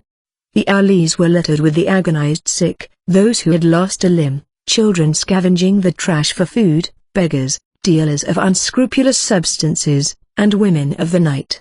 It was a graveyard of broken dreams. There were no rados, no restarts, no tomorrows, no futures, and no more chances. All of those things were left in the past. Ears pushed through the door of a makeshift hut and ordered a cheap drink. The establishment only housed a decrepit countertop, with nothing so sophisticated as chairs or tables in sight. A rancid smell hung in the air. "What's up, Ears? Playing hooky this early? Cut me some slack, eh? Give me the drink already." "Coming right up, top shelf rum, imported from Zenobia. You've got to enjoy every drop of this one." "Zenobia my ass, it's the same bootleg you might as well have made from trash." The exchange invited some laughter from the intoxicated patrons. Strong alcohol of poor quality was the drink of choice around these parts, and they were drunk on the cheapest. Those lucky enough to win a petty bet or two were enjoying a small plate of roasted beans, pinching them one by one. Others, presumably on some sort of payday, were enjoying a tough great crow steak or stewed crazy chicken liver. The combined stench offered a slice of slum life. Naturally, bathing and laundering were activities of a foreign world for these people. Kept busting his ass, huh? He's right, of course. Ears pounded down the cheap bootleg and hissed. He seemed conflicted between admitting the merit in Lilas's statement and refusing to be grouped in with natural-born mercenaries like them. Ears downed 3 cups of the bootleg back-to-back and produced the cigar he had been saving for a special occasion, definitely a more special occasion than this. Lighting it with a spellstone, he let the splendid aroma fill his lungs. Even his barmates came sniffing up to him to not miss a whiff of the cigar. "Face death head-on?" Ears muttered to himself. "That's not something normal guys can do, goddamn-it." He grunted, downing glass after glass to get drunk. His behavior wasn't all that different from the other inhabitants of the slums, who seldom had any other escape than the drink. Meanwhile, in the royal palace, the hulk of a man who controlled the nation was sipping on a beverage of his own. The man was, in a word, an orc, towering stature, boulder-like build, and eyes that glimmered like an apex predator's. Every aspect of the man seemed designed to intimidate those who faced him. The man sitting atop the other throne in the palace, the owner of Jack of all trades and the ruler of all of Uri, Jack himself. "The Sardoms still keeping quiet?" he asked. The higher-ups of the company, who all sat on the sofa across him, simply lowered their heads. They were dubbed clubs, diamonds, hearts, and spades, each of them adorned with various iterations of their namesake symbols on their clothing or skin. 3 of the 4 men wore North Star-esque gear complete with spiked shoulder pads, while Hearts was dressed like a dominatrix. Hearts spoke in a honey-sweet voice, "Patience, Big Daddy. You'll hear about them soon enough." Everything about Hearts was female, from his perfectly feminine voice down to his luscious, busty form. His dominatrix mask and platinum blonde hair made him stand out even more among the team. That knave was a tough pawn to lose. "No matter who takes his place, it means less gold for us." Said knave, of course, was the bishop of the Sodom. He and Jack had built a tight-knit and mutually profitable pipeline for drug and human trafficking, illegal imports, bootleg booze, arms dealing, etc. In other words, Jack had lost his pot of gold. Jack's wrath had kept the suits of cards silently staring at the floor, having run out of options. Just then, Ignacio sauntered through the door. "Another dreary day in the office, huh? Smiling has health benefits, you know." "Enough chatter. What about Sunio?" Jack asked, as if with a heavy stab of a dagger. Ignacio, however, simply gave a shrug and a wink. "Nothing, really. Pretty quiet so far." "Then I wasted my money hiring the lot of you. Now, hold on. Who knows what they'll get up to in the future?" Sunio itself held no respectable army of their own, but they did have the option of hiring foreign armies and powerful mercenaries. Jack had hired the 5 stars at a hefty price, just in case Sunio decided to resort to that option to avenge their reputation.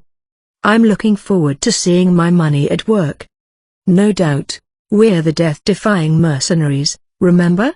Ignacio Singson, fluttering his hand.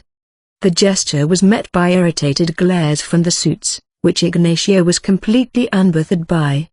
We're done here, everybody beat it, except you, Mossback. The room promptly cleared out at Jack's command, leaving only Jack himself and an old man wearing a set of grandiose armor sitting in the corner. His face featured a white mustache and beard that exuded experience and dignity. He was nearly as large as Jack, looking like a metal boulder in his armor. Set up defenses around the palace, Mossback. I don't expect you on the battlefield at your age. Protect a palace devoid of function and authority. You think I'm going to trust the commander that Xenobian whore of a chancellor sent over? Go give the king some advice on good tombstones. He's already got 1 foot in the ground. The general simply took the remark with his arms crossed before him.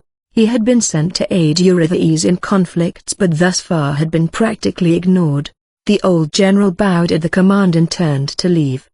Jack boomed at his back, "Tell that conniving little bitch that I've taken most of the major tribes in milk." The remark was a clear threat against the Chancellor of Zenobia, who aimed to use Jack to her advantage. How frightening. The old general mused. Do you intend to engage in war with us, sir? You're not worth the effort. Daedalus, the one in charge of Icarus, and I are like brothers.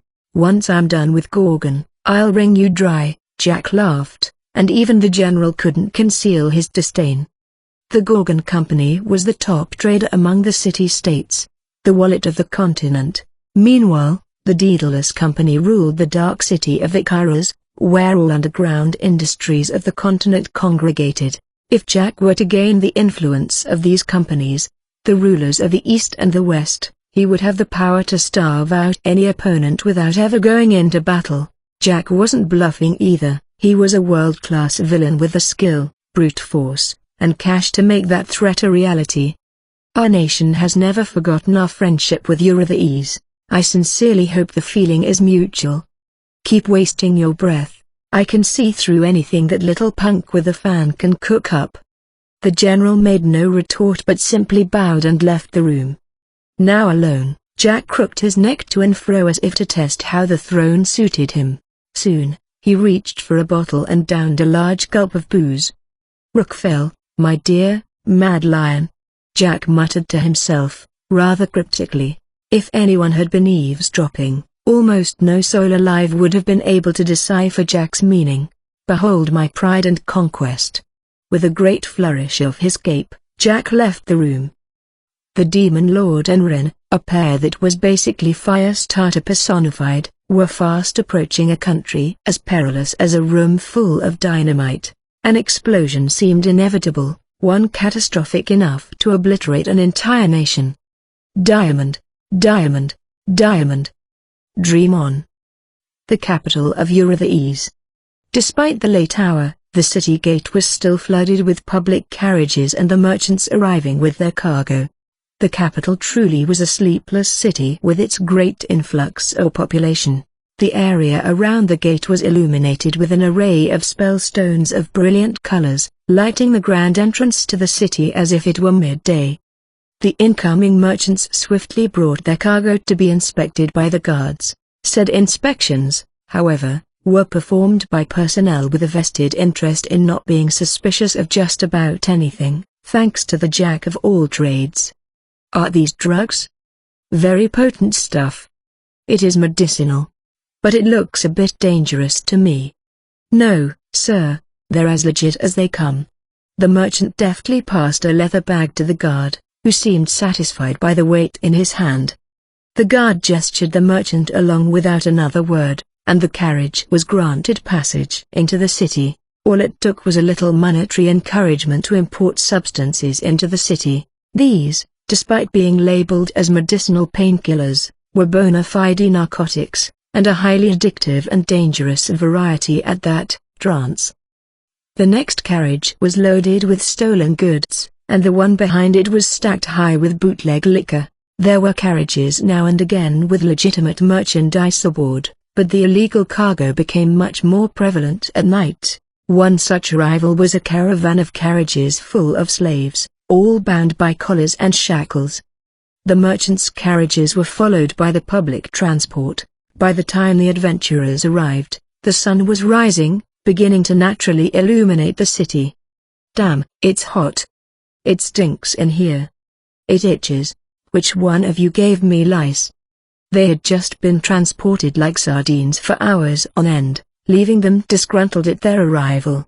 We finally made it past the rookie rank. You'd think they'd treat us like human beings now. Complain as they did, the cheapest selection of adventurers were treated worse than cattle. Horses or cows would have at least received water, feed, and a decent amount of space. The lack of care was made apparent at every step of the way. Said adventurer pack was greeted by a beaming welcome party, a large group of glamorous ladies escorted by steward, a high-ranking butler for the jack-of-all-trades who wore a spectacular handlebar moustache. As the adventurers disembarked, steward went to theatrically scold the coachman. You have been given very specific instructions to treat every adventurer brought to us with the care they deserve. What is the meaning of this? I'm terribly sorry, sir. There's been some sort of mistake. What's the use of apologizing to me? These fine adventurers are the ones who deserve it. I'm so sorry. Please, I grovel before you. The carriage driver did grovel on the ground, looking pale with guilt. The adventurers watched this with uncertainty for a moment before their faces began to contort in righteous vindication. All of this was staged by the jack-of-all-trades, of course. With the routine performance out of the way, the butler snapped his fingers. The stunning women in his entourage brought out cool, wet towels to each and every adventurer. With a flourishing bow, the butler formally welcomed the newcomers. Allow me to welcome the brand new talents to Ease. With that booming call, the ladies brought over chilled ale and glasses of wine, stunning the adventurers with unexpected hospitality. They were merely rank, after all, most of them had never experienced such a warm welcome in their lives, let alone for their adventuring talents. On behalf of the jack-of-all-trades, steward continued, we have taken the liberty of arranging accommodations, room and board, for the time being. Confused murmurs began to rise from the adventurers, who had been treated like they were subhuman up until this point, and now they were being propped up to be shining new talents of the adventuring world. The refreshing libations certainly helped in boosting their egos too. Well, I did have a bit of a reputation in Rookie. Naturally, adventurers with a star have an aura about them. Indeed, a single star that denoted their E-rank was pinned somewhere easily visible on their clothes, while these served as a means for them to show off their graduation from Rookie status. These were also the first trophy most of them had ever earned in their lives. Even a blatantly platitudinal compliment managed to boost their self-esteem. And surely, such esteemed gentlemen are quite adventurous in bed. Accommodations have also been made in that regard. For real. Our business only stands on the loot adventurers bring back from the dungeons. It is in our interest to retain talented single stars such as yourselves, lest we suffer great financial loss. The butler chuckled, in what came across as genuine concern. With this, the adventurers guffawed, some of them uncharacteristically boasting and pounding their chests. After the jack-of-all-trades propped them up so thoroughly, they were beginning to fool themselves into thinking they were renowned heroes. I must task that everyone verifies their identity and undergoes tests upon entry into the capital. All formalities, of course. Once that is taken care of, please feel free to enjoy your new life in this grand city. All single stars arriving in the city were met with the same welcome. They were housed at an extravagant manor for a few days, where every meal was exquisitely prepared for them. The men spent their evenings in bars with stunning beauties and their nights in bed with ladies of another sort. They even received invites to a grand party, hosted by the Jack of all trades, on the last day of the stay. This was absolutely a dream come true for all of them. In 3 days' time, all men were completely entranced by their experience. It can't get any better, can it? We finally made it out of that dump. Noda, we're on another level from those losers in Rookie. All of them couldn't help but feel the weight of their single stars. They were now in another world. As jubilant as ever, the men walked through the gate, laughing all the way. There was a price for passage into the city, but that, too, had been taken care of by the Jack of the all trades. Even the guards greeted the group in formation, cheering them on the way. The adventurers dreamed of their glorious futures. Ears watched the commotion with a cold, hardened look, nothing but a bunch of lambs to the slaughter. He was tasked with scoping out any dangerous individuals among the newcomers with his talent.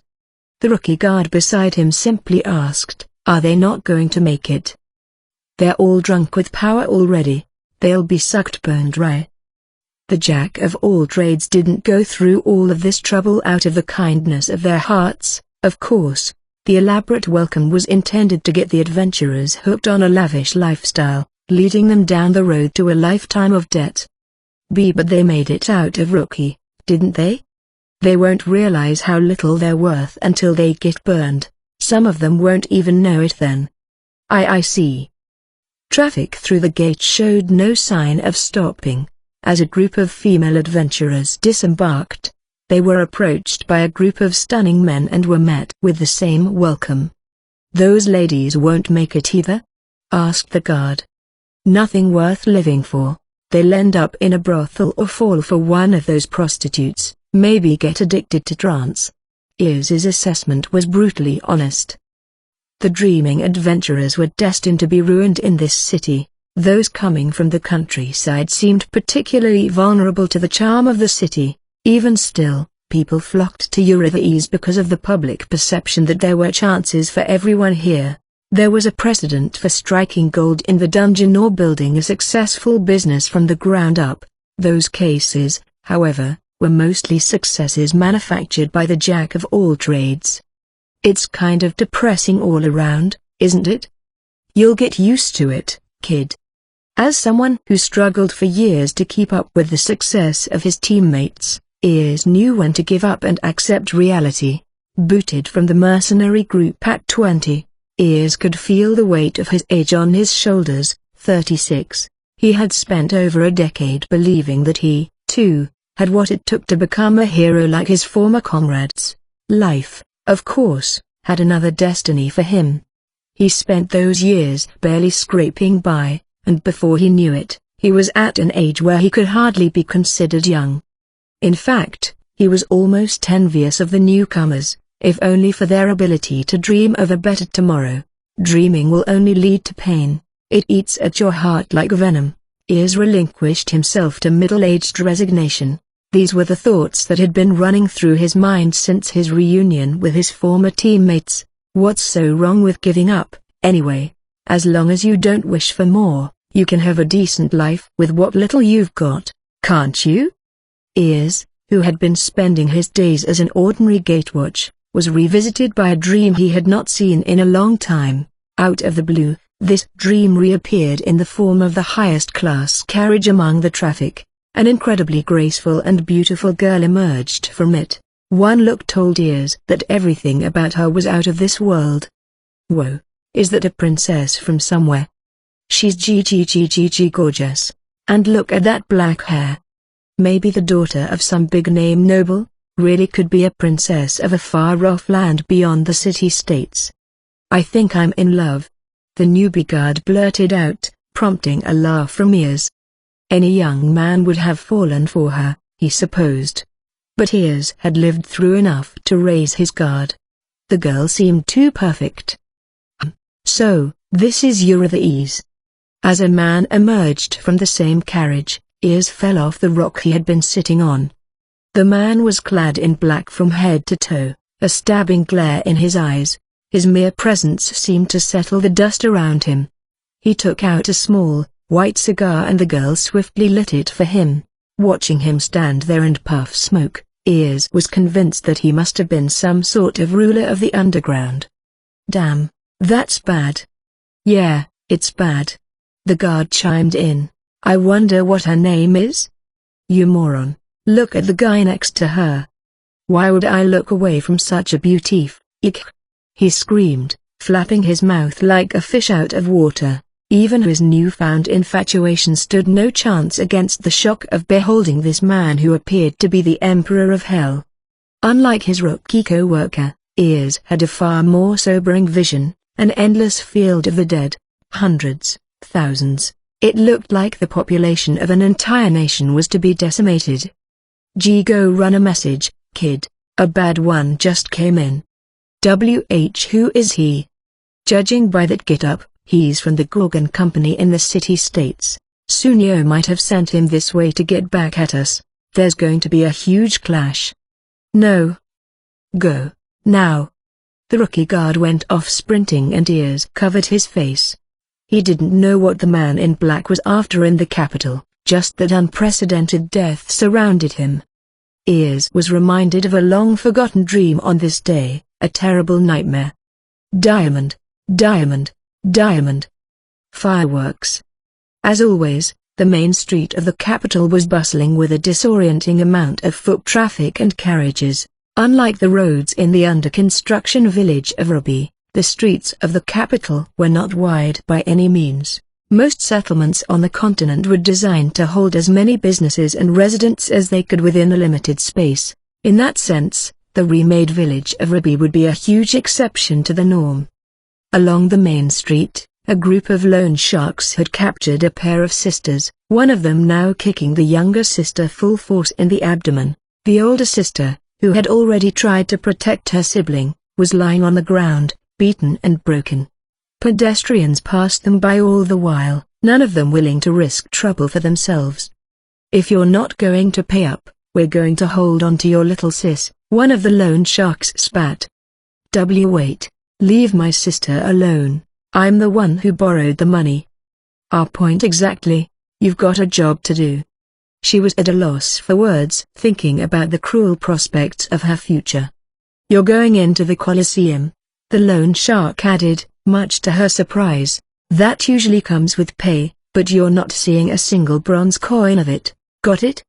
Colosseum. She muttered, her brows lifting in hope. She would be risking her life, of course, but she considered it a better alternative to strangers taking turns on her for nickels and dimes.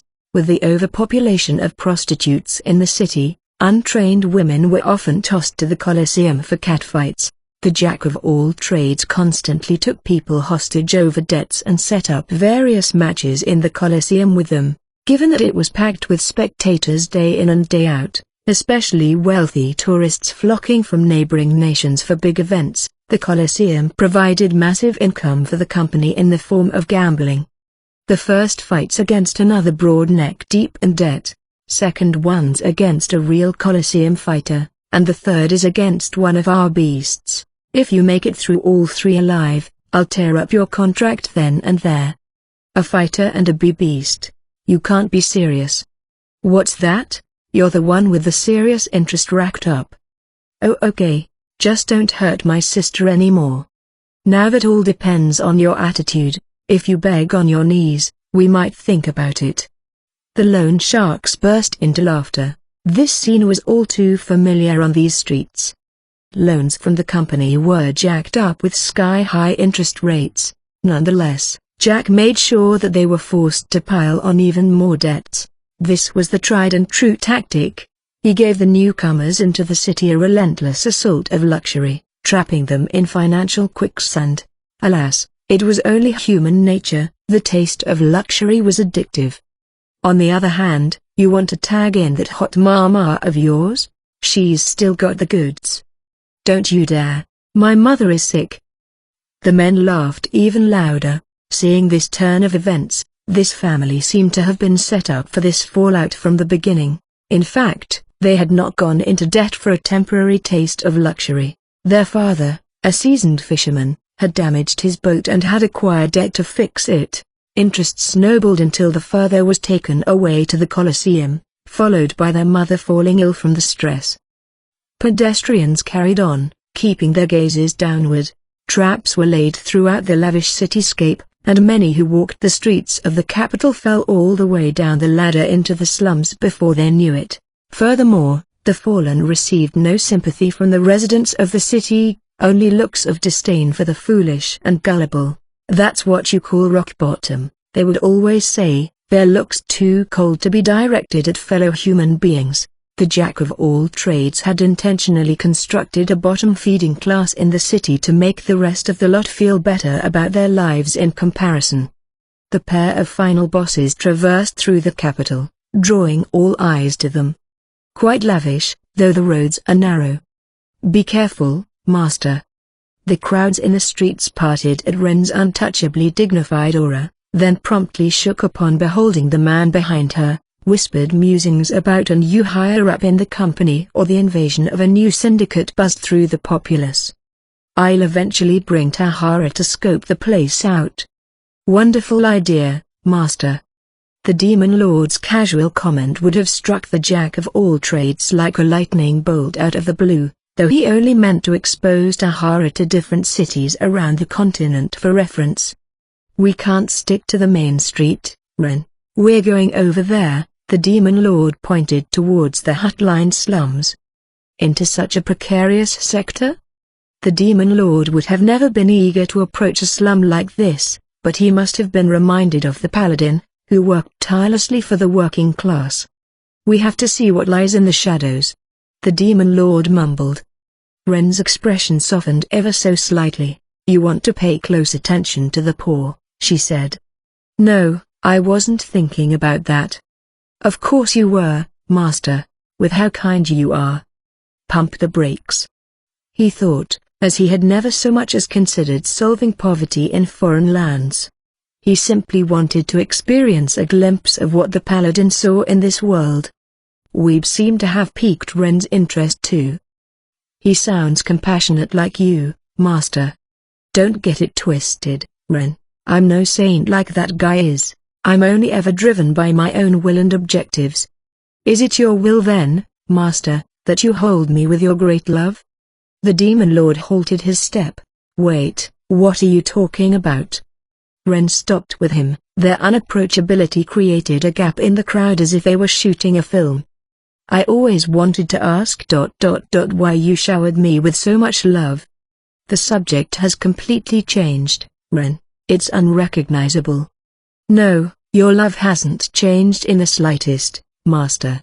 In fact, it feels stronger than ever now that we're closer. Even now, I feel like my heart is bursting with it."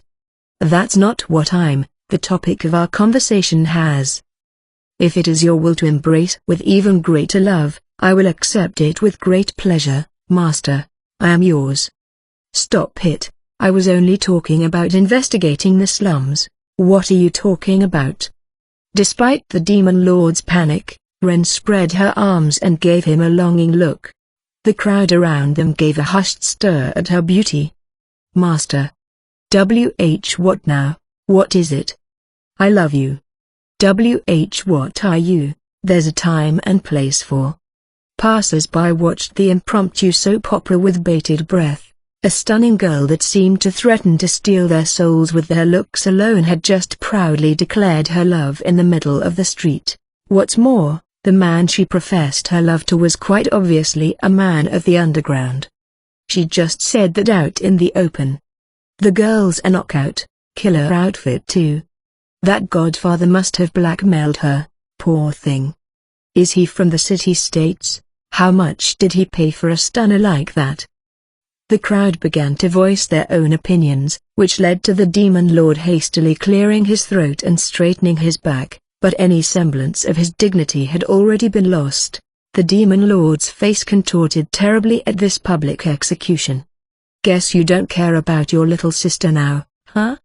For better for some and for worse for others." The loan shark's shouted reached the Demon Lord over the now quiet crowd. With a glint in his eye, the Demon Lord began a brisk stride towards the source of the voice, where a most foolish endeavor was being performed. "Bet you were looking forward to it," the loan shark continued. "Beg for my big, Fat Lance. Another of the sharks laughed. This guy packs a weapon down there.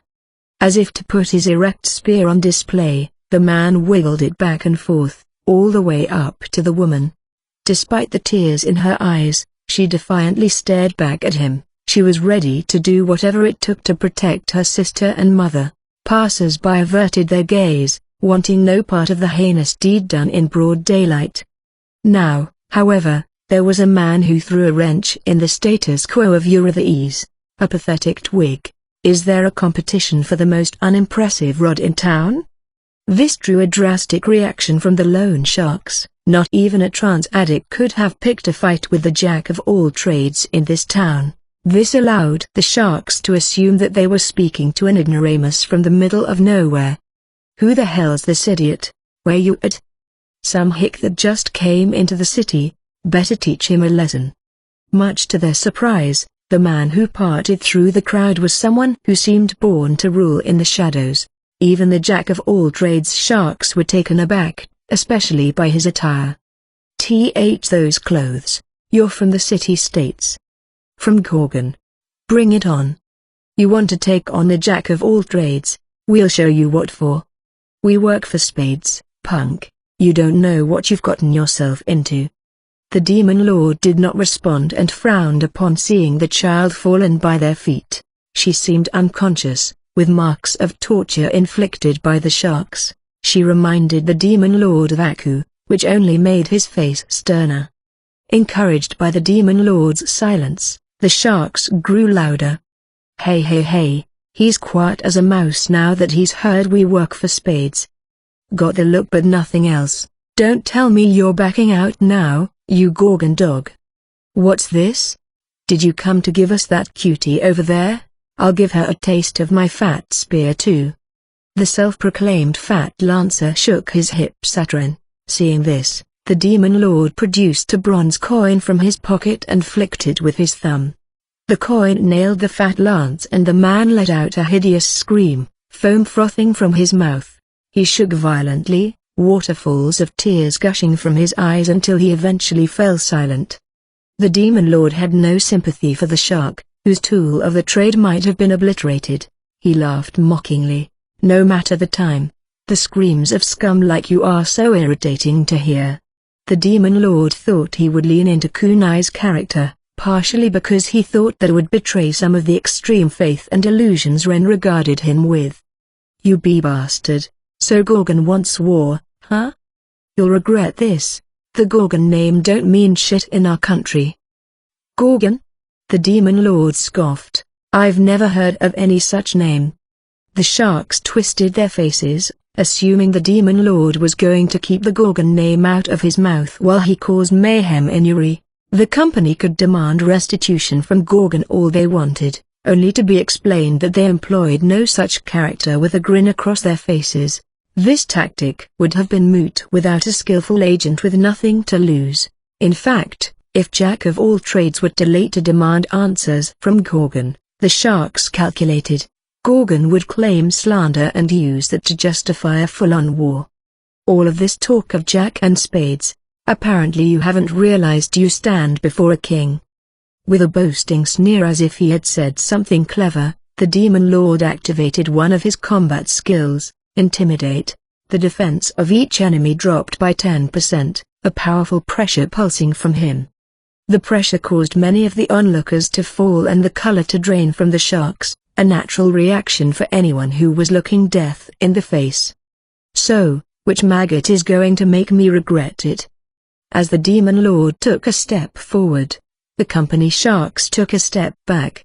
With another 2 steps, the sharks withdrew 3 steps. Just as the demon lord moved to take one more step, the sharks broke formation, scuttling and carrying Fat Lance with them, leaving behind the wounded sisters and the cackling demon lord, now also known as King. Ha ha ha, the demon lord thought, keep up the egomaniac act and Ren should snap out of it somewhat. He continued to laugh, too scared to actually check what Ren's face looked like, now cackling away in joy. He had no idea of the impending clash he'd caused with the Gorgon Company. Jack of all trades company headquarters. A man's panting and the moaning of women echoed in a room within the headquarters. Within were Jack and his favorite prostitutes. Two among them were actually men, as Jack was into both sides of the spectrum. After the deed was done, Jack tossed the prostitutes out the door and lit his cigar. A well-timed knock came from the door, as if whoever was out there was waiting for Jack to finish his business. Blowing out smoke, Jack simply muttered, "Come in," sweat trickling down his steely body to indicate the ferocity of the deed he had just been engaged in. His body had been sculpted in battle, as Jack once climbed out of slavery all the way up to the champion of the Colosseum with nothing to rely on but his fists. The smell of blood seemed to linger wherever he went. For instance, he had strangled or beaten countless prostitutes to death from getting carried away in bed. "That newbie's back from watch duty, boss." "Got it." Jack grabbed his jacket and left the room without turning back. He had given orders to receive direct reports from the city gate. Jack was as sensitive to enemies on the outside as he was confident about eroding and ruling Eurythes from the inside out. "Everyone's here," he remarked when he arrived at the room where his four henchmen, Ignacio, and the old general from Zenobia awaited him. "I told you to go take a nap in the palace, Mossback. I've found my patience wanes with age. I'm afraid I can't stay in the same place for too long," the general casually replied. Jack cinched his brow in frustration and the henchman looked ready to throw insults at the old man, who seemed completely unbothered. "Let's hear it," Jack simply said. Straightening his back, the new recruit began making his report with a trembling voice. The henchman listened intently at first but began to chuckle here and there, giving suspicious looks to the new recruit who had rattled on about the Emperor of Hell and the King of the Dead. "You're getting high on the job, newbie? What the hell was Ears doing?" The henchmen continued to mutter their questions until the messenger mentioned a man wearing a suit. When the air in the room changed, the only people to wear suits in this world were from the city-states. Even Jack, who had remained silent thus far, crossed his arms and pondered aloud. "A guy from the city-states. Is Gorgon making a move? It's too early to tell, don't you think?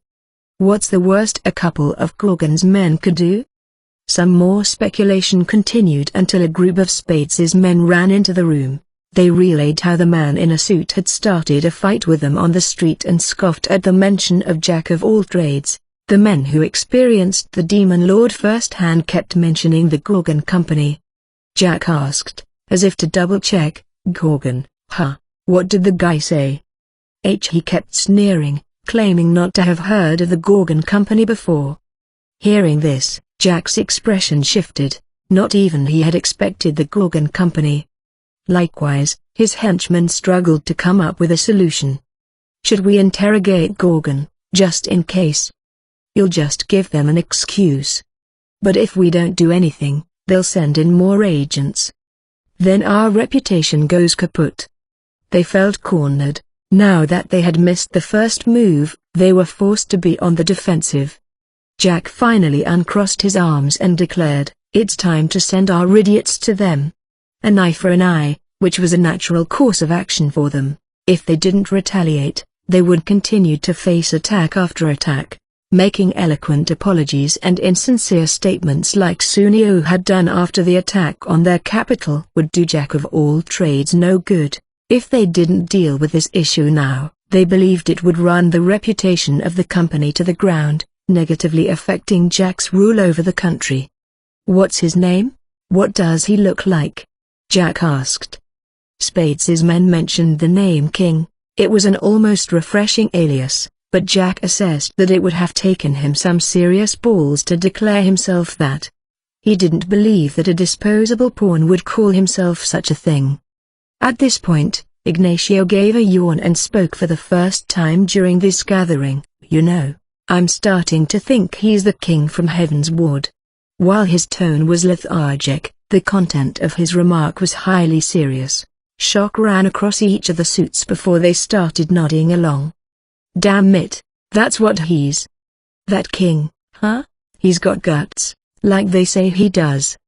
Knocking on our door all alone, what a cute, Reckless boy. Heard he's a monster on the battlefield. Swords or magic won't do anything to him.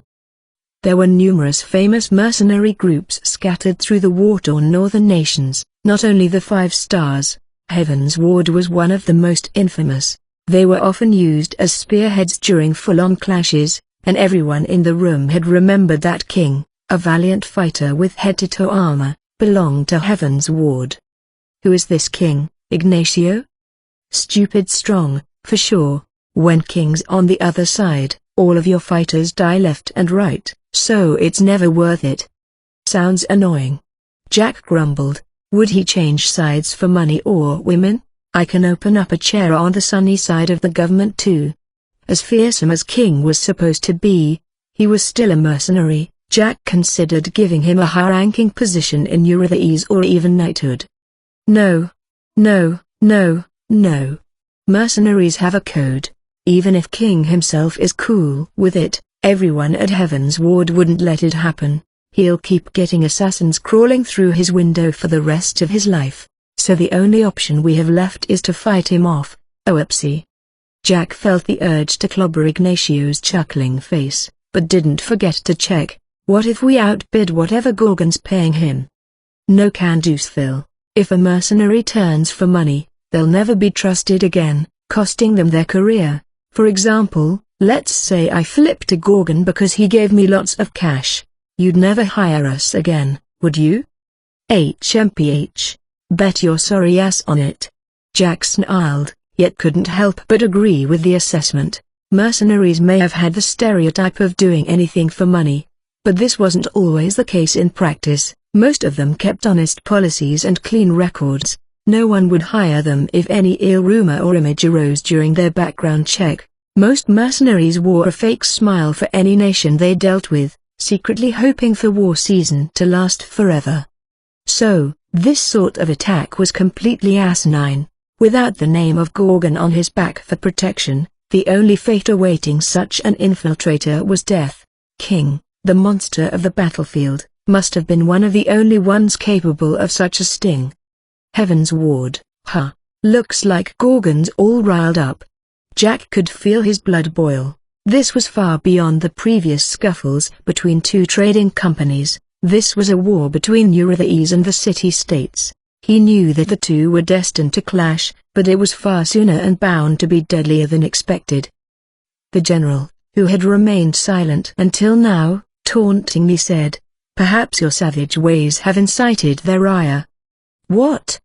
Stomping into foreign territory to forcibly retrieve goods you've already sold off. It's your prerogative to trample over the weak and the weaponless. But how can you expect them not to hold a grudge? You think that coward Insunio has something to do with this? Just an old man's musing he came up with while taking that nap, he said with plenty of sarcasm, shaking his shoulders from the humor of it. Although he was frustrated, Jack finally thought he'd made sense of why the Heaven's Ward had made such a bold move. It didn't seem conducive to a mercenary's philosophy to take on the entirety of Eurythes. Ignacio chimed in with his nonchalant tone, "Gotcha, gotcha." Sunio was embarrassed, so they hired Heaven's Ward and put up the front of the Gorgon Company to protect themselves from retaliation. Not bad. He snapped his fingers in a show of respect for Sunio and Gorgon's maneuver. Jack, however, was not amused. Sunio might have approached Gorgon intending to protect themselves, but the Gorgon Company was practically drooling for a chance like this, where they could have a blank check in their pocket while they worked to eliminate their nemesis, Jack. If he stayed on the back foot, the famously strategic Gorgon Company would soon set up a stranglehold. Spades, gather up everyone on your team who can handle themselves and get rid of this king. Send his head to Heaven's Ward and give them a good idea of who they're messing with. Aye, boss. Hearts, take your reckless idiots and tear up Gorgon's territory. Let them know it was us. Oh, big and flashy. I like it. Clubs, you stay by the northern border and keep an eye on Milk. Diamonds, reinforce the headquarters' defenses. Aye, boss. The suits hurried out of their seats as Jack commanded them. Once the four of them had left, Jack puffed out a cloud of smoke with his cigar between his teeth. "You'll regret this, Gorgon." While he was taken aback by the surprise attack, Jack's fighting spirit had been lit by the knowledge of their reliance on Heaven's ward. By nature, Jack was a fighter, and he was now ready to take out his foe with brute force. "Shall I return to my nap?" Jack answered the general's question with the jerk of his chin in a gesture for the general to get out of his sight. Once the general left, Jack called over Ignacio and whispered in his ear, "Keep an eye on that mossback with some of your guys." "Really? I thought he was on our side." "A general gift trapped by that vixen. Who knows what he's really here to do?" Jack even considered the possibility of the general setting the palace ablaze amidst the commotion. In fact, the general had been sent to him with 5,000 soldiers in tow, but Jack had refused them all entry into the palace, save for 300 of them. The remainder of the general's army remained outside the city boundary with nothing to do. "Patrol the city with the rest. If there's anyone suspicious, throw them into the slammer." "Martial law, huh? Gotcha, gotcha. I don't need to remind you what happens if you screw this up, do I?" "Nopesies, I'm just going to work for my pay, whoa." Jack had thrown a dagger at Ignacio, who had just barely managed to dodge it. In the meantime, Jack had already rushed close to him, his fist in the air. Ignacio returned by drawing his sword from his belt, blocking the punch head-on. A blast echoed through the room, and the floor below then cracked and cratered. "Looks like you haven't lost it." "What was that, some sort of test?" "Nah, just wanted to punch your stupid face." "That's even worse. Come on." Ignacio hurried out of the room before giving Jack another chance to attack him. So, the Jack of all trades was steadily preparing their counterattack for the upcoming war. Meanwhile, the Demon Lord, oblivious to any consequences of his actions, was en route to the residence of the two sisters he had saved. Having given them each a bottle of water, once he heard that the sisters lived in the slums, he figured this was the perfect opportunity to scope out the neighborhood. While the sisters had been profusely thanking the Demon Lord, he still seemed to be emulating Kunai through his cold responses. To compensate, his secretary Ren was extracting various intel on the city, so the Jack of all trades holds even more influence than the rumors say. Yes, we've heard that not even the royal ministers can stand up to Jack. As their conversation continued, the Demon Lord kept glancing from here to there in the slums.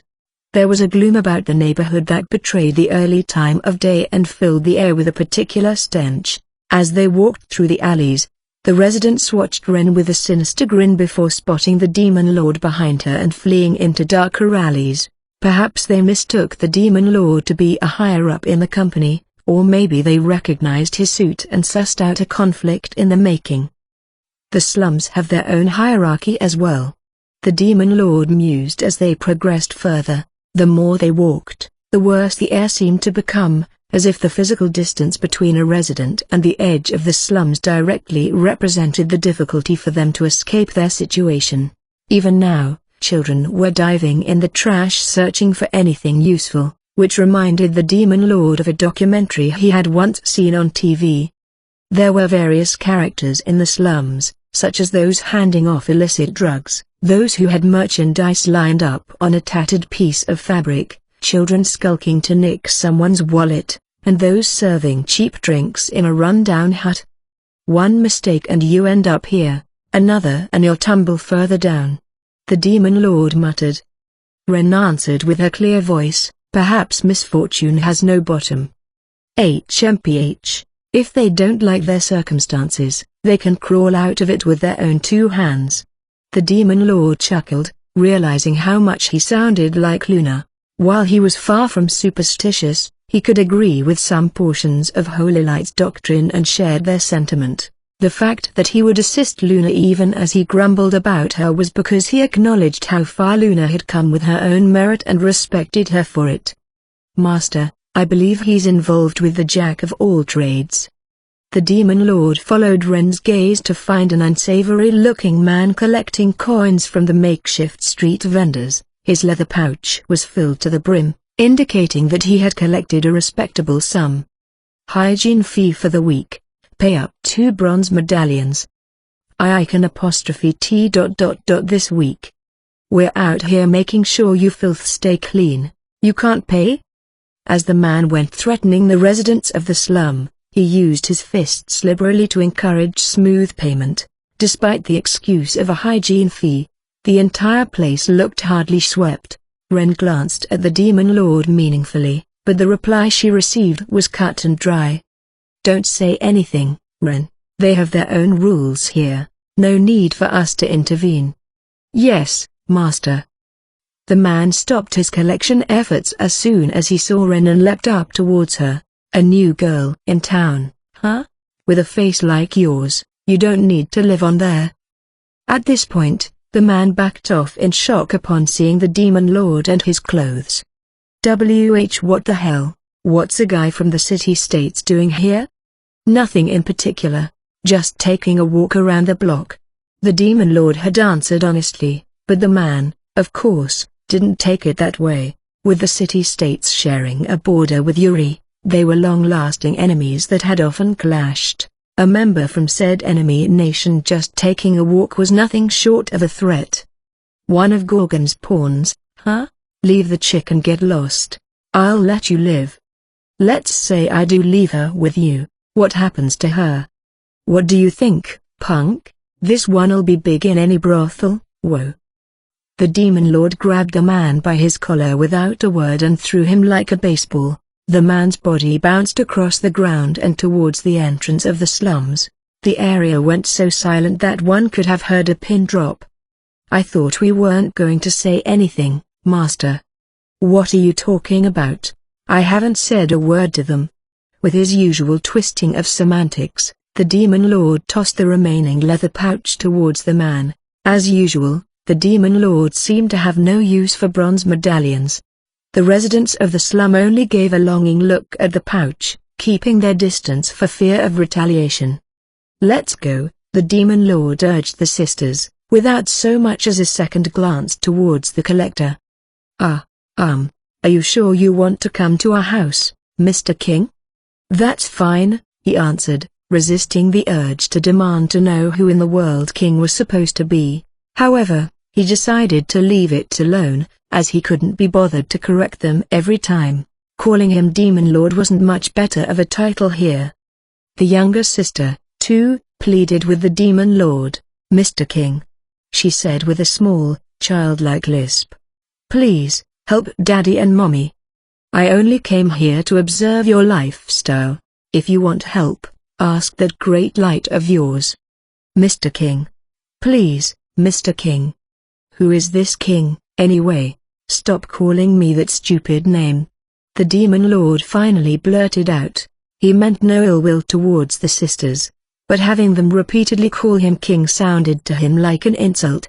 He had gotten used to being called the Demon Lord, but this had crossed a line somehow.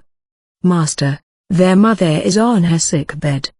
Ren, only saving those within arm's reach is nothing but a self-serving gesture. While harsh, the Demon Lord had a point. What was the point of saving the one person to come across their path when thousands were starving and falling sick? This was why the Demon Lord showed no interest in the likes of charity or volunteer work and why he felt inexplicably drawn to Weeb, who had devoted himself wholeheartedly to the poor. The Demon Lord had intended this as a harsh rejection, but Ren didn't seem upset. In fact, she seemed more enlightened than ever. You're saying we're going to save them all, Master? Give me a break. The Demon Lord nearly shouted aloud from reflex alone, but happened to lose his words at how cute Ren looked with her arms crossed.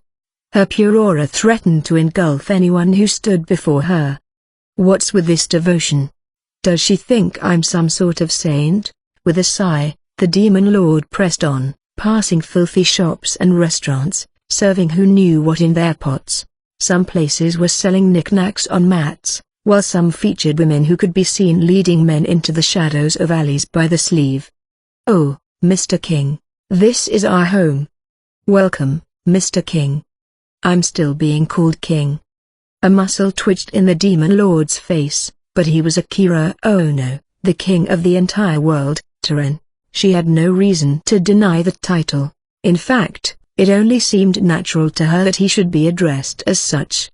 The home of the sisters was more of a hut, thrown together with scrap lumber and metal that they must have picked up off of the street, which was par for the course for residences in these alleys. Some of them even had thatched patches on the roof. It looks like post-war Tokyo, the Demon Lord thought, recalling the black and white pictures of the time. Upon entering, however, he found the hut to be more spacious than expected, with furniture and dining ware that they must have scavenged from the trash. "I'll examine their mother first, Master." Ren stepped further into the hut, where intermittent coughing could be heard from the bedroom. The sisters nervously followed. Ren was going to examine her with one of her survival skills, medicine. This was an effective skill in the game that had a chance to completely heal all one's own injuries on each turn of combat, but it did not allow them to heal others. The Demon Lord, completely ignorant of any medicinal knowledge, had never even tried to use the skill. "Looks emptier than I thought it would." The Demon Lord slumped back into a chair and brazenly appraised the place. The only impression this place gave him was the obvious one, poverty. He wondered what the paladin might have thought, but all he could imagine him doing was holding a soup kitchen. That was a practice held in modern-day Japan too, but what's the use of just handing out food for a day? They'd be hungry again tomorrow. That wouldn't cure disease, only treat a symptom. Would it have been a waste? No, one free meal could go a long way for many people. What if I hired them to tend the new lands we're acquiring, or maybe the wasteland of Eastern Holy Light? We'll eventually set up quarries and the mines where I'll need working hands. If I set up forests with area construction, I'll need people to fell and process lumber. Whatever the job is, I'll always need more hands. In contrast to Weeb, his thought process was devoid of any altruistic intentions and focused solely on how to use the downtrodden. He would not hesitate to do so if it led to his benefit, just as he had done with the bunnies. So far, his self-centered actions had managed to save others from tragic situations, but noble ideologies played no part in his decision-making. Soon, Ren returned with the sisters. "Master, it's tuberculosis as far as I can tell, and both of the sisters are severely malnourished." Malnourishment's really not a surprise, living in a place like this. Tuberculosis, though, oh, right. The Demon Lord produced a vial from the scroll-shaped item folder, the 9 Interworld Nirvana Elixir. The Demon Lord was too afraid to drink it himself, so he was eager to hand it off to Ren. "A cure designed by you. Give them this." "You made this. I'm going to check its contents, Master." Ren inspected the vial for a moment before performing a taste test without hesitation. The Demon Lord could only chuckle at her complete lack of trust in you. "It's not poisonous," she concluded. "You would never give me poison. You can have some faith in her." "I'm afraid I can't, Master." Ren swiftly headed back into the bedroom. The mother seemed to have taken the medicine, as excited voices followed. "Mum, you can stand." Mummy woke up. "I don't feel any pain. How is this possible?" Calling it a cure was no misnomer. The ridiculous item adapted to any ailment and instantly cured the user of it. The tuberculosis bacteria stood no chance against it. Ren emerged from the bedroom again with a very subtle smile on her face. "Your compassion has expelled her ailment, Master." "I haven't done anything. You was the one who made it." "Even so, you were the one who gave it to her. If that is not great compassion, Master, I don't know what is." "Ren, I'm hungry." Tired of Ren's relentless glorification of him, the Demon Lord produced the advanced food item and handed the glowing ball of light to Ren in a forceful attempt to change the subject. "What would you prefer, Master?" "Hot pot." "Let's go with flying fish broth." Ren knew many ways to use food items through her cooking skill. The hot pot set was equipped with many minute details that allowed for a variety of flavors: miso, soy sauce, kimchi, tomato soup, curry, fondue, chicken, or pork broth. It became even more versatile when combined with the advanced chef skill. The ball of light flashed in Ren's hand, producing the hot pot set and included dishware on the table. The Demon Lord's lips curled at the nostalgic scent of flying fish broth. The aroma drew out the sisters from the bedroom with growling stomachs and confused expressions. Their hunger, however, seemed to overpower their curiosity. "Serve the ladies first, Ren." "Yes, master." Ren prepared a tray lined with 3 bowls, filling them each with the soup and some of the solid ingredients before carrying it all off to the bedroom. The sisters followed as if they were sleepwalking. A hot pot dish made from this food had the incredible property of healing 100 stamina, enough to absolutely suplex the malnourishment out of these girls. The Demon Lord served himself a bowl and tossed in a piece of Chinese cabbage. The broth-soaked vegetable blossomed in his mouth, and he couldn't help but grunt in approval. "It's crazy good." He followed this up with shiitake mushrooms, cubed tofu, and fried tofu, conquering the hot pot piece by piece, his chopsticks never taking a moment's rest. He crunched on sausages, inhaled pork slices, and stuffed his mouth with his burdock. "I said I wanted real hot pot, but perfection." With nonsensical muttering, the Demon Lord produced a bottle of beer he had snagged from the casino and poured the golden ale into a glass. No better way to start a meal. As the ice-cold brew washed down his throat, the Demon Lord let out a comical ugh. He bore an undeniable resemblance to a father of 2 on a Sunday afternoon. Meanwhile, more voices could be heard from the bedroom. "I feel so much strength. What is this dish? It is all because of my master's compassion. I see strength in her eyes. It's incredible. Mr. King is incredible. Thank you, Mr. King." "Stop calling me King. Why won't Ren correct them?" The Demon Lord chomped down meatballs and scallions, knocking back beer after beer. Out of context, he just looked like an incredibly entitled slimeball slurping down food and drinking alone when he was a houseguest. Ren eventually returned, gently took the beer bottle from the Demon Lord's hand, and replaced it with a glass, apparently requesting to pour his drink for him. The Demon Lord held his glass with a disgruntled expression as Ren deftly poured the ale into it. "The lady seems perfectly healed." "I see. Give the sisters the same thing, and don't forget to eat some yourself." "You are exactly how I thought you'd be, master." The Demon Lord bitterly knocked his glass back, downing it in one go. Ren's fanatical trust in him seemed to only grow stronger. In earnest, he had no intention of saving anyone. He struggled to meet Ren's expectant gaze. "Ren, you've grown to develop this illusion about me. You're dreaming if you think that's who I am." "I don't care if it's an illusion or a dream. I love every part of you, Akira." "What the hell is this conversation?" The Demon Lord stood from his chair to put a forceful end to the topic. He feared what else Ren would say if he continued the conversation.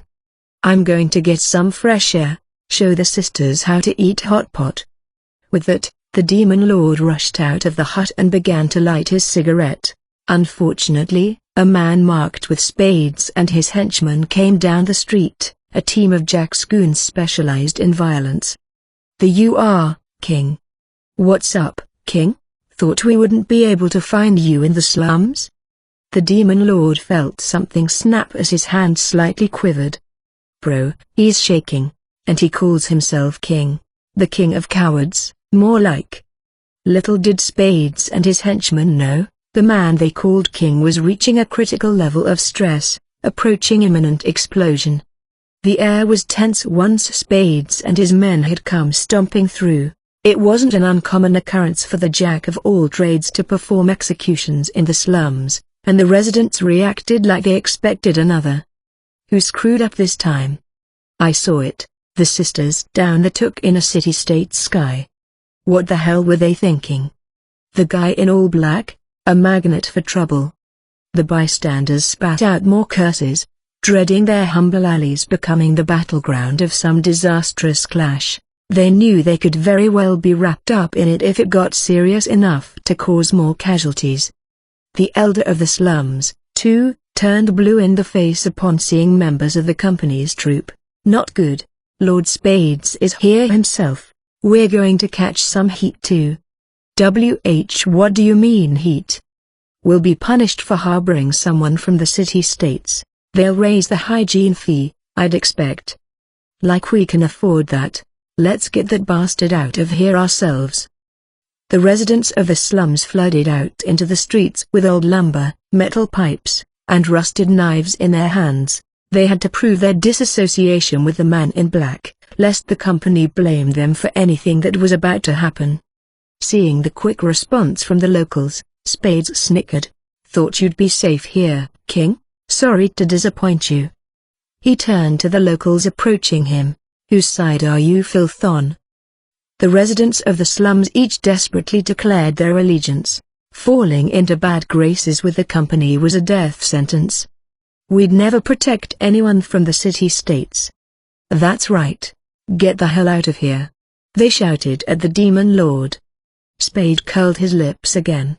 With the entire slum on his side, the man in black had nowhere to run. If you just name-dropped Heaven's Ward, you'd send them off with their tails between their legs. You're in the wrong place, King. I don't care if you're Heaven's Ward or Gorgon himself, I'll take you on. The Demon Lord inhaled more smoke to quell his rage and shot a piercing glare at Spades before speaking with gravitas. My name is... You don't get it, do you? The jack of all trades ain't reading your name tag, dumbass. There's a scared little puppy under that armor, huh? Spades taunted, then began to cackle. He only saw a trembling king, either taken by surprise that the title of Heaven's Ward didn't do the trick or intimidated by the 200+ bruises Spades had in tow. He keeps shaking, boss. The king of loud barks. Yo, king, better stop shaking and start begging for your life. The henchman roared. As men who made their way through the world with violence, they knew that showing any weakness would spell the end for them. This necessitated that they ruthlessly tortured and beat down any weakened enemy. Once word got out that they tore apart a Heaven's Ward higher up, no one would ever defy the company. I won't repeat myself again. My name is... Mr. King, run. Mr. King. Damn it, you two. The Demon Lord's attempt at clearing his name had been interrupted by the sisters, who had left the hot pot to warn the Demon Lord in a display of their selfless kindness. Spades, however, found these girls running into the scene of an impending street fight nothing short of hilarious. What's this? The big bad king's got fangirls? Protected by girls. You sure he wasn't supposed to be wearing a stuffed animal costume instead of armor? Bah ha ha, what is he, a local mascot? As Spades and his party guffawed to their heart's content, a yellow aura emanated from the Demon Lord. His rage had reached a boiling point, and he resorted to force. The aura rapidly formed an enormous hammer in the air, stunning the sisters and sending Spades and his henchmen into a tizzy. What the hell is that? Hey, magic defense. Hurry. Do it, now. Several of the henchmen buffed their magic defense, while others raised their shields to the sky. Paying them no mind, the Demon Lord unleashed the hammer as if to smite insects with lightning. When did I permit you scum to speak? Obliterate. There was a deafening crash, followed by agonized screams from Spades' team. Greg, my arms. Damn it. Damn it. My legs. The impact spread through the band of 200, triggering the broken bones debuff on them all, affecting various bones like their limbs, ribs, or spine, sending the entirety of them to the ground. The bone breaking, however, was merely a bonus effect of the skill. Its main threat was in its damage calculation, 1/10 of the target's current HP. The more health the target had, the more devastating it became. Exhaling a puff of smoke, the Demon Lord observed the collapsed men. Finally, some peace and quiet. Assaulted with blinding agony, Spades kept asking himself how their array of defensive magic had no effect on the hammer. Despite his assumption, the Demon Lord's attack was no magic and thus was completely unimpeded by their defensive spells. None of them had any countermeasures against the Demon Lord, who simply lived in a different world than them. Many of the remaining residents of the slums, who had been shut in their huts from fear, timidly made their way onto the streets. They would have cheered in excitement if they could have, seeing the very symbols of their suffering groveling on the ground. The smallest dogs have the loudest barks. The Demon Lord whispered importantly and basked in the cloud of smoke. That stroke of judgment befitted the title of king after all. Let me inform you of one important detail. My name is Mr. King. You're amazing. Incredible. Mr. King. So cool, I love you. The sisters clung themselves to the Demon Lord, interrupting his attempt at correcting this misunderstanding yet again. While they meant well, they could not have expressed their gratitude at a worse time. The members of the slums, who had been standing by with weapons in hand, dropped them in a domino effect, sinking to the ground. With the pompous point of a finger, the Demon Lord summoned the elder. Are you the leader of these parts? Forgive us. We had no idea how mighty a knight you were. It doesn't matter. Take this trash out to the main streets, the Demon Lord ordered as he threw dozens of gold coins at the elder's feet. He repeated this 3 times for good measure, creating a pile of gold that was extremely out of place here. Divvy those up. And don't forget to strip the trash of everything they've got. Make sure they're buck naked before dumping them on the streets. Doodle on their faces if you want to. The Demon Lord gave these specific and needlessly vindictive orders, which were well received by the locals. These thugs had ruined their lives and taken loved ones from them, so the residents would have gladly slaughtered them all if they had the chance. They flocked to the pile of gold until their excitement culminated in cries. They're real gold coins. Long live the king. The sentiment was echoed by the locals as they thrust their fists into the air. Take that, you company bastards. Behold the power of our king. King, savior of the slums. King, we will serve you in defeating the jack of all trades. Tell everyone you know, our king has risen in arms. King, king, king. The chanting flooded the entire slums, in an almost comical 180-degree pivot in attitude, but the Demon Lord found no humor in the situation. His title had been irreversibly solidified in Eurythes, which would come as a great surprise to the real king. Take out the trash already, before they start to smell. With a flourish of his coat, the Demon Lord returned to the sisters' hut. He had simply done so to escape the situation, but the locals couldn't help but become mesmerized. His demeanor, his otherworldly strength, the complete disregard for the jack of all trades, and tossing them gold coins as if they were pocket change. Who else could he have been? After all, a sinister Demon Lord was a king of sorts. After his exit, the locals swarmed Spades and his men, stripping them from head to toe and dragging them out onto the main streets. With an opportunity to pay back their oppressors, they couldn't have asked for a better job anywhere on the continent. When the Demon Lord entered the hut, he found a smiling Wren and felt an eerie feeling. He had designed Wren to seldom express her emotions. You are the bringer of hope, Master. It's an illusion, Wren. How many times do I have to tell you? What I see out there is no illusion. The Demon Lord turned around and saw the residents of the slums, who had all hit rock bottom, now sharing smiles. The distinctive shade had cleared from their faces, making way for a more human expression on each of them. Listen to me, Wren. I simply swatted some bugs. Your very existence is a beacon of hope for the powerless, Master, just as you were to me. I used violence and tossed them a few coins. You call that hope? Some may call you the Master of Destruction, but I believe you would destroy any Master of Destruction.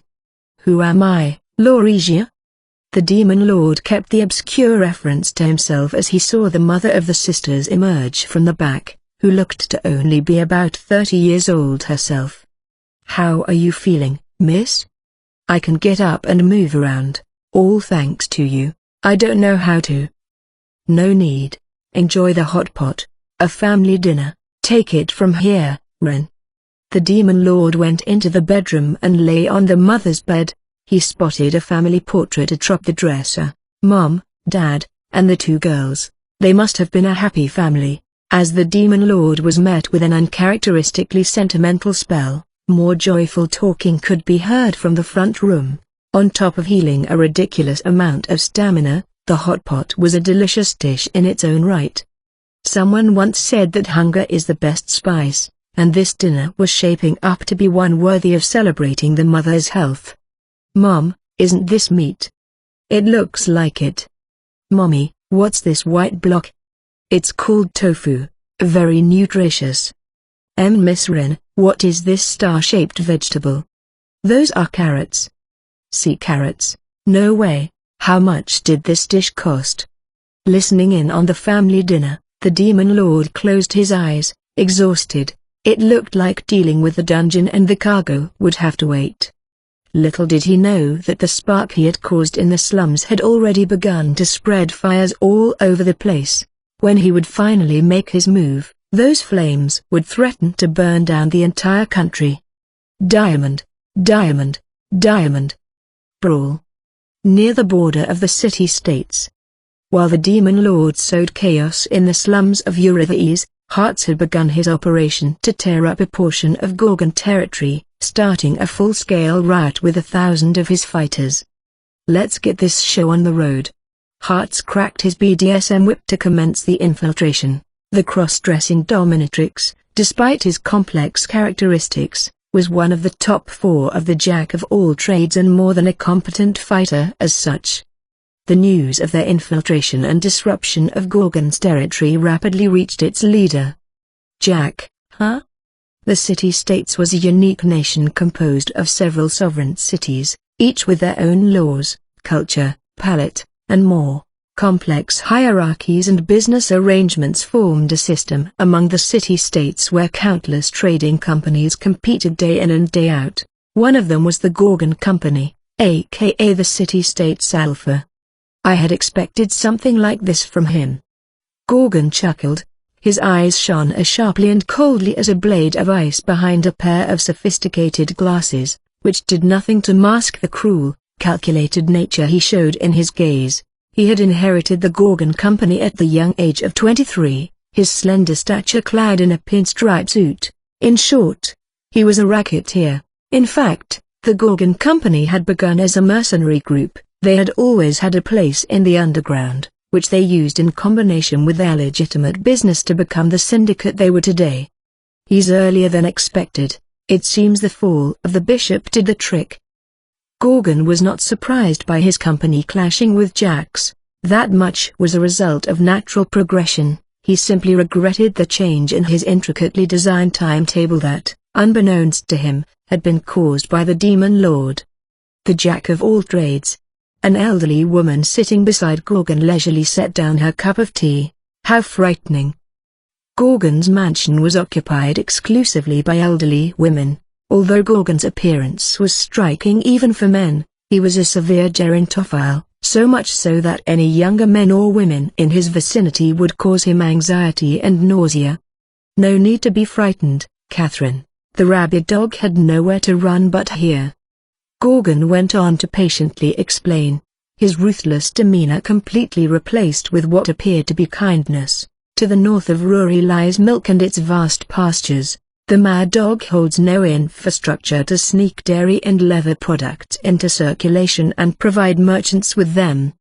Such a process required passing through numerous customs checks, multiple different routes to deliver the product with access to many land and sea routes, extensive knowledge about the products, and years of experience. Even then, it would have been all wasted without trust from powerful individuals all around, in addition to the merchants. And the merchants on this continent were not so gullible as to trust the likes of Jack, who only gained his position through his fists. Westward lies Tartarus and warfare. There was a country with a weird name to the south. Edogawa, you mean? Not much to be gained there other than the resorts, not to mention the risk of sharing a border with an Emania. Raising his teacup, Gorgon pondered. East was the only direction to go. Considering all things about the other city-states, their only logical course to chart was into Eurythes. With two opposing forces charging at each other, It was only a matter of time until they collided. What complicated the matter was the Demon Lord. "But Don, I told you to call me by my name when we're alone, Catherine." Catherine blushed as the air in the room changed. Gorgon was not interested in any woman under the age of 60 and saw any women under that threshold as revolting. However, more news came flooding into their intimate playroom. "King, from Heaven's Ward?"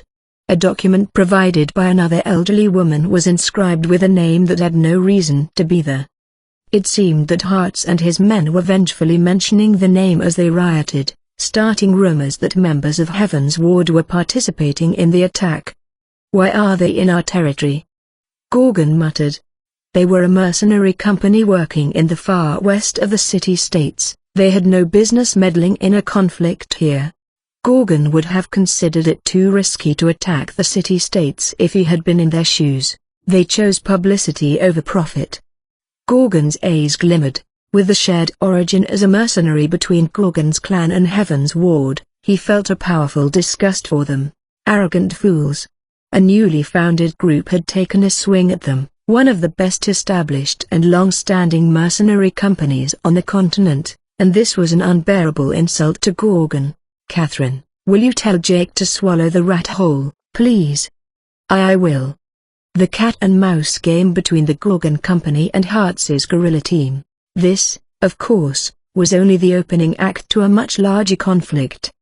Meanwhile, Spades and his men had returned to Jack in a pathetic state, bones mysteriously smashed all over their bodies, as well as stripped and dumped out onto the streets naked. Jack shouted, red with rage, "What the hell happened?" He lifted Spades by his hair and pried his mouth open.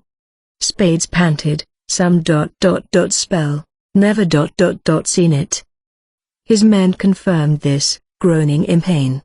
King cast a spell. From what Jack had heard, King was a great warrior in combat, but no spellcaster. What mercenary, who made their living through their reputation, would not brag about such a remarkable spell, one that could crumble 200 elite fighters in a single swoop? The thought of it gave Jack doubt for the first time. Should he send more men to take on King? Especially after hearing that the residents of the slums had been the ones to dump Spades and his men onto the streets. King's got the filth from the slums on his side. Jack snarled. But, boss, that riffraff won't make a dent in the company no matter how many King's got on his side, Diamond said. Jack shook his head, exasperated by Diamond's lack of imagination. His higher-ups were all formidable fighters, but few had much of a brain. Strategizing and decision-making were left to him alone. Won't make a dent, huh? How many do you think live in that dump, Diamonds? Huh, like 500, probably. How many years ago was that, dumbass? 2000's a low guess, their brats included. But we could take out those skin and bone bastards anytime we... Shut up. Jack puffed out some cigar smoke and waved Diamonds off as if he couldn't be bothered to explain. Jack was concerned with the large population of potential enemies within the city walls, regardless of their current threat level.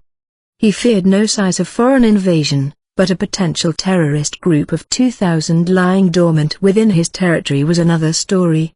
The iron defense of the capital wouldn't help one bit when they started pillaging and destroying the city from the inside. Thought it was weird when he went straight for the slums. This was his plan all along. Jack growled at the unexpected use of strategy from whom he had considered a meathead on the battlefield. King had come alone, not out of brazen recklessness, but with a plan to make an ally out of the lowest class. You're making it more interesting than I thought you would, King. As Jack realized the formidability of his foe, he was also relieved. He could understand someone capable of that kind of calculation more than he could a madman ready to charge into enemy territory solo without a thought. As a ruler, he feared an outlier, someone without rhyme or reason, who exerted senseless violence without a cause. That description more closely matched a monster than a human. Surround the slums, Diamonds, don't let a single rat out. If anyone tries to break through, kill them on the spot. Aye, boss. We'll corner King in the slums. The 5 stars will take care of him." With that, Jack threw on his tiger skin gown. Shortly, he was expected to attend a ceremony at the Colosseum. As a former gladiator, he was partial to attending these events, but pulling a no-show could be seen as him cowering from the attack. "Don't you worry, King. I'll send what's left of you to Heaven's Ward." Jack stomped out of the room and regained his composure as dictator. With a flashy battalion as his entourage, he made his way towards the Colosseum as if he was paying no mind to his conflict with Gorgon. While the citizens of the capital had mixed emotions about Jack's appearance, none had the strength to defy him. Going against the company would earn them a one-way ticket to the slums. "They haven't made a crazy stir yet," Jack scoffed at the sheep who groveled to him with their eyes. When he had first arrived at the city as a slave, he was met with eyes of disdain. People had thrown rocks at him and spit in his face, as if he was an untouchable. Now, the people of the city bowed down to him, chanting his name, fawning, "Stupid sheep. I'll wring you all dry until you die." This was Jack's method of revenge against Eurystheus as a whole, where he had spent days of wretched hardship. As a world-class villain, his revenge had reached an enormous scale. The Colosseum. It all started from here. As dusk approached, the Colosseum came into view. He had spent his formative years here, fighting off opponents of all shapes and sizes, including humans, beasts, and even monsters, as he scrambled to survive. He often fought covered in his own blood as the audience laughed and wagered on his life. These were days of torture he didn't want to remember. And now, every fighter and spectator is under my thumb. Jack entered the Colosseum to a resplendent fanfare and was met with the particular heat of the arena, attended by gamblers and the upper class with too much time on their hands. Fighting had always been a spectator sport throughout history with dedicated fans.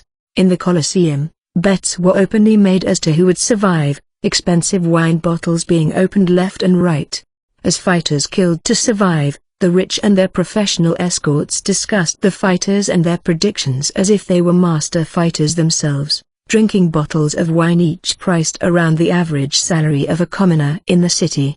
The platters of food spread before them were also strikingly lavish. It was hard to believe that the Colosseum resided in the same city as the slums. The audience section of the Colosseum was separated by class, and Jack made his way up to the royal box. "Are you having fun, you dumb motherfuckers?" His arms spread wide, Jack shouted into a microphone made from a windspell stone. The spectators answered with fists in the air, whistling and hooting. "What matchups you got for us today, Jack? Viva Eurystheus, get those city-states bastards over here and beat them to death." The crowd seemed to be in support of Jack's appearance despite the rumors of conflict with the Gorgon Company. They were in a mecca of contest, after all, where only the strong were rewarded. After sufficiently greeting the crowd, Jack gave the minister, who had already been seated, a sharp look. The minister leapt up like a grasshopper and gave a deep bow, clearly signifying their power dynamic. There was some commotion in. "None of your business. It's taken care of." But there are rumors of the Gorgon." "You're making me repeat myself?" Jack glowered at the minister, who promptly sat back down, facing forward with his back straight and his hands on his knees. He was the only one in the entire Colosseum to be seated like this. "The dumbass is trapped in the slums. I'm taking Gorgon down in the same breath." "You understood?" The timid-looking minister agreed, pleading to the angels and the great light to get him away from the rabid man as soon as possible. Perhaps it was human nature to pray to anything one could think of in times of strife, even if they had no faith in these deities in their day-to-day lives. Seeing that Jack was seated, the master of ceremonies took over, boisterously announcing the highlight matches and tournaments for the day.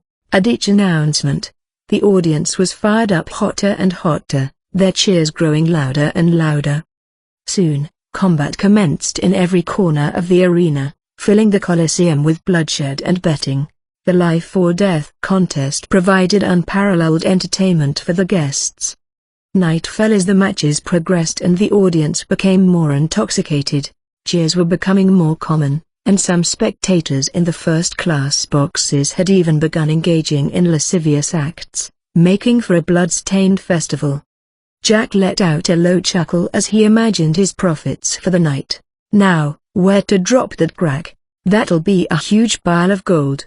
The drugs left in the bishop's cargo would prove to be a test of his business-making abilities, to circulate them in small batches or sell the entire stock at once. Maybe I'll just shake down Sunio for the money in exchange for handing over the cargo. As a delicious payback for turning to Heaven's Ward and Gorgon, he could demand they pay a hefty sum for the stolen goods. King should be taken care of by now. I wonder what state his body'll be in. Imagining King slaughtered like a sewer rat in the corner of the slums, Jack raised his glass in a mocking salute. The king himself had awakened just about the time Jack had arrived at the Colosseum. Dusk had come, and dangerous tension surrounded the slums as it was locked down tight to not let a single soul out. A full-scale street war seemed imminent. I got some sleep at least. The source of the catastrophic misunderstanding and the fire starter for all of today's events had just completed a full course of douchebaggery, eating and drinking all over someone else's house before sleeping in a lady's bed without her permission. Good morning, Master. I slept until morning. The time is 5 in the evening, but morning begins whenever you wake, Master. That's ridiculous. The Demon Lord simply ordered Ren to call the sisters and closed his eyes again. He was ready to pursue his initial objective of asking questions about the dungeon. The sisters entered. They were almost unrecognizable, with even a healthy sheen on their hair and skin. The overpowered stamina recovery had revitalized them from head to toe.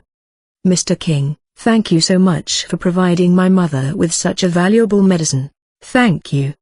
Thank you for the delicious meal, Mr. King. No need to thank me, but my name is not King, it's Hakuto Kunai, remember it well. The Demon Lord looked relieved to have finally gotten this out. The sisters shared a look before showing confident agreement. Yes, King Kunai. King Kunai. Wait, get away from King, for the love of everything. You just want to call me that, don't you? You know what you're doing. The Demon Lord rambled on, but his title had already been instilled too deep in the sisters for him to correct them in any way. The sisters even seemed to feel pride in the glamorous title. Never mind. I'll deal with it later. What can you tell me about the dungeon in this city? The dungeon? The older sister began to relay facts she knew about the capital's dungeon. She mentioned there was loot to be gained from monsters, but the dungeon was not run in a very fair manner. Blue bricks, huh? Doesn't really sound like a dungeon. I used to fall for it too, but they plant rare items. Everyone loses their mind over them. A plant. It's a time-tested method, for sure.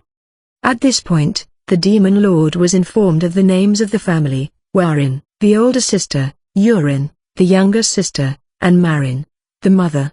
These names evoked a certain pachinko machine in the Demon Lord's mind, but he scrubbed the image from his thoughts.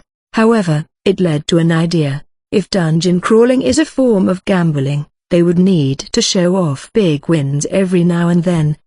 The flashing jackpot signs, the lotto winners on the news, and all the hullabaloo for big winners at casinos were all designed to make people dream of themselves in their shoes, drawing them into the dangerous vice. Of course, those big winners had beaten astronomical odds, and most people's gambling experiences were in the red.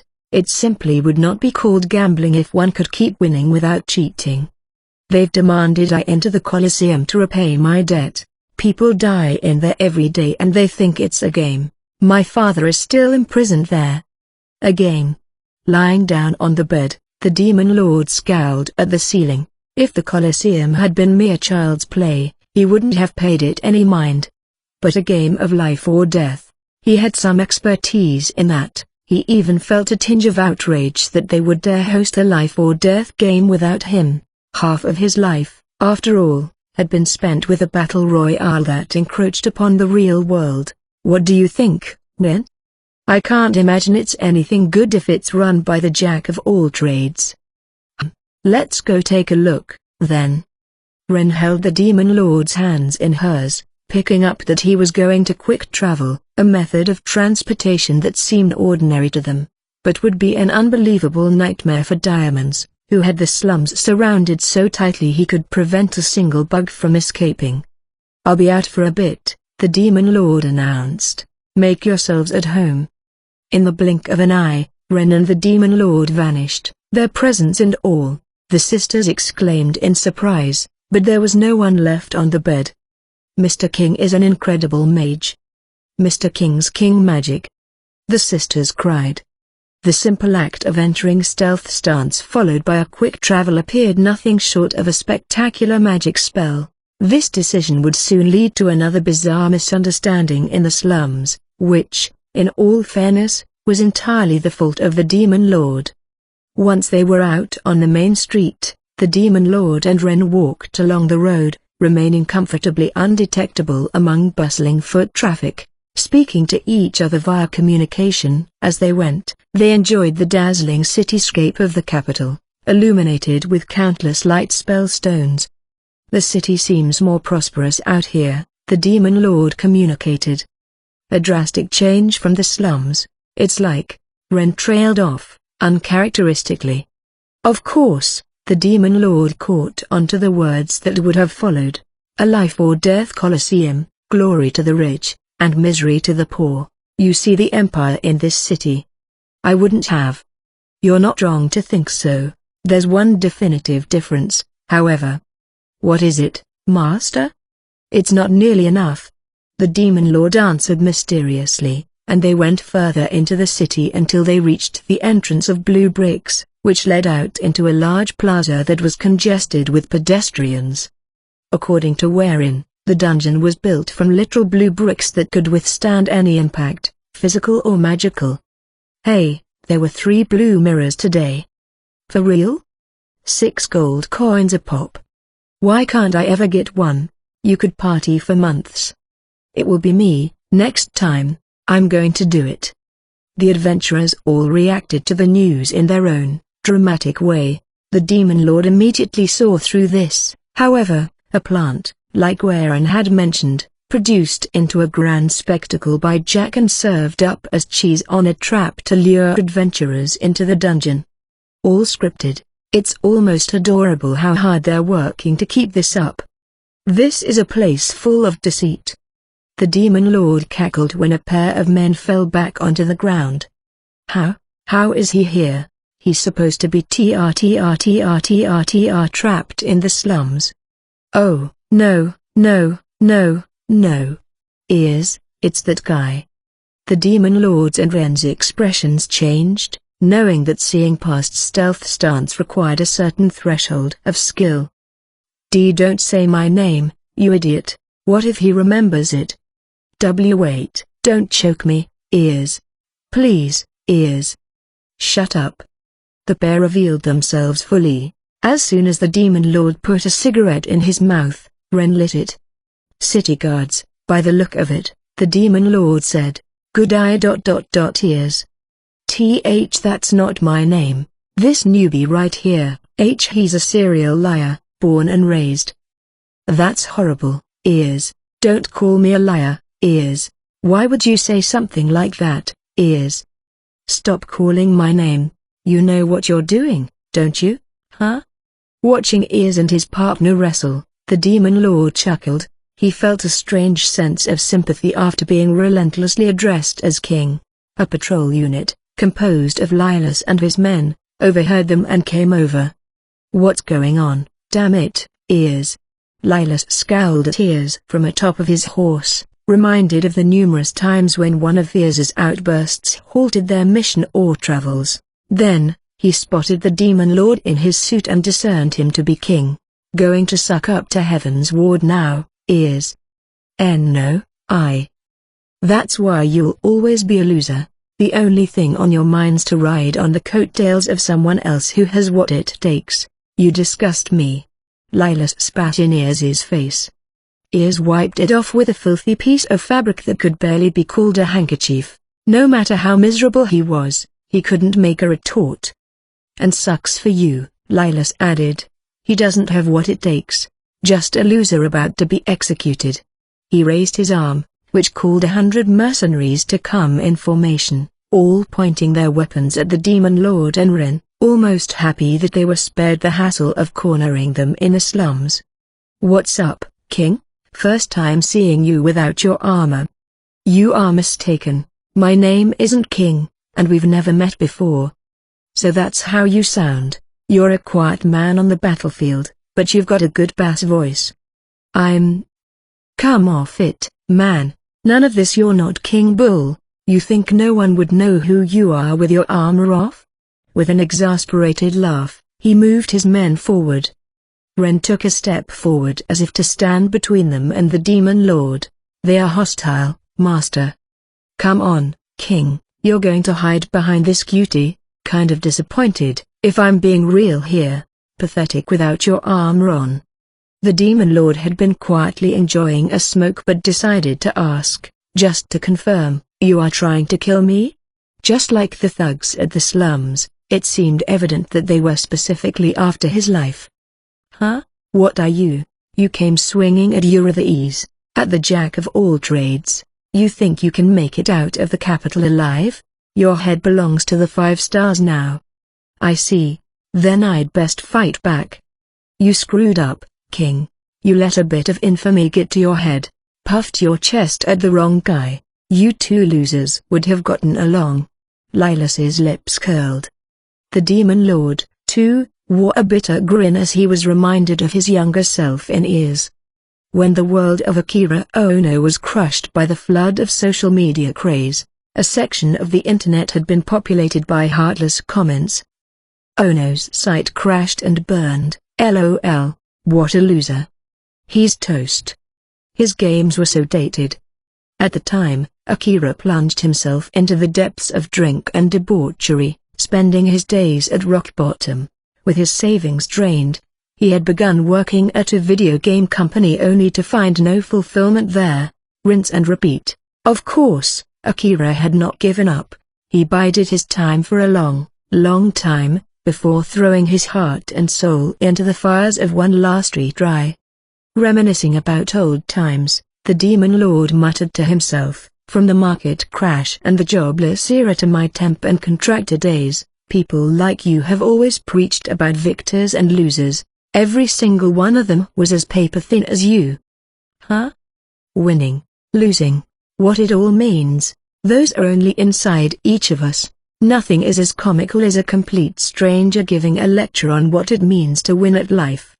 Cool story, but you're still coming out the loser. Lilas had discreetly called for his teammates as he kept the Demon Lord busy, and now there were 3 other 5-star higher-ups leading their own teams of 100 mercenaries to the plaza. "You thought I was listening to you drone on for my entertainment? Losers only keep their eyes on what's in front of them in the moment." Even in the face of the 5-star mercenary company, the Demon Lord and Ren remained still. "No need to kill them, Ren." "Pardon me, Master, but they have clear intentions to kill you." "No need to dirty your hands with these punks," the Demon Lord said to further quell Ren's wrath. "Master." With teary eyes, Ren wrapped her arms around his waist. "If it is your will, Master, I am ready to cut down and impale a billion foes." "Hold on, don't say things like that with your arms around me." The higher-ups of the 5 stars shared an exasperated look at this. They each had their thoughts about King, whom they had met on the battlefield a few times. "That's King's face. Looks even more intense than I thought," said Giuliani, known as the Berserker, a large man with an even larger warhammer that turned all who came near him to ground meat. The hammer was so heavy that no ordinary man could have lifted it at all.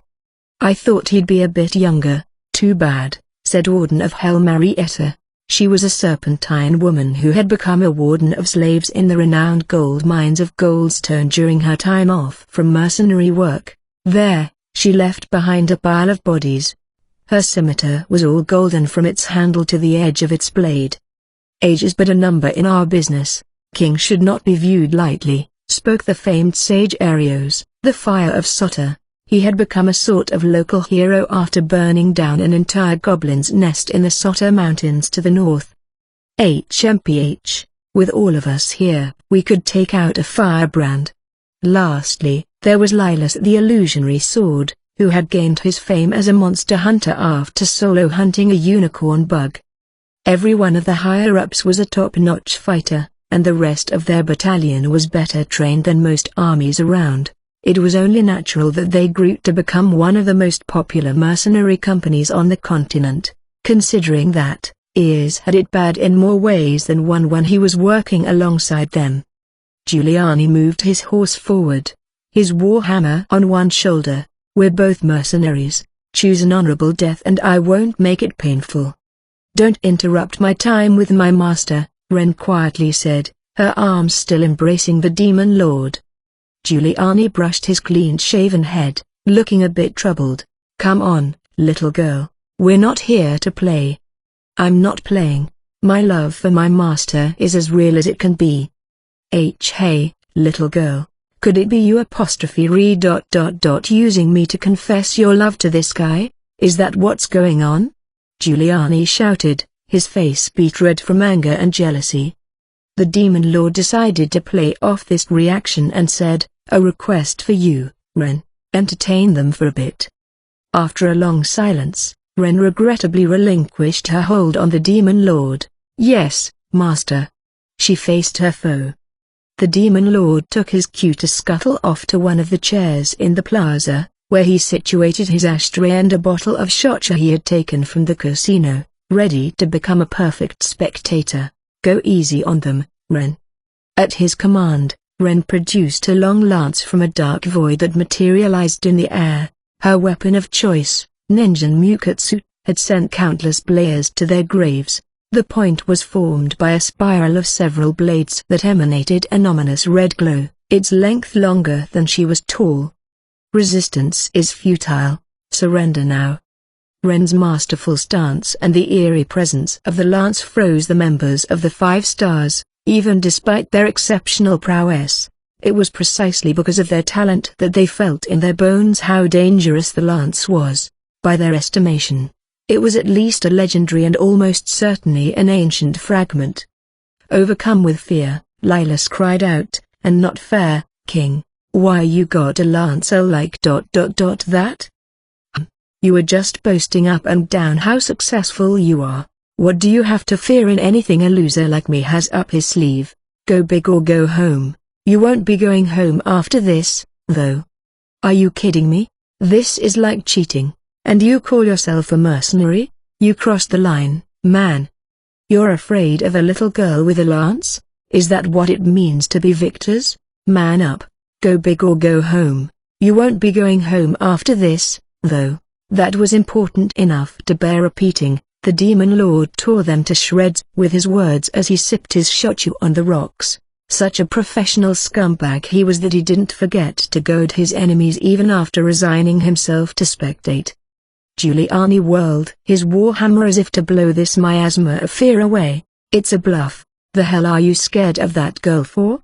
He triggered his weightlifter and bodybuilder skills to drastically power himself up. These skills each raised his attack and defense, and he continued to buff himself by activating his revitalize skill, which negated any exhaustion, as well as the numb skill, which prevented him from feeling pain. In this state, Giuliani was truly an unstoppable berserker. "Time to grind you to a pulp. No more games." He charged at a speed that betrayed his size, raising his warhammer, delivering his coup de grace that reduced his foes to mincemeat, armor, shield, and all. "Eat this, meat grinder." The earth-shattering blow struck Ren straight on the head, but she didn't budge an inch. She simply waved her left hand as if to swat away a fly, which caused Giuliani's massive frame to fly and tumble through the lines of mercenaries behind him, leaving a glaring gap in their previously flawless formation. Giuliani was motionless, bones shattered throughout his body. As the 5 Stars Company fell silent, Ren's deadly voice echoed, "For daring to challenge my master with such laughable skill, death will be a merciful punishment." What are you coming at me for? Marietta, who had abused and killed many slaves in her time, let out the first feminine scream she had in years as Ren slowly approached. I won't die here. I have so much more gold too. With the silent swing of her lance, Ren slammed the Warden of Hell off of her horse. She had sensed some darkness about the woman that reminded her of you. Ren even considered executing her here and now. Are you trying to seduce my master with that outfit? I would never. I have no interest in him whatsoever, really. Marietta frantically denied the charge, pierced by Ren's soul-freezing gaze. Ren silently swung the blunt end of her lance beside Marietta's face. Ag. No interest? How dare you say my master has no allure? No, I didn't. It's a misunderstanding. He's a very alluring gentleman. Every sentient being knows that. Yes, they do. Marietta broke into sobs. As if she was trying to break Marietta's spirit in lieu of killing her outright, Ren was uncharacteristically turning to verbal assault. It was becoming difficult to see who was more fitting of the title of Warden of Hell. Meanwhile, the Demon Lord was turning a blind eye, sitting within his cloud of cigarette smoke. I didn't come, I didn't see, and I didn't conquer. Nothing happened here today. In a display of peak laziness, the Demon Lord turned to his drink as if it was a beautiful Sunday in the park with nothing amiss. Seeing Ren preoccupied with Marietta, the sage Arios, the fire of Sota, began casting spells at incredible speeds. He made a judgment call, move now or die. Terribly sorry, but I'm not holding back. Multiplied, Flame Bird. Arios cast this flame, an elevation of fire, spell, and a class 3 at that, considered to be the zenith of human magery, while a talented few like Luna and Yukikaze were able to cast spells in rapid succession through chain incantation. Arios had cast 2 iterations of the spell at once. Living up to his title of sage, he had annihilated the Sota goblins and their nest through casting explosive multiplied spells. Twin inferno birds swooped in on Ren from either side. This is the end. Arios uttered. The birds that were poised to incinerate their target evaporated in the blink of an eye thanks to Ren's world queller. It didn't, bruh. Ren leapt behind Arios with blinding speed and struck him on the back of the head, making the sage crumble to the ground, her eyes now set on Lilas. What's going on? He shouted. They had overcome battlefield after battlefield, with abuse and degradation from clients and nobles to make it this far. We'd finally made it. We're victors. How did this happen? Single-handedly taken out by a young girl, and in the lavish capital of Yuri no less. Bad news traveled fast, so this could very well tank the reputation of the mercenary company. Surround her, the lot of you. No holding back. At Lilas's command, the mercenaries jumped into action as if they had been woken from a nightmare. Their movement was swift and refined, but the Demon Lord had a comment to make. Surround Ren, like moths to a lamp. Final bosses of the game, like Ren and the Demon Lord, were expected to be outnumbered and surrounded by players, so they were equipped with several ways to escape this very situation. With a quick inhale, Ren activated one of her combat skills, self-restraint. This skill ensured that her enemies were left with at least 1 horsepower no matter how much damage she dealt to them. On the surface, this skill may have seemed counterintuitive to the point of Kunai's game, but it had its alternative uses. A player could have used this skill to keep a particular enemy alive for some time as they repeatedly attacked them to grind EXP and loot. In a way, this skill was an indicator of the severity of the game. With Ren completely surrounded, Lilas had just finished a lengthy incantation to cast the best attack in his arsenal, right off the bat. He had the special talent of combining the incongruent light and dark elements to warp space around him. In the art of magical mixology, he was an irrefutable genius. Holy mist, dark vision. You can't run now, you little punk. Prison of darkness. 2 opposing forces collided, distorting the world around them so that most would have lost their sense of balance. Lilas multiplied into 8 copies of himself and turned to the offensive with the rest of his battalion. Even monsters were disoriented in this space, attacking at nothingness. He always won his battles as he watched his foes scramble fruitlessly in his prison. This time, however, he was facing Renmyoji, an entity that far surpassed any human or monster he had previously encountered. First skill, Flicker. Ren swung Ninjutsu in a circular motion at a godly speed. The next instant, all 400 of the 5 stars, the prison of darkness, and Lilas himself fell. If not for Ren's self-restraint, all of their torsos would have been severed in half. Ren lowered her lance.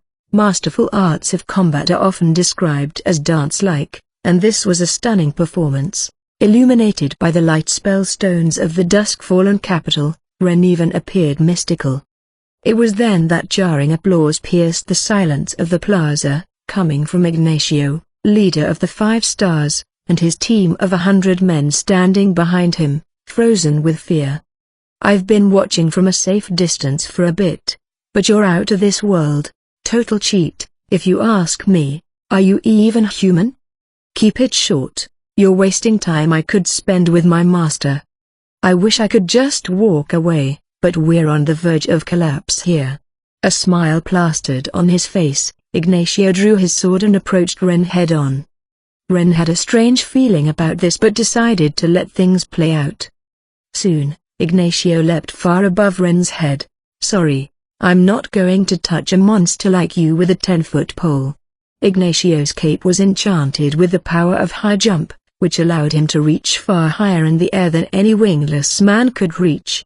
Here we go, aerial drive. Controlling the wind and ignoring Ren altogether, Ignacio freely flew through the air and targeted the Demon Lord from behind, dive-bombing towards the back of his head.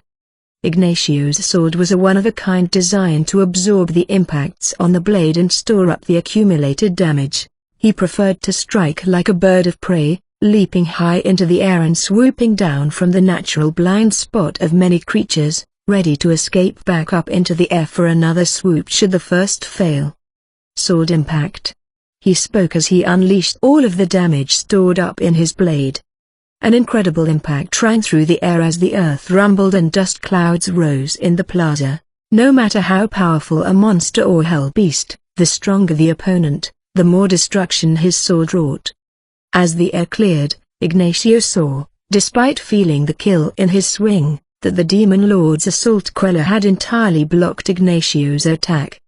The Demon Lord set his glass on the table. You thought this circus trick would work against the Demon Lord of the Empire? Wait, huh? What's Grat? The Demon Lord threw a light uppercut at Ignacio, who was floating in the air above him, sending him back upwards much higher than he had jumped on his own. On Ignacio's way down, Ren snagged his collar with her lance to catch him before impact. Out of context, he almost looked like a piece of laundry caught on a drying rack. Ren discarded Ignacio with a flick of her lance and opened her pocket watch.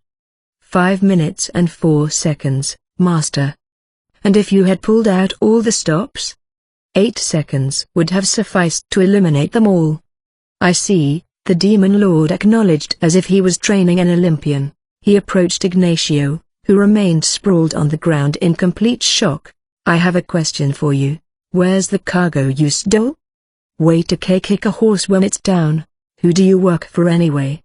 With a weak shake of his head and a chuckle, he pointed to a ship that was docked over by the harbor, the very one Jack was planning to use to ship the goods off by sea. A ship, I see. Sell those off and you could rule the place for a while. It's not fair out here, is it? I don't know what you're on about, but I don't need that. What do you mean? Without bothering to answer, the Demon Lord jumped high onto a roof, then jumped from house to house. Ren followed suit. Come on, they're better at using wind than I am? Give me a break. Ignacio collapsed, soul crushed. Soon, the Demon Lord arrived at the port, where many fishing and trading boats were docked. The one Ignacio had pointed at was a carrack anchored offshore.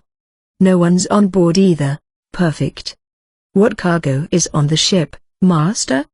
Some sort of crack or cocaine or whatever. The Demon Lord threw Sodom's fire at the vessel without hesitation. The dagger triggered expert chain attacks, shaking the carrack with a deafening boom before a black fire emerged from the blade, quickly engulfing the entire ship. Sodom's fire lapped up the flammable wood, rope, and sail in no time. The roaring flame reduced everything to ash, the trance, the valuable artifacts and art pieces, and even the mountain of crack that could have funded the entire treasury of a small nation for a year. The black fire flickering in his eyes, the demon lord cackled, "That's one mess off the list. Burn, burn." The demon lord was ecstatic to have this seed of trouble taken care of, never mind that he had just set the ship of a foreign nation ablaze. The violence and cackling were becoming of the demon lord's title. Ren watched him with fondness, knowing the cargo on board had been some sort of dangerous narcotics. "I hate to intrude on your celebration, Master, but people are beginning to notice. Let us get going, then." Using stealth stance, the pair vanished into thin air. The wake left by these two final bosses passing through the dungeon plaza was quite disastrous. The piles upon piles of incapacitated 5-star mercenaries strewn about the place. Ears, who had watched the encounter from start to finish, still couldn't believe his eyes. His exceptionally talented ex-teammates were littered about like scattered debris. "What the hell, how did you guys lose?" Ears. Despite those who had degraded him, insulted him, and abused him lying on the ground in defeat, Ears felt no vindication, but an overwhelming feeling of outrage. The talents he had so revered in his teammates had been crushed by raw strength. Evidence of this cruel reality was sprawled before him. Ears didn't know how to handle it. "Ears, we have to call for the medical team." "Right." Ears began trudging away. The defeat of the 5 stars, however, was only the prologue to the devastation that the pair of final bosses would wreak in Ease. The sound of a great explosion reached the plaza, drawing all eyes of the crowd towards the docks, only for them to find a roaring flame that painted the port crimson. "No. It's BBBB burning, Ears, the ship's on fire. I can see that." The flame seemed to foretell the end of an era, as if the ship sinking in the blaze was the Jack of all trades company itself. Diamond, diamond, diamond. One night carnival. After leaving the docks, the Demon Lord and Ren activated stealth stance to return to the main street unseen, weaving through the lines of shops. The Demon Lord looked rather excited, ready to browse for a souvenir to bring to Aku. "Ren, you can go walk around the city for a bit. I have something to take care of." After bringing back a bizarre picture book as a souvenir last time, he intended to get something more substantial. Moreover, he felt that a piece from one of the pop-up shops on the street would put less pressure on Aku. "She hasn't worn the silver circlet I got her even one time," he thought. But that thing's not practical.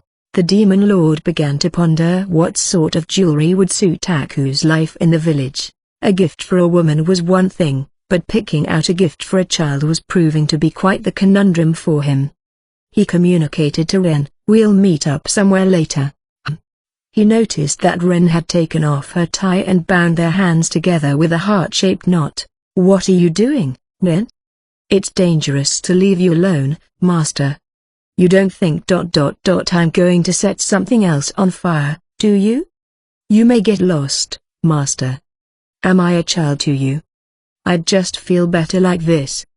The Demon Lord frowned, but he couldn't deny the uncontrollable sense of security he felt just by having her close to him. Ren was created to protect him, after all. That much was an irreversible part of their code, encrypted within them on a molecular level. He, too, was bound by his own designs, by the rules of his creation. That's why, for example, he was still taken aback by you getting closer to him than expected. "Fine, let's go." "Yes, Master." Still invisible, the pair kept strolling from shop to shop, but they didn't find anything noteworthy, only lot after lot of cheaply made rip-offs. Bingo's store had much more stylish options. Despite Bingo's eccentric personality, his shop was a hidden gem of great style and quality. "Finding a kid's souvenir is harder than I thought." "For the girl you spoke of before?" Something much like a basket of fruit may be better appreciated. Indeed, that might be more her style. As a perpetual bachelor, the Demon Lord lacked even the most basic knowledge about children. Perhaps a food that doesn't exist in this world. Splendid idea, Master. I'll pick something out later. The Demon Lord carried on with a pep in his step, mentally scrolling through the foods from the game. They carried on down the main street until they reached a large stone construction before them. Oh, that's the Colosseum we've heard so much about. Something he hadn't expected was a gigantic awning above the Colosseum, a giant dome of fabric held up by windspell stones that allowed matches to be held rain or shine. I believe there's an entry fee, Master. We are no thieves. We'll pay up and enter through the front. They were no thieves, but they had provoked the company, destroyed the 5 stars, and burned down a ship full of valuable cargo, so they were at the very least criminals. If Jack could have overheard their conversation, he might have had an aneurysm out of frustration. As the pair dispelled their stealth stance, the men in the box office looked astounded. The man who was the cause of such chaos in the city had walked right up to them. With Jack in attendance for the ceremony, this was going to spell trouble. King, what are you doing here? I came to look for inspiration. How much to get in? The Demon Lord asked nonchalantly. Like hell you are. You're after the boss's head. Or are you here to beg for mercy, huh? One of the box office clerks stopped here and rubbed his eyes a few times. The man rumored to have cast a devastating spell in the slums was now bound by the hand to the girl next to him, with a heart-shaped bow no less. The clerks burst into laughter. Hey, King, what's that supposed to mean, huh? You're here to give us a good laugh? Must be some great spell, huh, King? The 3 clerks continued to laugh, one of them even tearing up as he slapped his knee. Damn it, I forgot to take this off. King, why don't you teach me the magic of getting hitched with a cutie like this? King's got a sensitive side, huh? Gah ha ha, stop it, I can't take it, it's too funny. The 3 of them found the situation so funny that they still would have burst out into laughter even if they had understood the repercussions of doing so. Meanwhile, the Demon Lord felt something about to snap. Oh, if you want to see me perform magic so badly. The Demon Lord untied his hand and retrieved Pitfall, one of the trap items, from the void. After quickly tossing the trap by the feet of the clerks, the Demon Lord ruthlessly smashed the red button in his hand, causing a dark hole to open in a radius around it, sending the trio falling straight down. Eek! Oh! Where'd this hole come from?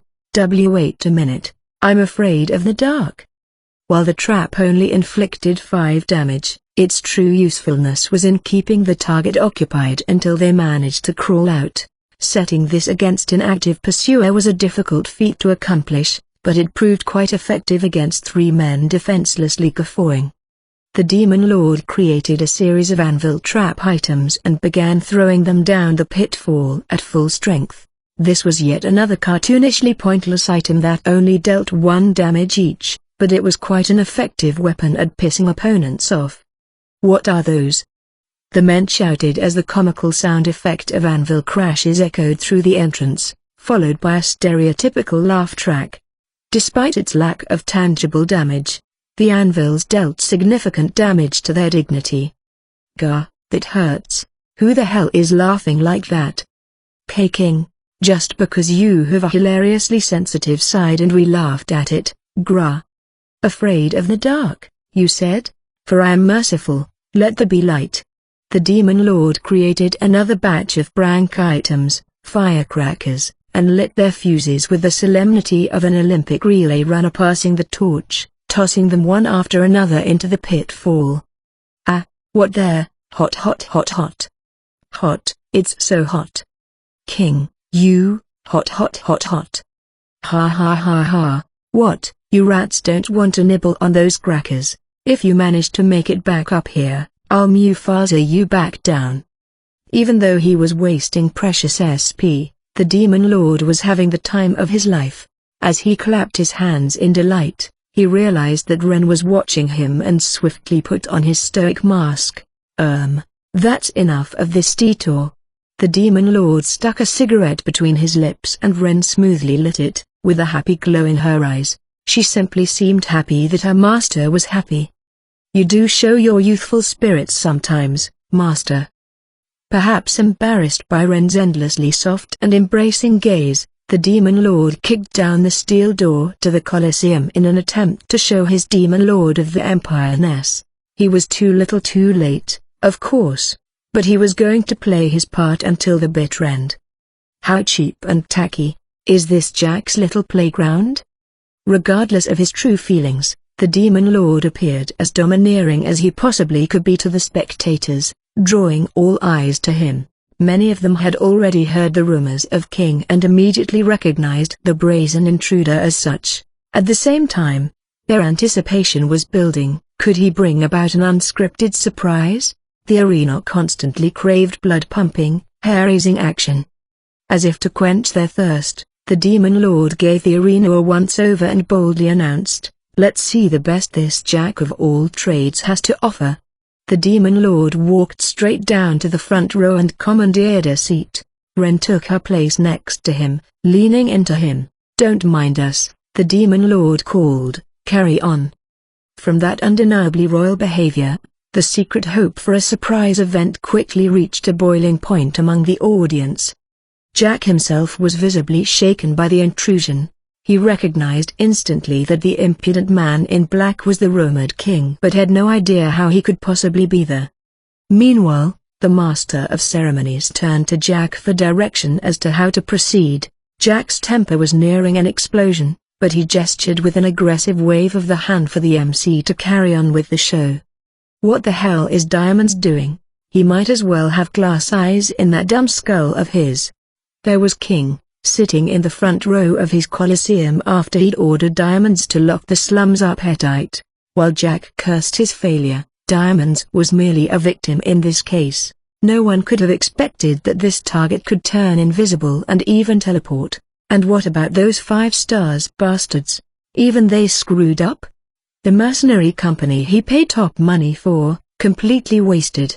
While Jack's rage intensified, he managed to keep a cool head. "I can't lose it in front of all these spectators. I gotta play it cool." Rumors that some city-states mercenary was single-handedly making a laughingstock out of the Jack of all trades could be a major detrimental blow to the company. After repressing various factions through force, Jack expected the pushback would be devastating if his grip of fear and violence over the people were to break. Worst-case scenario, it could lead to a revolution and the collapse of his rule. At Jack's command, the master of ceremonies called to the crowd as if no intrusion had been made. Following his announcement, smiling women in revealing clothing began handing out match cards to the spectators. Spectators began speculating results and contemplating bets as they read their match cards, the commotion in the Colosseum only growing louder. "Look at this, Ren, the night show has 3 acts. It's intriguing to not know any of the contestants." The MC called once more, and the metal bars to the east and west of the arena rose up, through which each contestant entered. Now, the master of ceremonies continued, a slight delay aside, "All guests are welcome at the Jack of all trades. Let's make some money."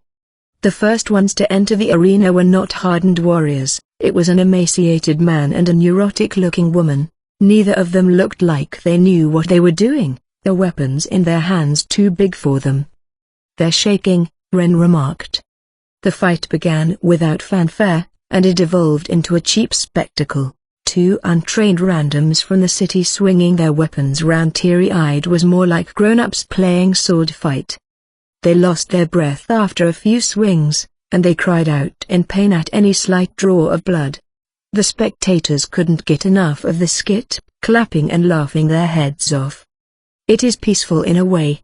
"I agree, Master." A clash of 2 people who didn't know how to fight and had no intention of killing each other. At times, masked men would whip the pair back into the center of the ring. This was merely the dumb play that served to relax the audience before the real fighting began.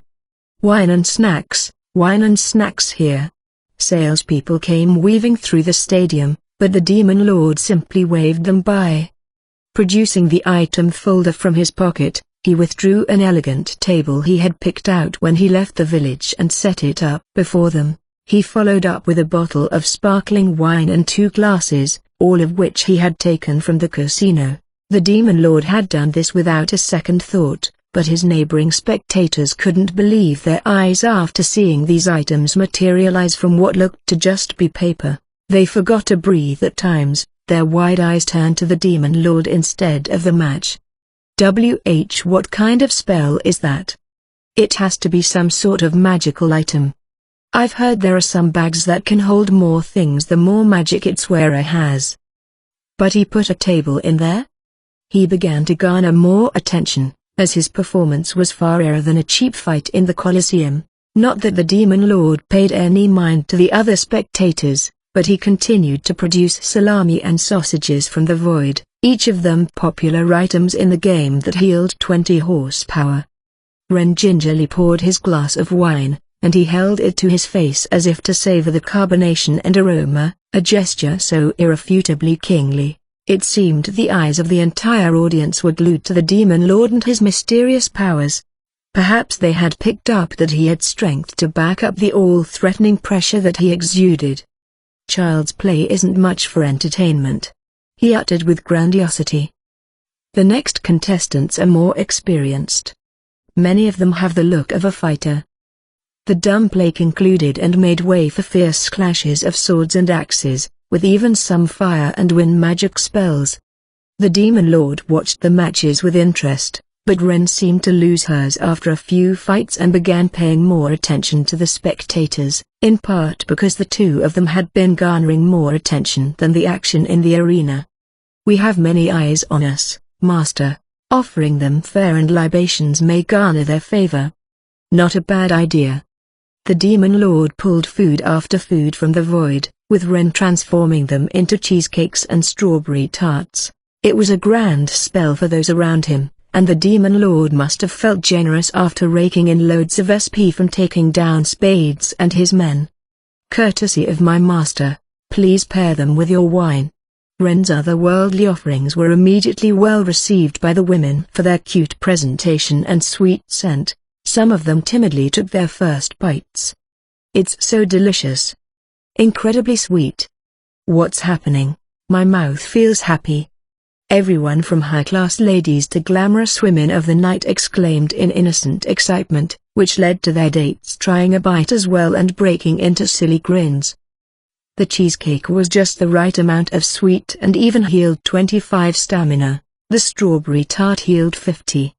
The men joined in with the ladies and began exclaiming praise for the taste and revitalizing sensation of the desserts. One of them, an elderly gentleman, even regained stamina below the belt. It's alive. My monster is finally alive. Darling, it's incredible. Hey, it's hard. Old man Mudderpad's hard. For real? Whatever was going on down in the arena mattered little to the people in the audience. Excitement was now storming around the Demon Lord, spectators fighting over the cake being handed out by Ren, who seemed to be happy that her master's items were bringing smiles to people's faces.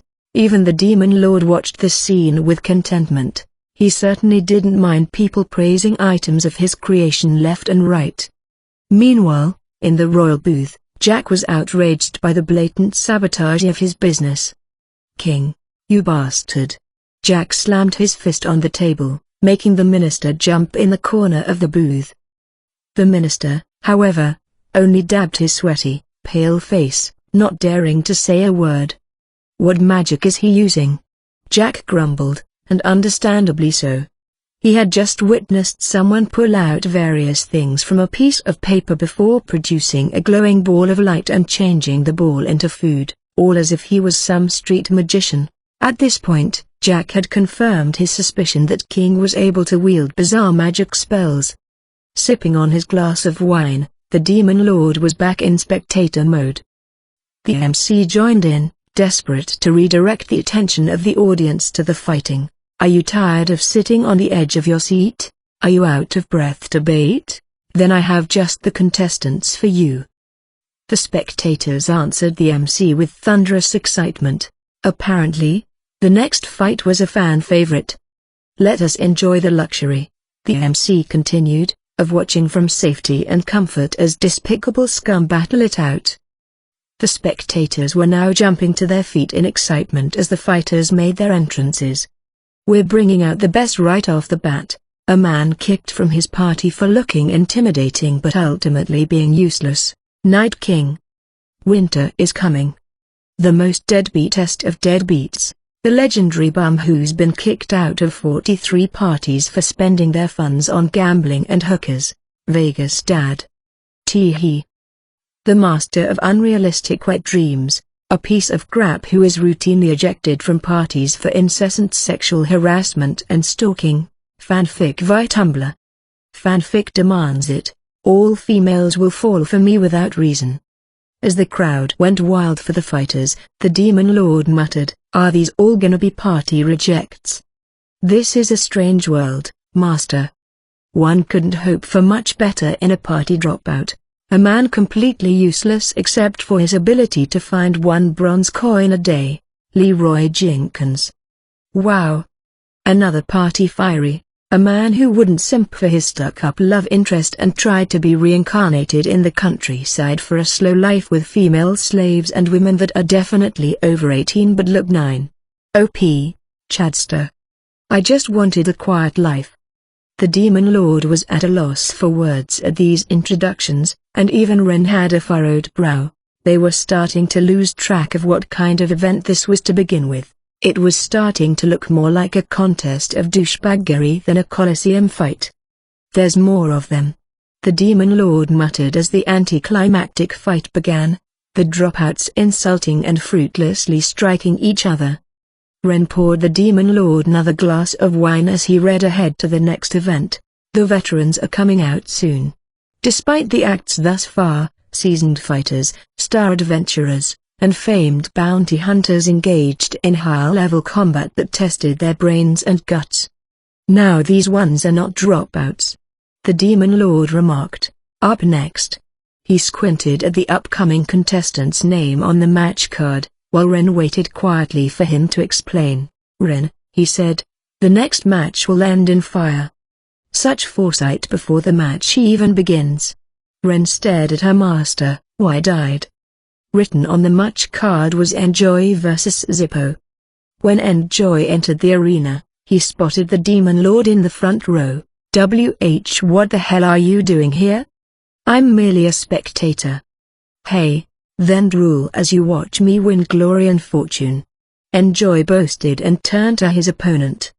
The Demon Lord had no real basis for his prediction, but the match did turn out as he said. Enjoy was in the lead at first but fell behind later in the match as he began to run out of stamina. In the end, Zippo's fire spell lit Enjoy's rear end on fire, his screams echoing through the arena. "Ow, hot, hot, hot, water, I need water." Watching Enjoy roll around the arena, the spectators burst into laughter, slapping their knees. This was the perfect break from the intense combat between serious fighters. "He's always on fire, all right," the Demon Lord remarked, a slice of ham in his mouth. "Just as you predicted, Master." Indeed. The Demon Lord continued to watch Enjoy stop, drop, and roll, but the fire showed no sign of going out until one of the guards splashed a bucket of water on him and extracted him from the arena on a sort of gurney. As Enjoy was being carried out, the Demon Lord quietly approached him. His rear end was reddened by the fire, smoke still sizzling from it. "That was quite some flatulence to keep the fire going," the Demon Lord said. "I didn't, damn it, laugh if you want to, go on, laugh. Gah ha ha ha ha, bwah ha ha ha ha ha ha ha. Don't actually do it. What do you expect?" The Demon Lord turned his back on Enjoy's outrage and returned to his seat, checking the next event on the match card, a death match between B-rank adventurers.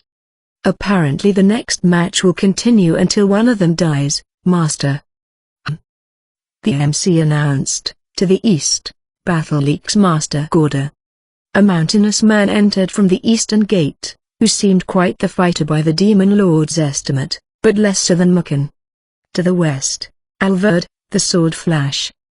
The audience reacted to the MC with explosive cheers for both contestants, many of them eager to see their bets pay off. "So that swordsman's his opponent," said the Demon Lord. "Judging by his stance, he survived many battles." The two fighters clashed in the center of the arena, the sound of clashing metal echoing through the Colosseum. As they began to warm up, their weapons flew faster. The intense fight demanded every second of the audience's attention, everyone sitting on the edge of their seats. While Gorda's attacks packed more strength, Alvord was faster than him. "What's your guess, Ren?" "Neither of them have shown all of their cards yet." True to Ren's assessment, Gorda moved to finish the match. With repeated attacks at full swing, Alvord was blown to the edge of the arena. Tear him apart. Storm impact. The spellstone embedded in Gorda's axe glowed green, conjuring a Class 3 storm spell, elevated from wind, assaulting Alvord with a massive impact. Or so it appeared. When the dust settled, Alvord was standing exactly where he had been as if nothing had happened. "Thought you were just a meathead," Alvord remarked. "Didn't expect you to have an ace up your sleeve like that." Gorda was lost for words at Alvord's breezy attitude. To be precise, a white force field had appeared around Alvord just before the spell hit and neutralized it. This was thanks to a magical item Alvord wore, which had helped him get this far. "Let's wrap this up, shall we?" Sword flash. Alvord swung his sword at incredible speed, sending Gorda's head flying high into the air, a geyser of blood gushing from his neck. The spectators were stunned for a moment but soon burst out into praise for Alvord's finishing blow. "Hell yeah, you never let us down, Alvord. Thanks for the cash, Alvord." The Demon Lord, however, continued to quietly observe Alvord in a way that would have instilled fear in mortal men. Unfortunately for Alvord, he was too far away to notice. "It seems he has something that protects him from magic," the Demon Lord said. Hearing this, Ren swiftly began gathering intel from the spectators around them. Most stories of Alvord they had to offer pertained to either his matches in the Colosseum or tall tale legends such as him defeating a devil. Some, however, knew a bit more about the contestant. "Master, he apparently found it in a dungeon. It's a magical item that protects him from magic of a certain caliber." "I see. I'm not sure where, but I will further investigate." "No need to find out where." The Demon Lord's eyes told of his true intentions. "Take it, we'll offer a price for it at first. He seems like the reasonable type. I'm sure we'll come to an understanding." "I'm sure of it." "Yes, Master, your safety supersedes all else." The final bosses now had their eyes set on Alvord, but ignorance was bliss for him while it lasted. After the death match, the MC announced a surprise event. They seemed to mix in these surprises to keep the experience fresh for the audience. The Demon Lord had scoffed at the company when he walked in, but they were managing the Colosseum quite well. To the west, Olivia the Muse. At the MC's call, a beautiful woman entered with a harp, drawing curiosity from the crowd as to how she was going to use the instrument as a weapon. To the east, a warrior from beyond the seas, Akachi Jubai Mitsuhide. "Huh?" the Demon Lord blurted stupidly, completely stunned by that name. Ren watched closely as a beautiful girl entered from the eastern gate with her long black hair in a ponytail, wearing feudal era wrist and shin guards, draped in a huri. "Akachi?" the Demon Lord wondered. "Like the famous samurai, and they're a girl?" Meanwhile, the match began. Olivia reached for her harp and began playing masterful tunes.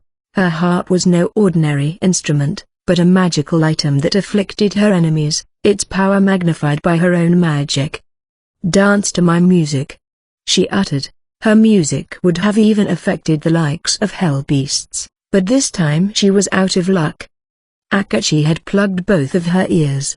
Eliminating one's hearing in combat might have seemed suicidal, but considering that her opponent's weapon obviously dealt with music, it was an understandable tactic. Master. That's Tanegashima. The Demon Lord called the matchlock Akachi was holding by its nickname in Japan at the time. The matchlock was the first firearm introduced to Japan. Firearms, of course, led to exponential deaths on the battlefield, accelerating war worldwide. Tanegashima was also an obtainable weapon in the game, treated as a sort of gambit weapon that had a tedious reload time and abysmal range but dealt catastrophic damage when it hit. She's aiming for her right hand. Looks like it. Blam. A piercing gunshot rang through the arena, blasting Olivia's right hand away from the hub. The shot would have blown the hand of an ordinary fighter clean off. The samurai drew her katana and swung at Olivia's neck with incredible speed. The sound of a dull impact followed, and Olivia collapsed.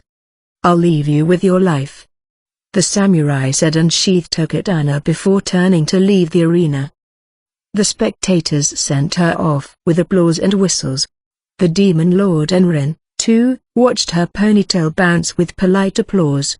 The spectators around them were already discussing her magic with great enthusiasm. Was that a wind spell? Nah, that was fire, as far as I could tell. I saw a spark.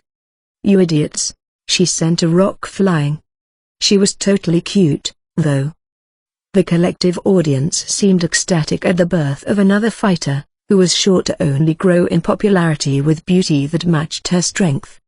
She's an interesting one, isn't she, Master? It seems there's another person I need to make an appointment with. The Demon Lord knocked his wine glass back, staring at the gate she left through. His mind was surely burning with 1,000 questions from the mere fact that she dressed like a samurai. Was it a coincidental fashion, or did Japan exist in this world? If it did, what time period would this Japan be in? Judging by the matchlock, is it the feudal era? Wait, there's no way my Japan exists in this world. Even if there was a Japan in this world, the Demon Lord told himself, it would be a different nation than the one he lived in another world. While he wanted to avoid conflating the two, he couldn't get past one thing. Akachi Mitsuhide, huh? Anyone in Japan, even those without any interest in history, knew that name. The man who executed the largest coup in Japan's history, the Honojai incident. The one he shot with an arrow ... was also dubbed Demon Lord. Is it a coincidence? Or is there something else going on? The Demon Lord pondered this with what he saw at the bottom of the Bastille dungeon on his mind. He couldn't shake the feeling that Akachi was some sort of agent sent against him by the Great Light. The angels, or whoever else wanted him defeated. Akachi Mitsuhide was none other than the historical Demon Lord killer. After all, if I'm thinking in terms of the real Akachi, it's dangerous to make an enemy or friend out of her. As a man with the title of Demon Lord, this was a natural conclusion. Try to take her in and there may be a reenactment of the Honojai incident, this time with the Demon Lord burning along with his castle. He would have much preferred to keep any fire near him contained to end Joy's rear end. As the Demon Lord was deep in thought, a fanfare rang in the arena, announcing the final match of the night. Ladies and gentlemen, the MC cried, here comes the grand finale. Get out your handkerchiefs now. The man who fought his way through the Colosseum tooth and nail for his family back in the slums, faces his final challenge tonight. The contestant entered, greeted by the audience with a standing ovation. He was well built but terribly beaten down, fresh scars all over his body and a rag wrapped around half of his face, apparently covering a severe burn that ran onto his neck. For his wife and daughters who faithfully await his return, our challenger has one enormous wall to climb. Win this match and his debt will be forgiven on the spot, if he can defeat his opponent. Beastly breathing rumbled from behind the metal bars along the wall. The spectators let out gasps and yelps, seeing that a hell beast lurked on the other side. Our challenger must face the executioner of blue bricks, a bloodthirsty hell beast, Murder Bros itself. Will he prevail? It was a giant bipedal bull covered in black fur from head to toe. It wore a black hood and carried a monstrous club. Most parties wouldn't survive an encounter with it, making it entirely unbelievable that the downtrodden challenger even had a chance. The spectators foresaw tragedy in the arena, but that only seemed to feed their intoxication. Half cheers, half screams filled the Colosseum with eerie excitement. "Master, he's the father of those sisters." While his injuries obscured the resemblance, he was, indeed, the man in their family portrait. His daughters might have sobbed at the mere sight of their father like this. "Master, stay where you are, Ren." Ren lowered her gaze as the metal bars gradually rose. The man in the arena might have seen an hourglass rapidly running out of sand. He quietly spoke, his voice swallowed by the uproar of the crowd. "I'm coming home, honey, kids. I'm almost there." The shrieks of the spectators even seemed to shake the Colosseum itself. Forcing one foot in front of the other, the challenger shouted, as if to defy his looming destiny, "I'm coming home." The instant the bars were completely raised, the Hell Beast charged with a blood-curdling howl. Just as it rose its club for the kill, a red line fired from the Demon Lord to the Hell Beast, splitting the air. The Hell Beast exploded, every little fragment of it burning to black flames. The mad frenzy of the Colosseum was immediately extinguished, all eyes in the arena glued to the Demon Lord leisurely twirling his glass. The pathetic lug was the main course? This Jack is apparently an ignoramus. "King, what the hell are you doing?" Jack jumped to his feet and shouted. His patience having finally run thin, he could no longer stay silent after suffering such public humiliation. The Demon Lord, on the other hand, kept his legs crossed, shaking his head. "You have no idea what true entertainment is." "What? If it were me... I would have pitted that man and his family in the slums against each other." "You, what?" Of course, the Demon Lord would have only done so in one of his games, but no one there was any the wiser. He stood from his chair and leapt into the arena with ease. He looked up at the royal booth to find the large, ogre-like man with the betrayed face. "So that's Jack," the Demon Lord thought, "causing me all of this trouble. Stop calling me king, you moron." The Demon Lord pointed at Jack, directing his pent-up frustration at the man and signaling for him to come down to the arena. He was ready to clock Jack in the face and get this over with. "If you want to provide some quality entertainment, why don't you come down here and do the job yourself?" "You." Jack gritted his teeth. He couldn't answer the taunt, of course. If he, the Don of the company, were to lose to some mysterious ground spell, the entire rule of the Jack of all trades would crumble to the ground. So, Jack answered from his booth, "You're the one who doesn't get it, King. A true leader can't be bothered to take on every whacker with a death wish." The audience gasped. The Demon Lord had already blown them away by taking out the Hell Beast in a single strike, but Jack's retort had been just as impressive, exuding class becoming of their Don. Unfortunately for Jack, he had just challenged the worst man imaginable to a contest of blowing smoke. No one could out-talk the Demon Lord in a situation like this. "I understand. Then allow me to make a proposal to poor little Jack shivering in his breeches. Would you feel better fighting my secretary, rather than myself?" At his cue, Ren too leapt out of her seat, landing next to her master. As gracious and elegant as her appearance was, no one in the audience considered her a match for Jack in the arena. So cowardly, scaredy cat Jack, don't tell me you're too afraid to fight this girl? If you are, you should live out your days in a tutu. In fact, I will personally gift you one, along with a set of dainty lingerie. The Demon Lord rattled off in an excellent display of his ability to get under people's skin. While Tahara, too, was a master of this skill, the Demon Lord was practically born to irritate his enemies. That motherfucker. With more things recently added to his to-do list, the Demon Lord seemed eager to knock out as much as he could here and now. "Enjoy your final days, King. You're dead meat, and so is Gorgon." "Oh, I almost forgot. I incinerated that troublesome cargo, ship and all. You're lucky I'm not charging you a fee for that." Cakey eyeing.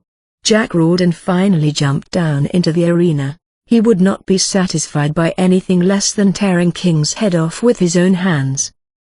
The spectators collectively sprung to their feet, exploding in excitement. This was going to be a match no amount of money could buy a seat for. Ren, take him back to his family. Treat him with this. The Demon Lord created a bandage, the same first aid item that once mended Heart's severed leg, and tossed it to Ren. Yes, Master. She put a hand on the man's shoulder, and they vanished. They had merely quick-traveled to the family's shack in the slums, but the disappearing act only further electrified the arena. Ready to die, King? Let's end this here and now. There was a man here earlier who said something similar, had fire set on his rear end. I think you're kindred spirits, you and him. Shut your trap. Jack closed the distance between them in the blink of an eye and swung at the Demon Lord, throwing a punch heavy enough to put a dent in even the most powerful monster. The Demon Lord switched off his assault queller and dodged the punch with ease. Jack kept on swinging with both fists, each of them fast enough to knock the head off the shoulders of an ordinary fighter. The Demon Lord continued to dodge Jack's strikes, doing so with the minimum amount of movement necessary. Good form. It seems your confidence wasn't entirely groundless. A good model for hand-to-hand combat. What do you know, you stupid mercenary? With a big inhale, Jack activated all his skills at once, intending to finish the fight before the Demon Lord had the chance to cast any of his mysterious spells. Diamond Fist, Diamond Body, 0 to 60, drum up courage, numb the pain. Jack's attack, defense, and dexterity skyrocketed as his body grew in size and his skin hardened. Additionally, he wouldn't lose stamina nor feel pain for a set amount of time, turning Jack into a killing machine. Jack's blood seared in his veins, and he exhaled a scathing breath. It's over, King. He charged at the Demon Lord with such speed that Jack now perceived the world around him in slow motion. Even noises from the crowd now warped. Leaving his senses behind him, Jack unleashed a devastating blow. With his first step, the multi-layered, stone-paved floor beneath them shattered. His arm rocketing into the Demon Lord. A calamitous impact echoed through the air as the entire arena was covered by a fog of dust. Jack, along with everyone in the audience, imagined the Demon Lord blown to bits. When the air cleared some, however, the Demon Lord was still standing, holding Jack's fist in his palm with ease. What the? Not a bad punch, but really lacking in strength compared to the players. You thought you could play dictator when this is the best you've got? The Demon Lord raised Jack high into the air with the same hand and threw him into the metal bars. A near-splitting crash rang through the arena, silencing the spectators. Take the L as long as you stay out of our business, we won't start anything more with you. Despite being in the middle of combat, the Demon Lord comfortably lit his cigarette and offered a truce. This was simply a misunderstanding to him, and he had no intention of turning this into a full-on, blood-soaked war between him and the Jack of all trades. On the other hand, Jack pushed the metal debris off of him and slowly rose to his feet. Unlike before, his eyes now shone with a cool, collected glare. Pretty good, King. Didn't think you'd make me go full force. Oh? Were you playing for my amusement until now? Jack ignored him and lit the cigar in his mouth. He stripped off his tiger-striped gown and activated the binding carved all over his body. He was a fist fighter and lacked magic, so he chose to tattoo magic into his skin, which would shorten his life when cast. This may have been a tactic that only gladiators used, desperate to make it through the day at any cost. Congratulations, King. I don't fight like this against just anybody. Is that so? Keep it short, will you? I've lived through decades of hell, right here. Runes glowed on Jack's arms, activating the fire whip binding and imbuing his fists with fire magic, which inflicted continuous damage to his enemies after contact. Jeered and stoned by those rotten nobles and spectators, my life and death became a bet made on a whim.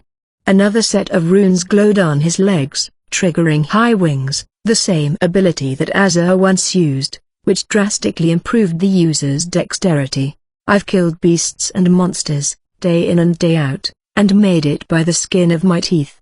Runes glowed on Jack's thick pectorals, triggering Breath of Undyne, which paused stamina expenditure and restored it over time. You will never understand what I had to go through to make it this far. A final set of runes lit up on his back, triggering Titanic Wall, providing him with a powerful defense against all forms of physical and magical attacks. In addition to all the skills Jack already activated, he now carried all 4 elements of magic in his flesh. His already catastrophic strength had reached the level of a fighting deity. Violent torrents of wind roared from Jack and swept through the entire Colosseum, keeping the spectators quiet. I will win. I will always win. To make it to tomorrow. Jack sprinted so quickly that it appeared as if he had teleported, throwing his fist straight at the Demon Lord's face. Deflecting the fist, the Demon Lord let slip a slight frown. Hot, hot, hot. Once on the move, Jack was unstoppable. Without fear of exhaustion, he unleashed a storm-like flurry of fists. The Demon Lord dodged and parried these fists, much to the amazement of the spectators, but he was not having a good time. Come on, it's hot, hot, I can't take it anymore. He maintained a cool composure on the surface, but he was beginning to regret mocking and joy. Meanwhile, Jack only seemed to accelerate, culminating in a rapid inhale before unleashing his most powerful move. Like a knuckle. A calamitous punch struck the Demon Lord square inches his chest, blowing him away like a leaf in the wind, slamming him against the wall of the arena. The next instant, cracks shot out from the Demon Lord along the wall, causing that portion of the arena to collapse. This was to be the coup de grace for Jack to assert his dominance as the undisputed champion of the Colosseum. That ought to show you who's the boss, eh, King? Jack's confident smirk twisted into an expression of agony. Sodom's fire had pierced Jack's left leg. The Demon Lord had leisurely thrown a dagger as he was being blown away by the impact. Black flames erupted from the dagger, engulfing Jack and afflicting him with burn damage. Jack screamed, unable to bear the agony. The Demon Lord rose to his feet, dusted off his suit, and lit a cigarette. He looked as if he had not taken any damage at all. In fact, he had taken the hit on purpose to put some distance between him and Jack's uncomfortably hot fire whip binding. So you're throwing a tantrum over your past, got it? How narrow-minded of you to then make other people miserable. You'll never be good enough to rule a country, let alone anything more than a leader of brain-dead apes. The Demon Lord verbally dunked on the fallen Jack and turned to leave. Then a voice called from behind him, a voice that belonged to Jack but wasn't his. A woeful state for my dear servant. Forgive me Master Rookfell. Accept my strength, laugh in the face of defeat, and devour it, become prideful. Jack rose as if he was called by the eerie voice coming from his own mouth. As black mist enveloped him, changing him into something monstrous down to his very bones, Jack recalled a distant memory when this Grand Devil had appeared in the Colosseum. Rookfell, the Grand Devil with the lion's head, had been summoned, or happened to stop by on a whim, and trampled over everyone in attendance. The royal family, the fighters, the spectators. They were all torn limb from limb, their innards spilling over the ground. The select few who managed to survive the one-sided massacre were given the blood of the Grand Devil, not out of mercy, of course, but entertainment. There was nary a chance that any of the survivors could withstand the blood of a Grand Devil, so nearly all of them writhed in slow, agonizing death, as if they had been dosed with poison. The only survivor of the transfusion was Jack. A gag order was issued to cover up this incident and the Colosseum was shut down. This was when Jack had finally gained his freedom. Once he gained power in Eurythais, Jack was also the one to reopen the Colosseum, and he did so with the sole intention of inflicting the same hellish suffering that he had endured onto others, to shower this land with endless devastation. I never lose. The entire world will soon be mine. Fame, women, gold, glory, everything. I'll squeeze the useless scum of this city for every last drop they've got. Jack's skeleton had enlarged, shifting him into a liger. Unlike a firebrand, Jack was forced to serve the Grand Devil and undergo metamorphosis. If one were to label him anything, he might have been categorized as a hellbeast hybrid. A liger's split parentage between a lion and a tiger embodied Jack's essence perfectly. The transformation drew screams of terror from the crowd. What's going on? Jack's a devil? Run. We're going to die if we stay here. No way, I'm seeing this through. This fight's a once-in-a-lifetime event. The Demon Lord's brow twitched. He sensed the presence of a level 30, a maxed-out player. You've earned the right to stand before me, he said. Fool, a human stands no chance against me, the embodiment of one of the 7 deadly sins, pride. Deadly sin? I took care of one of those not too long ago. As if. Jack swung his claws at astonishing speed, which the Demon Lord parried with Sodom's fire.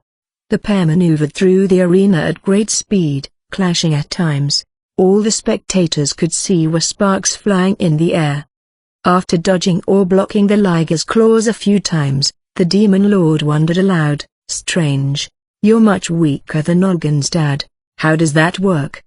Trying to talk your way out? Tough luck. As the de facto dictator of Uri, Jack was privy to information of all kinds. Naturally, some of it pertained to Olgin's father, the Grand Devil that embodied sloth. You can run, but you can't hide, King. Jack barked. Meanwhile, the Demon Lord kept muttering to himself as he parried attacks. Despite being engaged in combat, he looked like a researcher working in his lab. Assumed devils have higher base stats and stat increases in exchange for slow-level progression. Humans have an easier time leveling but have lower base stats and increase rates. The Demon Lord's assessment was largely correct.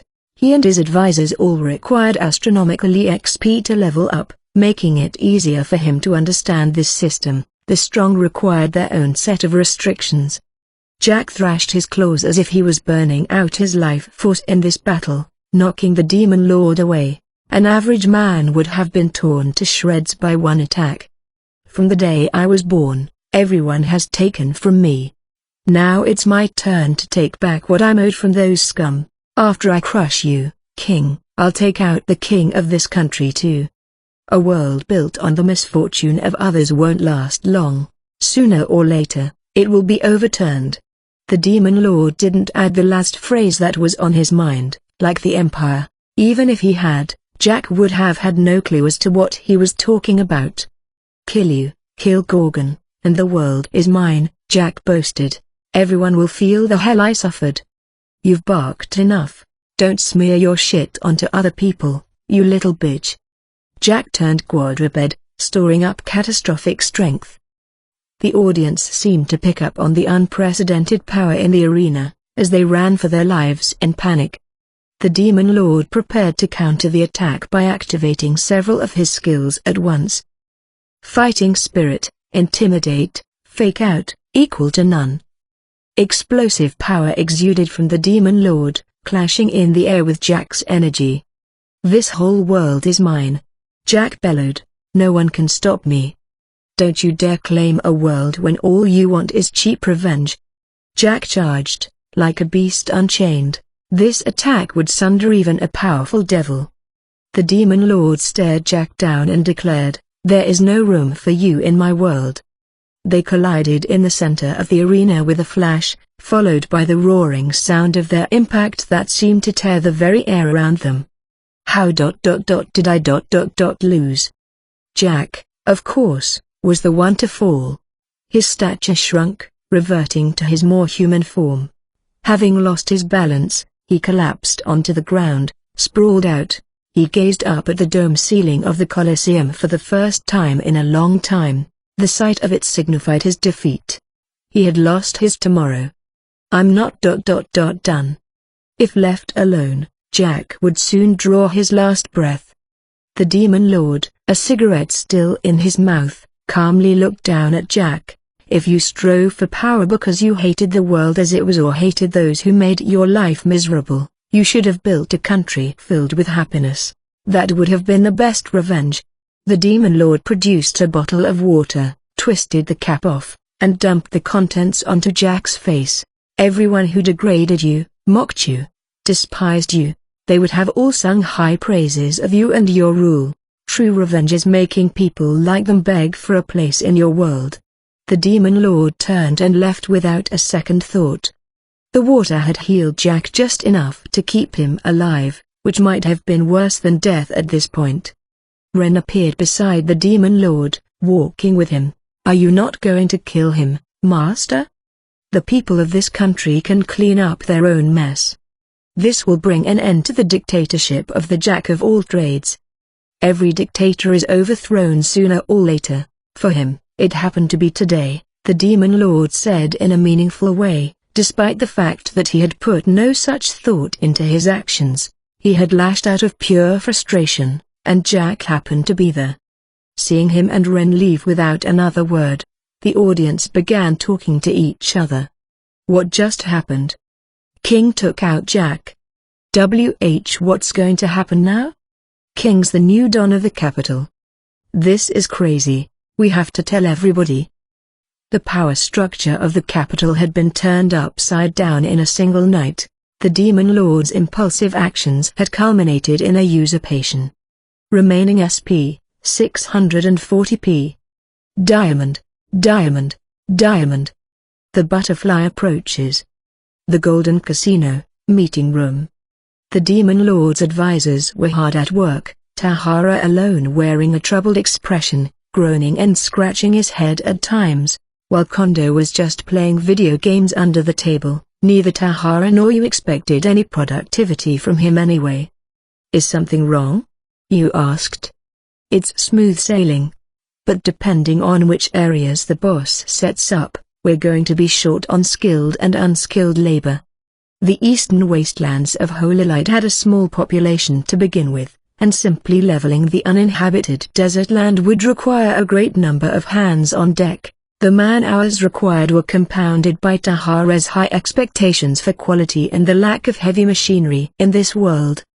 Even I can't clone people or turn them into skilled technicians overnight. I know.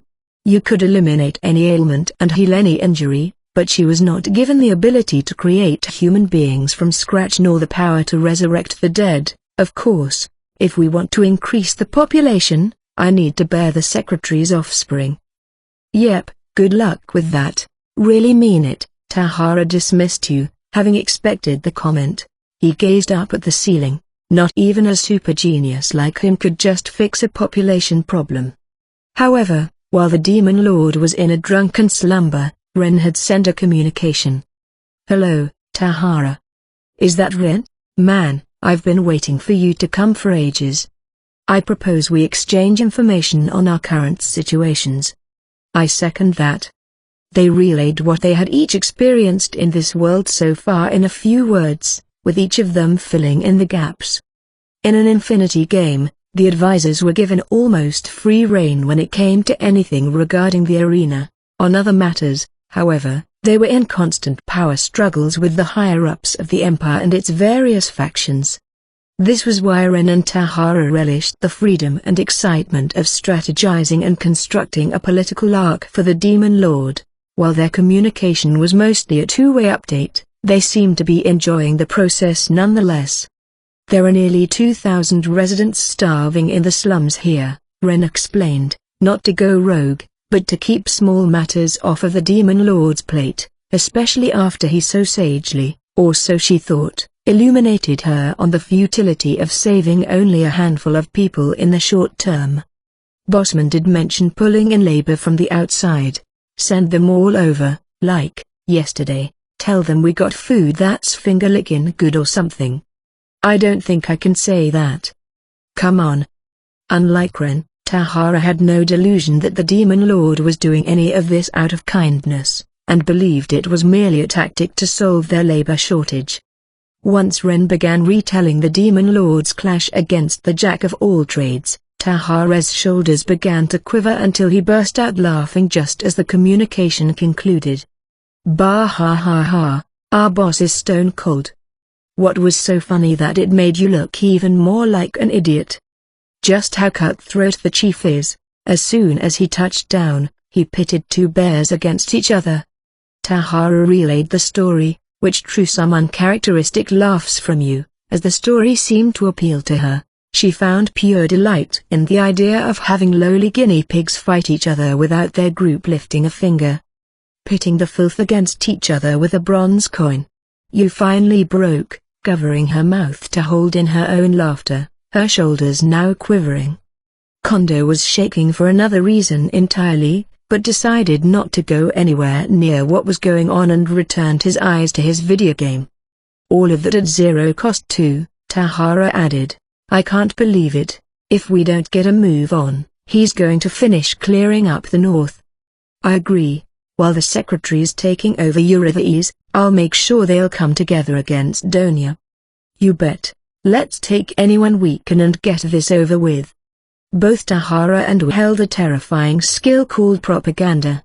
In the game, the skill was a sort of defense mechanism that concealed various information about the user, but it had a much more varied use in this world, as it could also be used to bolster rumors and create a social climate to the user's advantage. With two users of such a sinister skill, they could do incredible damage to the world, certainly enough to plunge a nation into chaos. We've been holding back on propaganda, but we can't pull punches now. I concur. Oh, and the other butterflies on her way. We're getting to the finishing touches. They were speaking of the Madam's sister, the queen of the art world. Once they had her on their side, this game was as good as over. Hearts and the military nobles were already readying their forces with the Madam's reinforcements, and while the Demon Lord and Ren were playing out their come up north, the other advisors were tirelessly at work. Tahara and you would flood Holy Light with the following rumors. Hearts is preparing to take down Donia. The military and central nobles have joined forces, gathering soldiers for the battle. Big money from Sunio is backing the effort. Donia sent an assassin against the Holy Maiden Luna.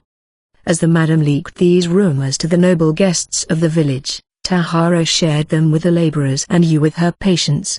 As nobles were creatures extremely keen on self-preservation, they would be sent into a massive dizzy, Holy Light's Demon Lord power structure would have dictated that anyone side with Donia without a second thought, but Sunio's financial backing would complicate the decision.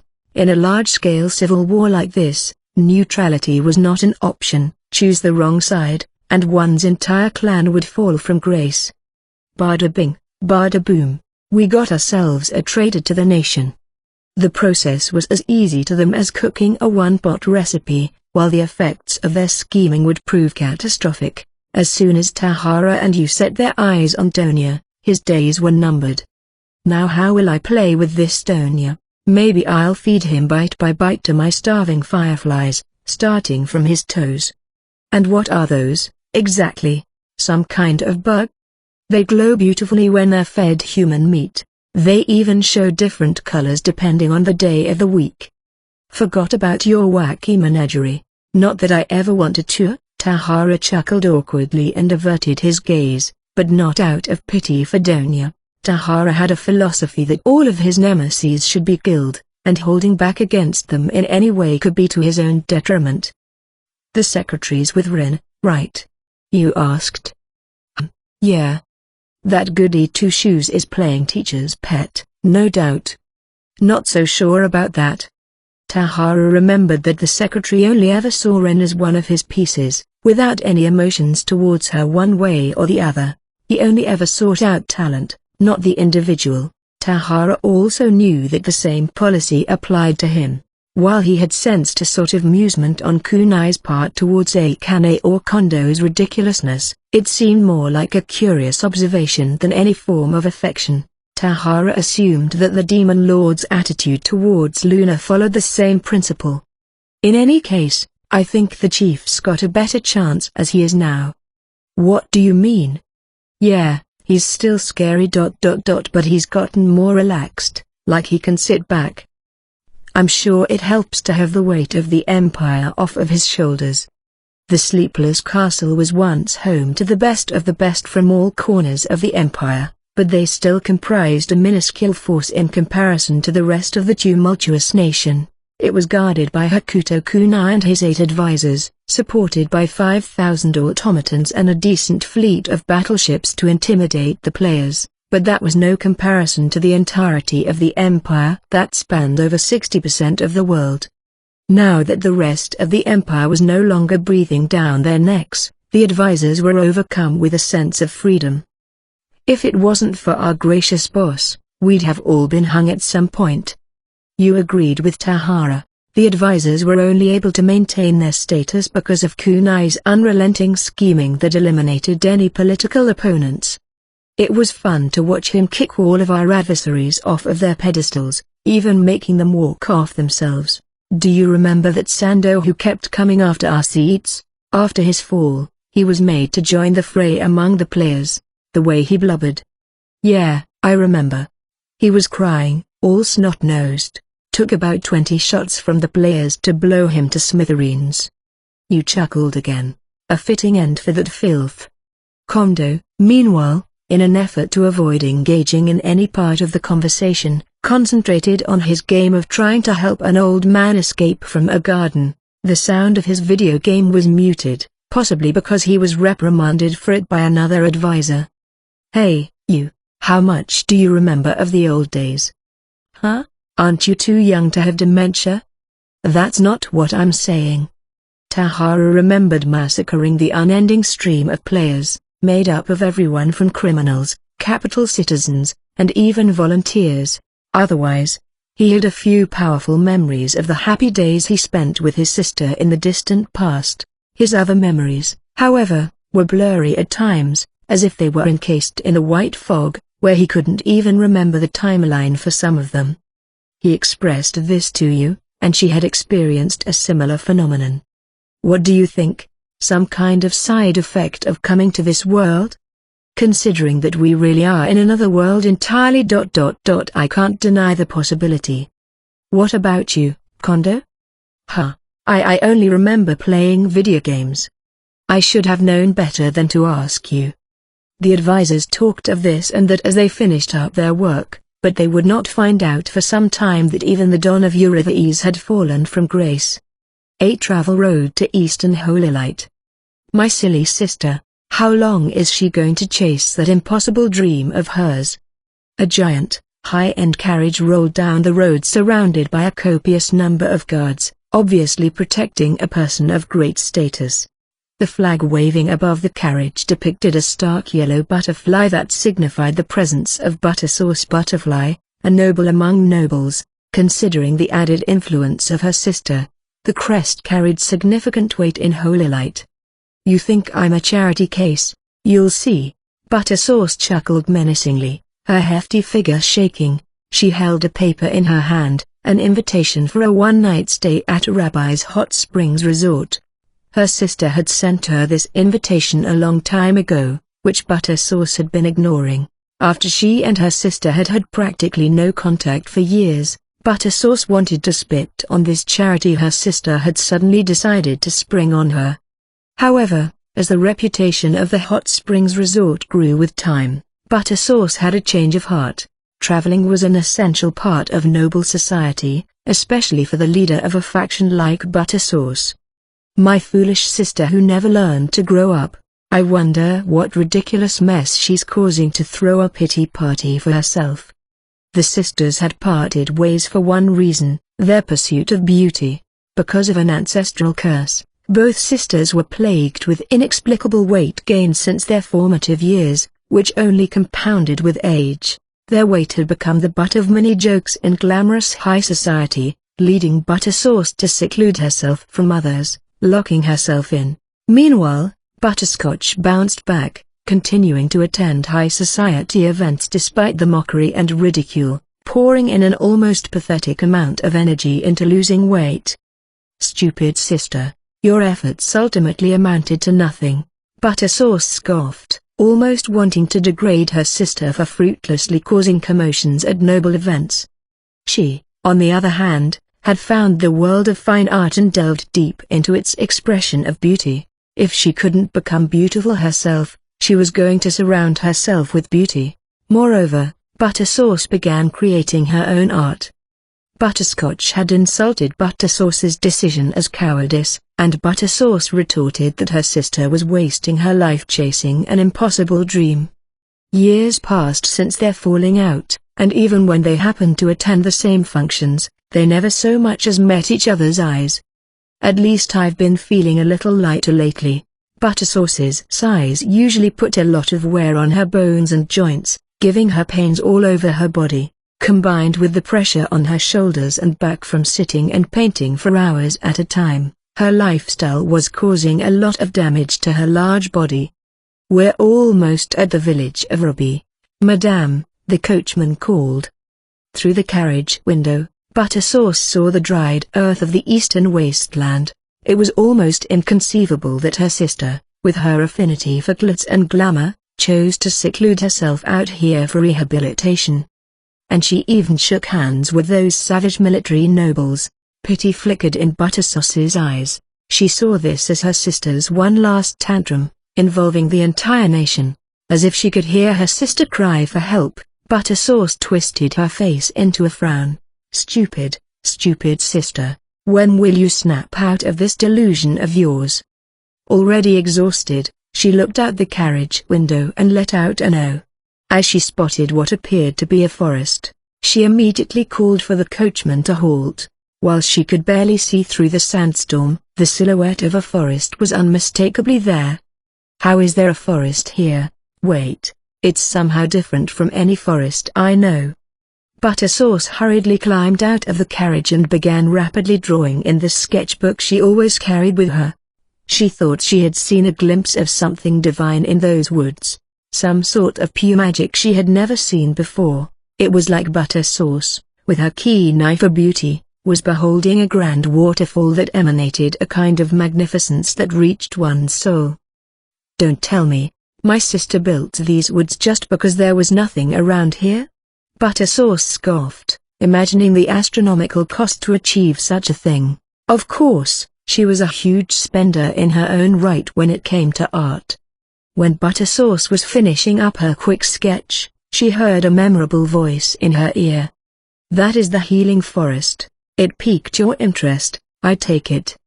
Buttersauce wondered how long the man wearing a city-state's outfit had been quietly standing. Her guards began to react to Tahara in his tuxedo, but Buttersauce stopped them with a raise of her hand. "It's enchanting. I can hardly believe my sister was responsible for it." "She isn't, I'm afraid. The forest was built by our leader, Hokuto Kunai. Inside the village, there is a stunning, historical fountain." "A fountain? Is that your attempt at humor?" Buttersauce gave a dry laugh. "Trees could be planted by force, even out in the desert, albeit at a ridiculous cost, but a fountain of water couldn't exist anywhere in Eastern Holy Light. The wishes of our leader become reality."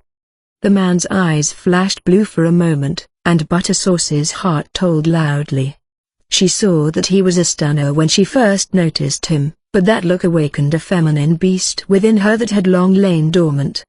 "Our leader is unfortunately out at the moment, but he has instructed us to provide you with the warmest welcome our village has to offer. Welcome to the world of our leader, madame." Buttersauce took Tahara's hand and felt warmth fire through her body, perhaps a pang of romance.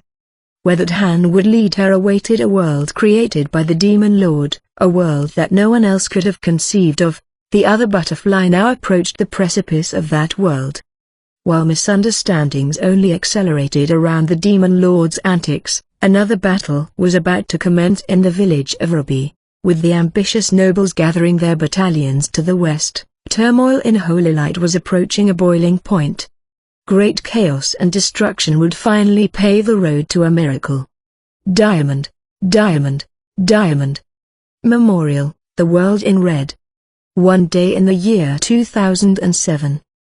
The development team was enthusiastically playtesting Akira's game, where players were gathered at an area and made to fight each other until the last man standing.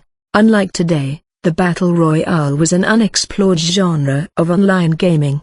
What's worse, Akira's iteration had a time limit of 1 week, after which the players' levels, stats, inventories, and money were all reset to 0. To compensate, He had included side quest-esque elements like fishing, gambling, and base building, as well as survival aspects that required the players to gather food and fuel. Graphics are a bit dated. Which won't be too hard to fix. One of the members began exploring his character's spawn area, his afro bouncing. Got a start by exploring. Huh? I obtained a apostrophe? What does that mean?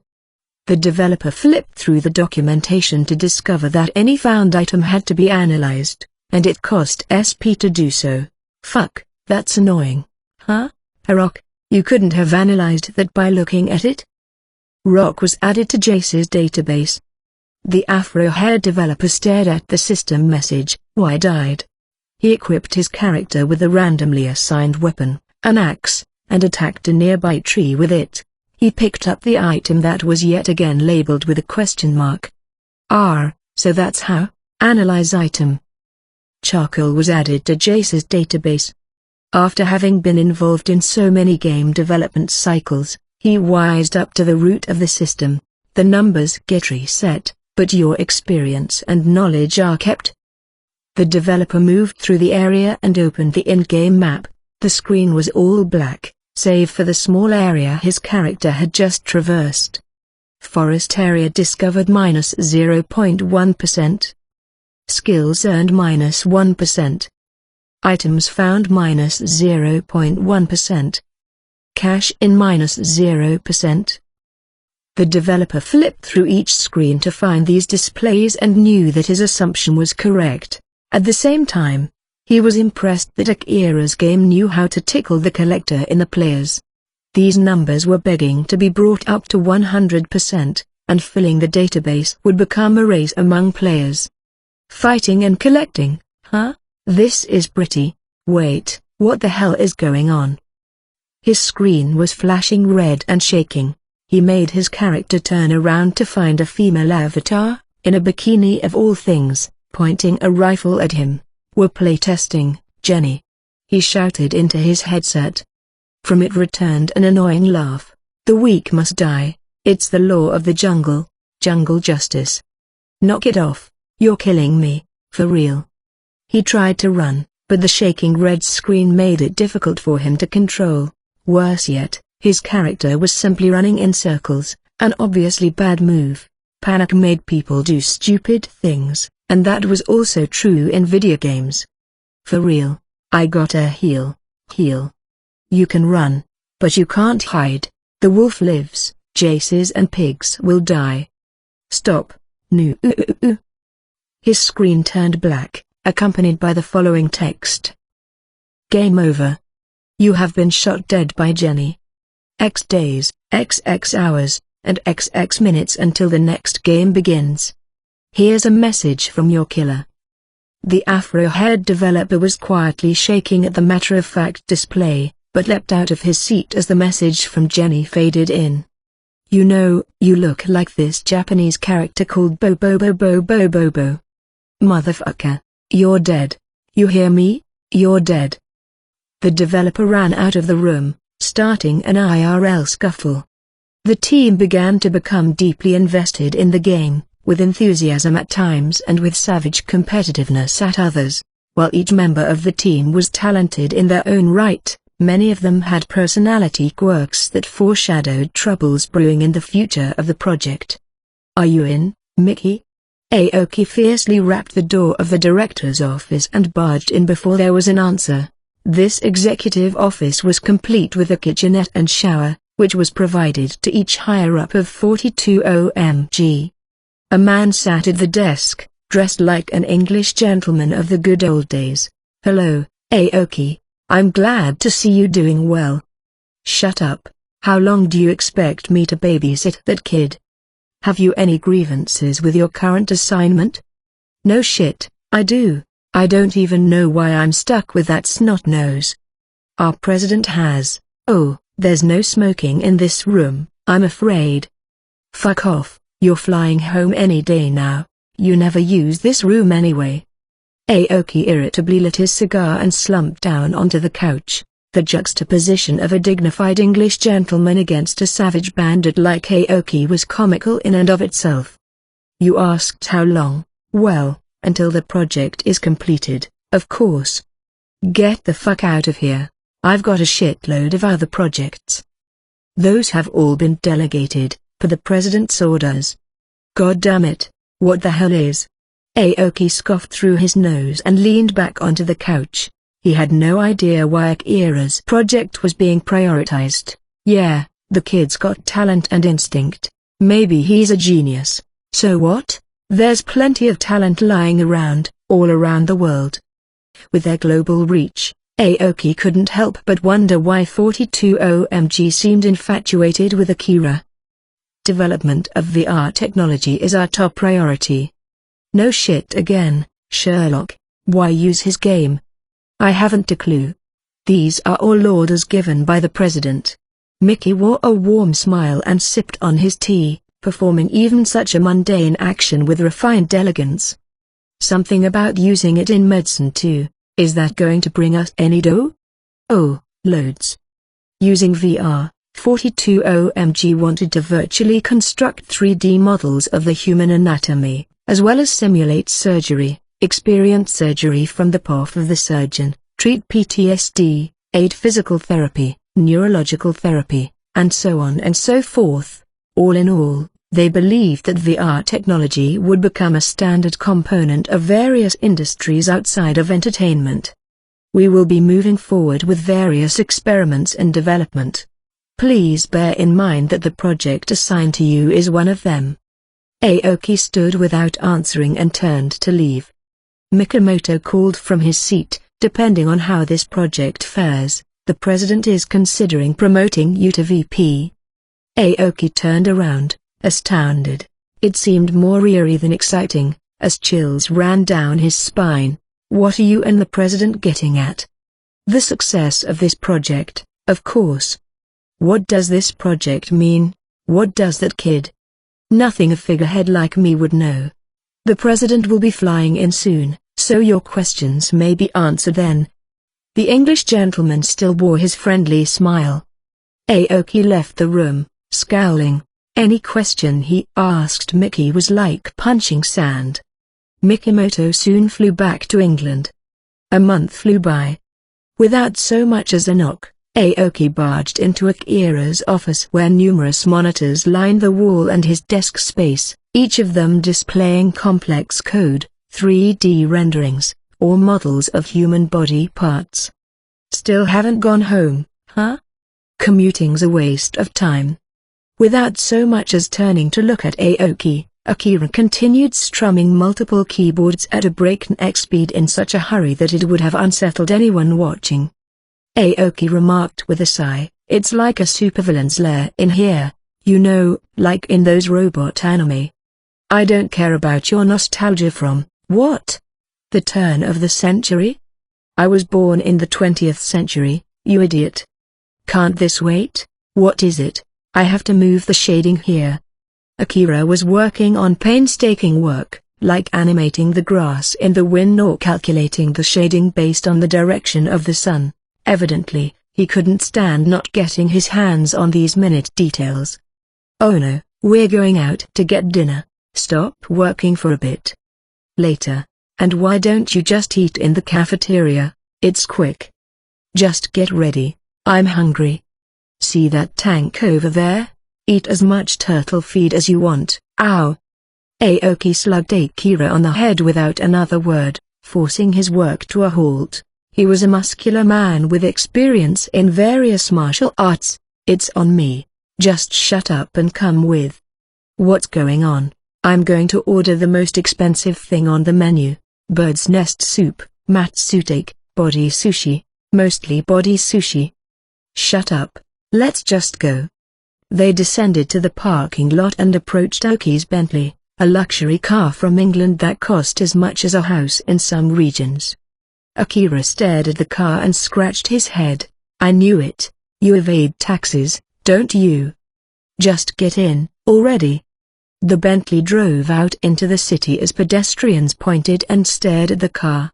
Akira leaned back into the passenger's seat and remarked, "Ha, everyone's staring.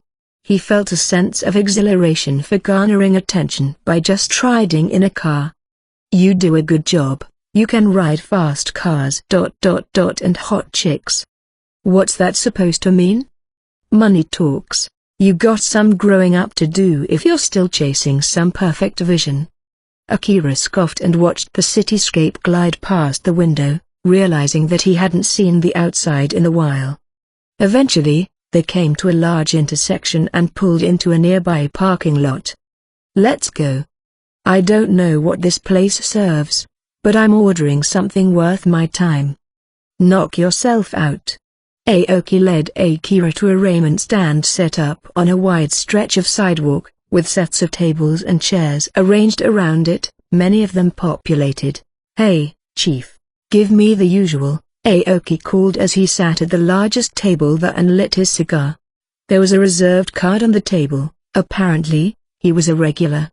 Akira took his seat, undaunted, and lit his cigarette. Is this where you get your body sushi? Looks like a ramen stand. What part of it doesn't look like a ramen stand to you? The owner of the stand brought a bottle of beer and 2 glasses to the table without saying a word. Akira wanted to make a gripe or two, but the beer stole his attention. He had cut out drinking ever since he started at 42 OMG. Drinking and driving crosses a line, even for a bandit like you. What are you going to do, sell the car and bribe the cop? I'll call for a driver, dumbass. It was customary in Japan for a subordinate to pour his superior's drink, but Aoki sloshed Akira's portion into his glass. Akira pondered the golden ale for a while, as Aoki drank straight from the bottle and gulped down all the rest. That's good. Damn it, I'm trying to keep sober, over here. Sober? What the fuck is the point of that, pussy? As if she was waiting for him to finish the drink, a young female employee brought another bottle. With an apron and a bandana around her head, she looked like the rather active type. Hello, Mr. Aoki. Hey, I'm looking forward to some good food tonight. Is he one of your employees? You've never brought anyone here before. The most annoying little brat I've ever had to work with. Oh, ha. Sit back, we'll get you served soon. Thanks. Aoki grabbed the bottle again, drowning the beer down his throat. Akira's gaze wandered to and fro until he finally grabbed the glass. Well, I can't turn down a drink my boss poured for me, the woes of a working man. Don't drink it then. Shut up, of course I'm going to drink it. Akira bellowed, then cheered at the first taste of beer in a long time. It seemed absence made the flavor grow stronger. Here you are, our specialty skewers, the waitress announced and slid a plate of charcoal-grilled skewers onto the table, half with chicken and scallion and the other half a string of thinly sliced beef tongue. The skewers glimmered in the light, their aroma alone guaranteeing an amazing tasting experience. They only serve ramen and these 2 kinds of skewers, but you can't go wrong with either, Aoki said and tore into one of them. Akira, too, took a bite from the chicken and scallion. The umami of the marinade and the tender chicken whirled in his mouth, making him groan in approval. That's delicious. It's incredible. While Akira worked his way down the skewer, a pint was placed next to him. Akira took it and began double-fisting the beer and the skewer. This tongue is legit too. Excuse me, can I get another one of these? Coming right up. And another pint. Akira called, chugging the one in his hand. The waitress laughed. Her smile alone was enough to make Akira want to come back in the near future. Skewers and beers were brought to the table and promptly devoured. Similar scenes were happening at other tables, making the ramen stand seem like a little paradise on the sidewalk. Nice girl, right? Cute smile, energetic, Aoki said. Guess so. Hold on, are you coming here to go after her? Does she look old enough for me, you dumbass? You're a paying customer, then. You're a disgrace to all bearded kind. You better turn yourself in. Ow. Your dumbass made me lose all hope in the public education system. After Aoki had switched his drink from beer to shochu, their main course was served, Ramen. It was a simple iteration with a soy sauce base, but Akira detected a hint of garlic in its aroma, which was superb enough to make one's stomach growl just from smelling it. Akira scooped a spoonful of soup and tasted it well before gulping it down. That's good. I think I've been saying that about everything. HMPH. At least your tongue's screwed on right, Aoki simply said, as if he had expected nothing else. With a twinge of inferiority, Akira snarked, "You said money talks, and you eat ramen all the time? I've been around the world when it comes to food. Keisuke courses worth 10 or 20 grand, the best steak there is. Delicacies that most people couldn't dream of getting their hands on, but somehow, I always end up here." Seeing Aoki quietly drink, Akira couldn't find his words. Aoki had traveled the world doing business, he had lived a life so drastically different from his own. "The president's flying in tomorrow." "What? You'll be called in for a meeting too." With that, Aoki ordered another glass of shochu and lit a cigar. "That's all you wanted to say?" Akira crooked his neck. "Why didn't you just tell me at the office? Not that I'm complaining, the food's amazing." "The president and Mickey are up to something," Aoki muttered, a thick cloud of smoke around his face. "What do you mean, up to something?" "I don't know, just keep your guard up. Mickey, or anyone at the headquarters for that matter, doesn't give a rat's ass about the Far East branch in Japan." As a new hire, Akira had no grasp on the dynamic between the company's headquarters and regional branches, not that he cared about much else other than creating a brand new world. They finished clearing the debris of that building. "Looks like they're building a memorial in its place." "Which building?" "You were pretty dazed when it happened, something about a dog from hell." After the bombing, those in the vicinity were interviewed by the police and media who aired specials for days on end about the incident. Akira kept repeating that he saw a massive, three-headed dog with a vacant expression, so the police determined him to be in shock and sent him to a hospital. "Guess you wouldn't want to remember, forget about it. Just remember, tomorrow." Aoki drained the soup portion of his ramen and called for a driver. Akira quietly slurped his ramen and finished off the last of his beer. Upon returning to his office, Akira laid down on his couch and closed his eyes. A buzz he hadn't felt in a while seemed to make Aoki's words twirl in his mind, taking his thoughts on an unexpected journey. Headquarters, whatever they're up to, I'm just going to finish my world. Akira soon resigned himself to the Sandman, abandoning his thoughts. By the time he woke up, it was already late in the afternoon. Akira drowsily answered the ringing phone. Get your ass up. The president's going to be here soon. Be ready." Aoki shouted through the phone. Akira jumped to his feet and took a quick shower. As he finished getting dressed, his office phone rang again. "The president's waiting for you on the rooftop. Mind your manners." "Rooftop? Why? How should I know? I'm telling you again, mind your manners. It could come back to bite me." Hanging up the phone, Akira left his office. Since the elevator did not reach all the way to the rooftop, he was forced to walk up the stairs. "Why the hell are we meeting on the roof?" Out of breath, Akira made his way up the stairs and opened the door. Never-ending redness sprawled before him. The sunset engulfed the sky, turning everything a particular shade, from the buildings below to the ground they stood on. Akira even felt a bizarre sensation that the air itself had turned red. A girl stood before the fencing that outlined the rooftop, her skirt fluttering in the wind. A strange thought came to Akira in the sea of red. Why do I feel like I've been here before? He wondered whether the girl was a part of the redness or if she was the one creating it. It was as if time itself had stopped moving. Finally, she turned around. Akira. Oh no. She wore her perfect blonde hair in pigtails, had sapphire eyes, and was a slender stature without much height. She certainly didn't look like the president of a company, but nonetheless an assertive girl with a perfectly refined beauty about her. Akira stared at the girl for some time, stunned, before rushing over to her. "Nice to meet you, President." "Stop." The girl hushed Akira with the point of a finger, much to his confusion. She approached him quietly and gazed up at him with her deep, blue eyes. "Don't move," she said.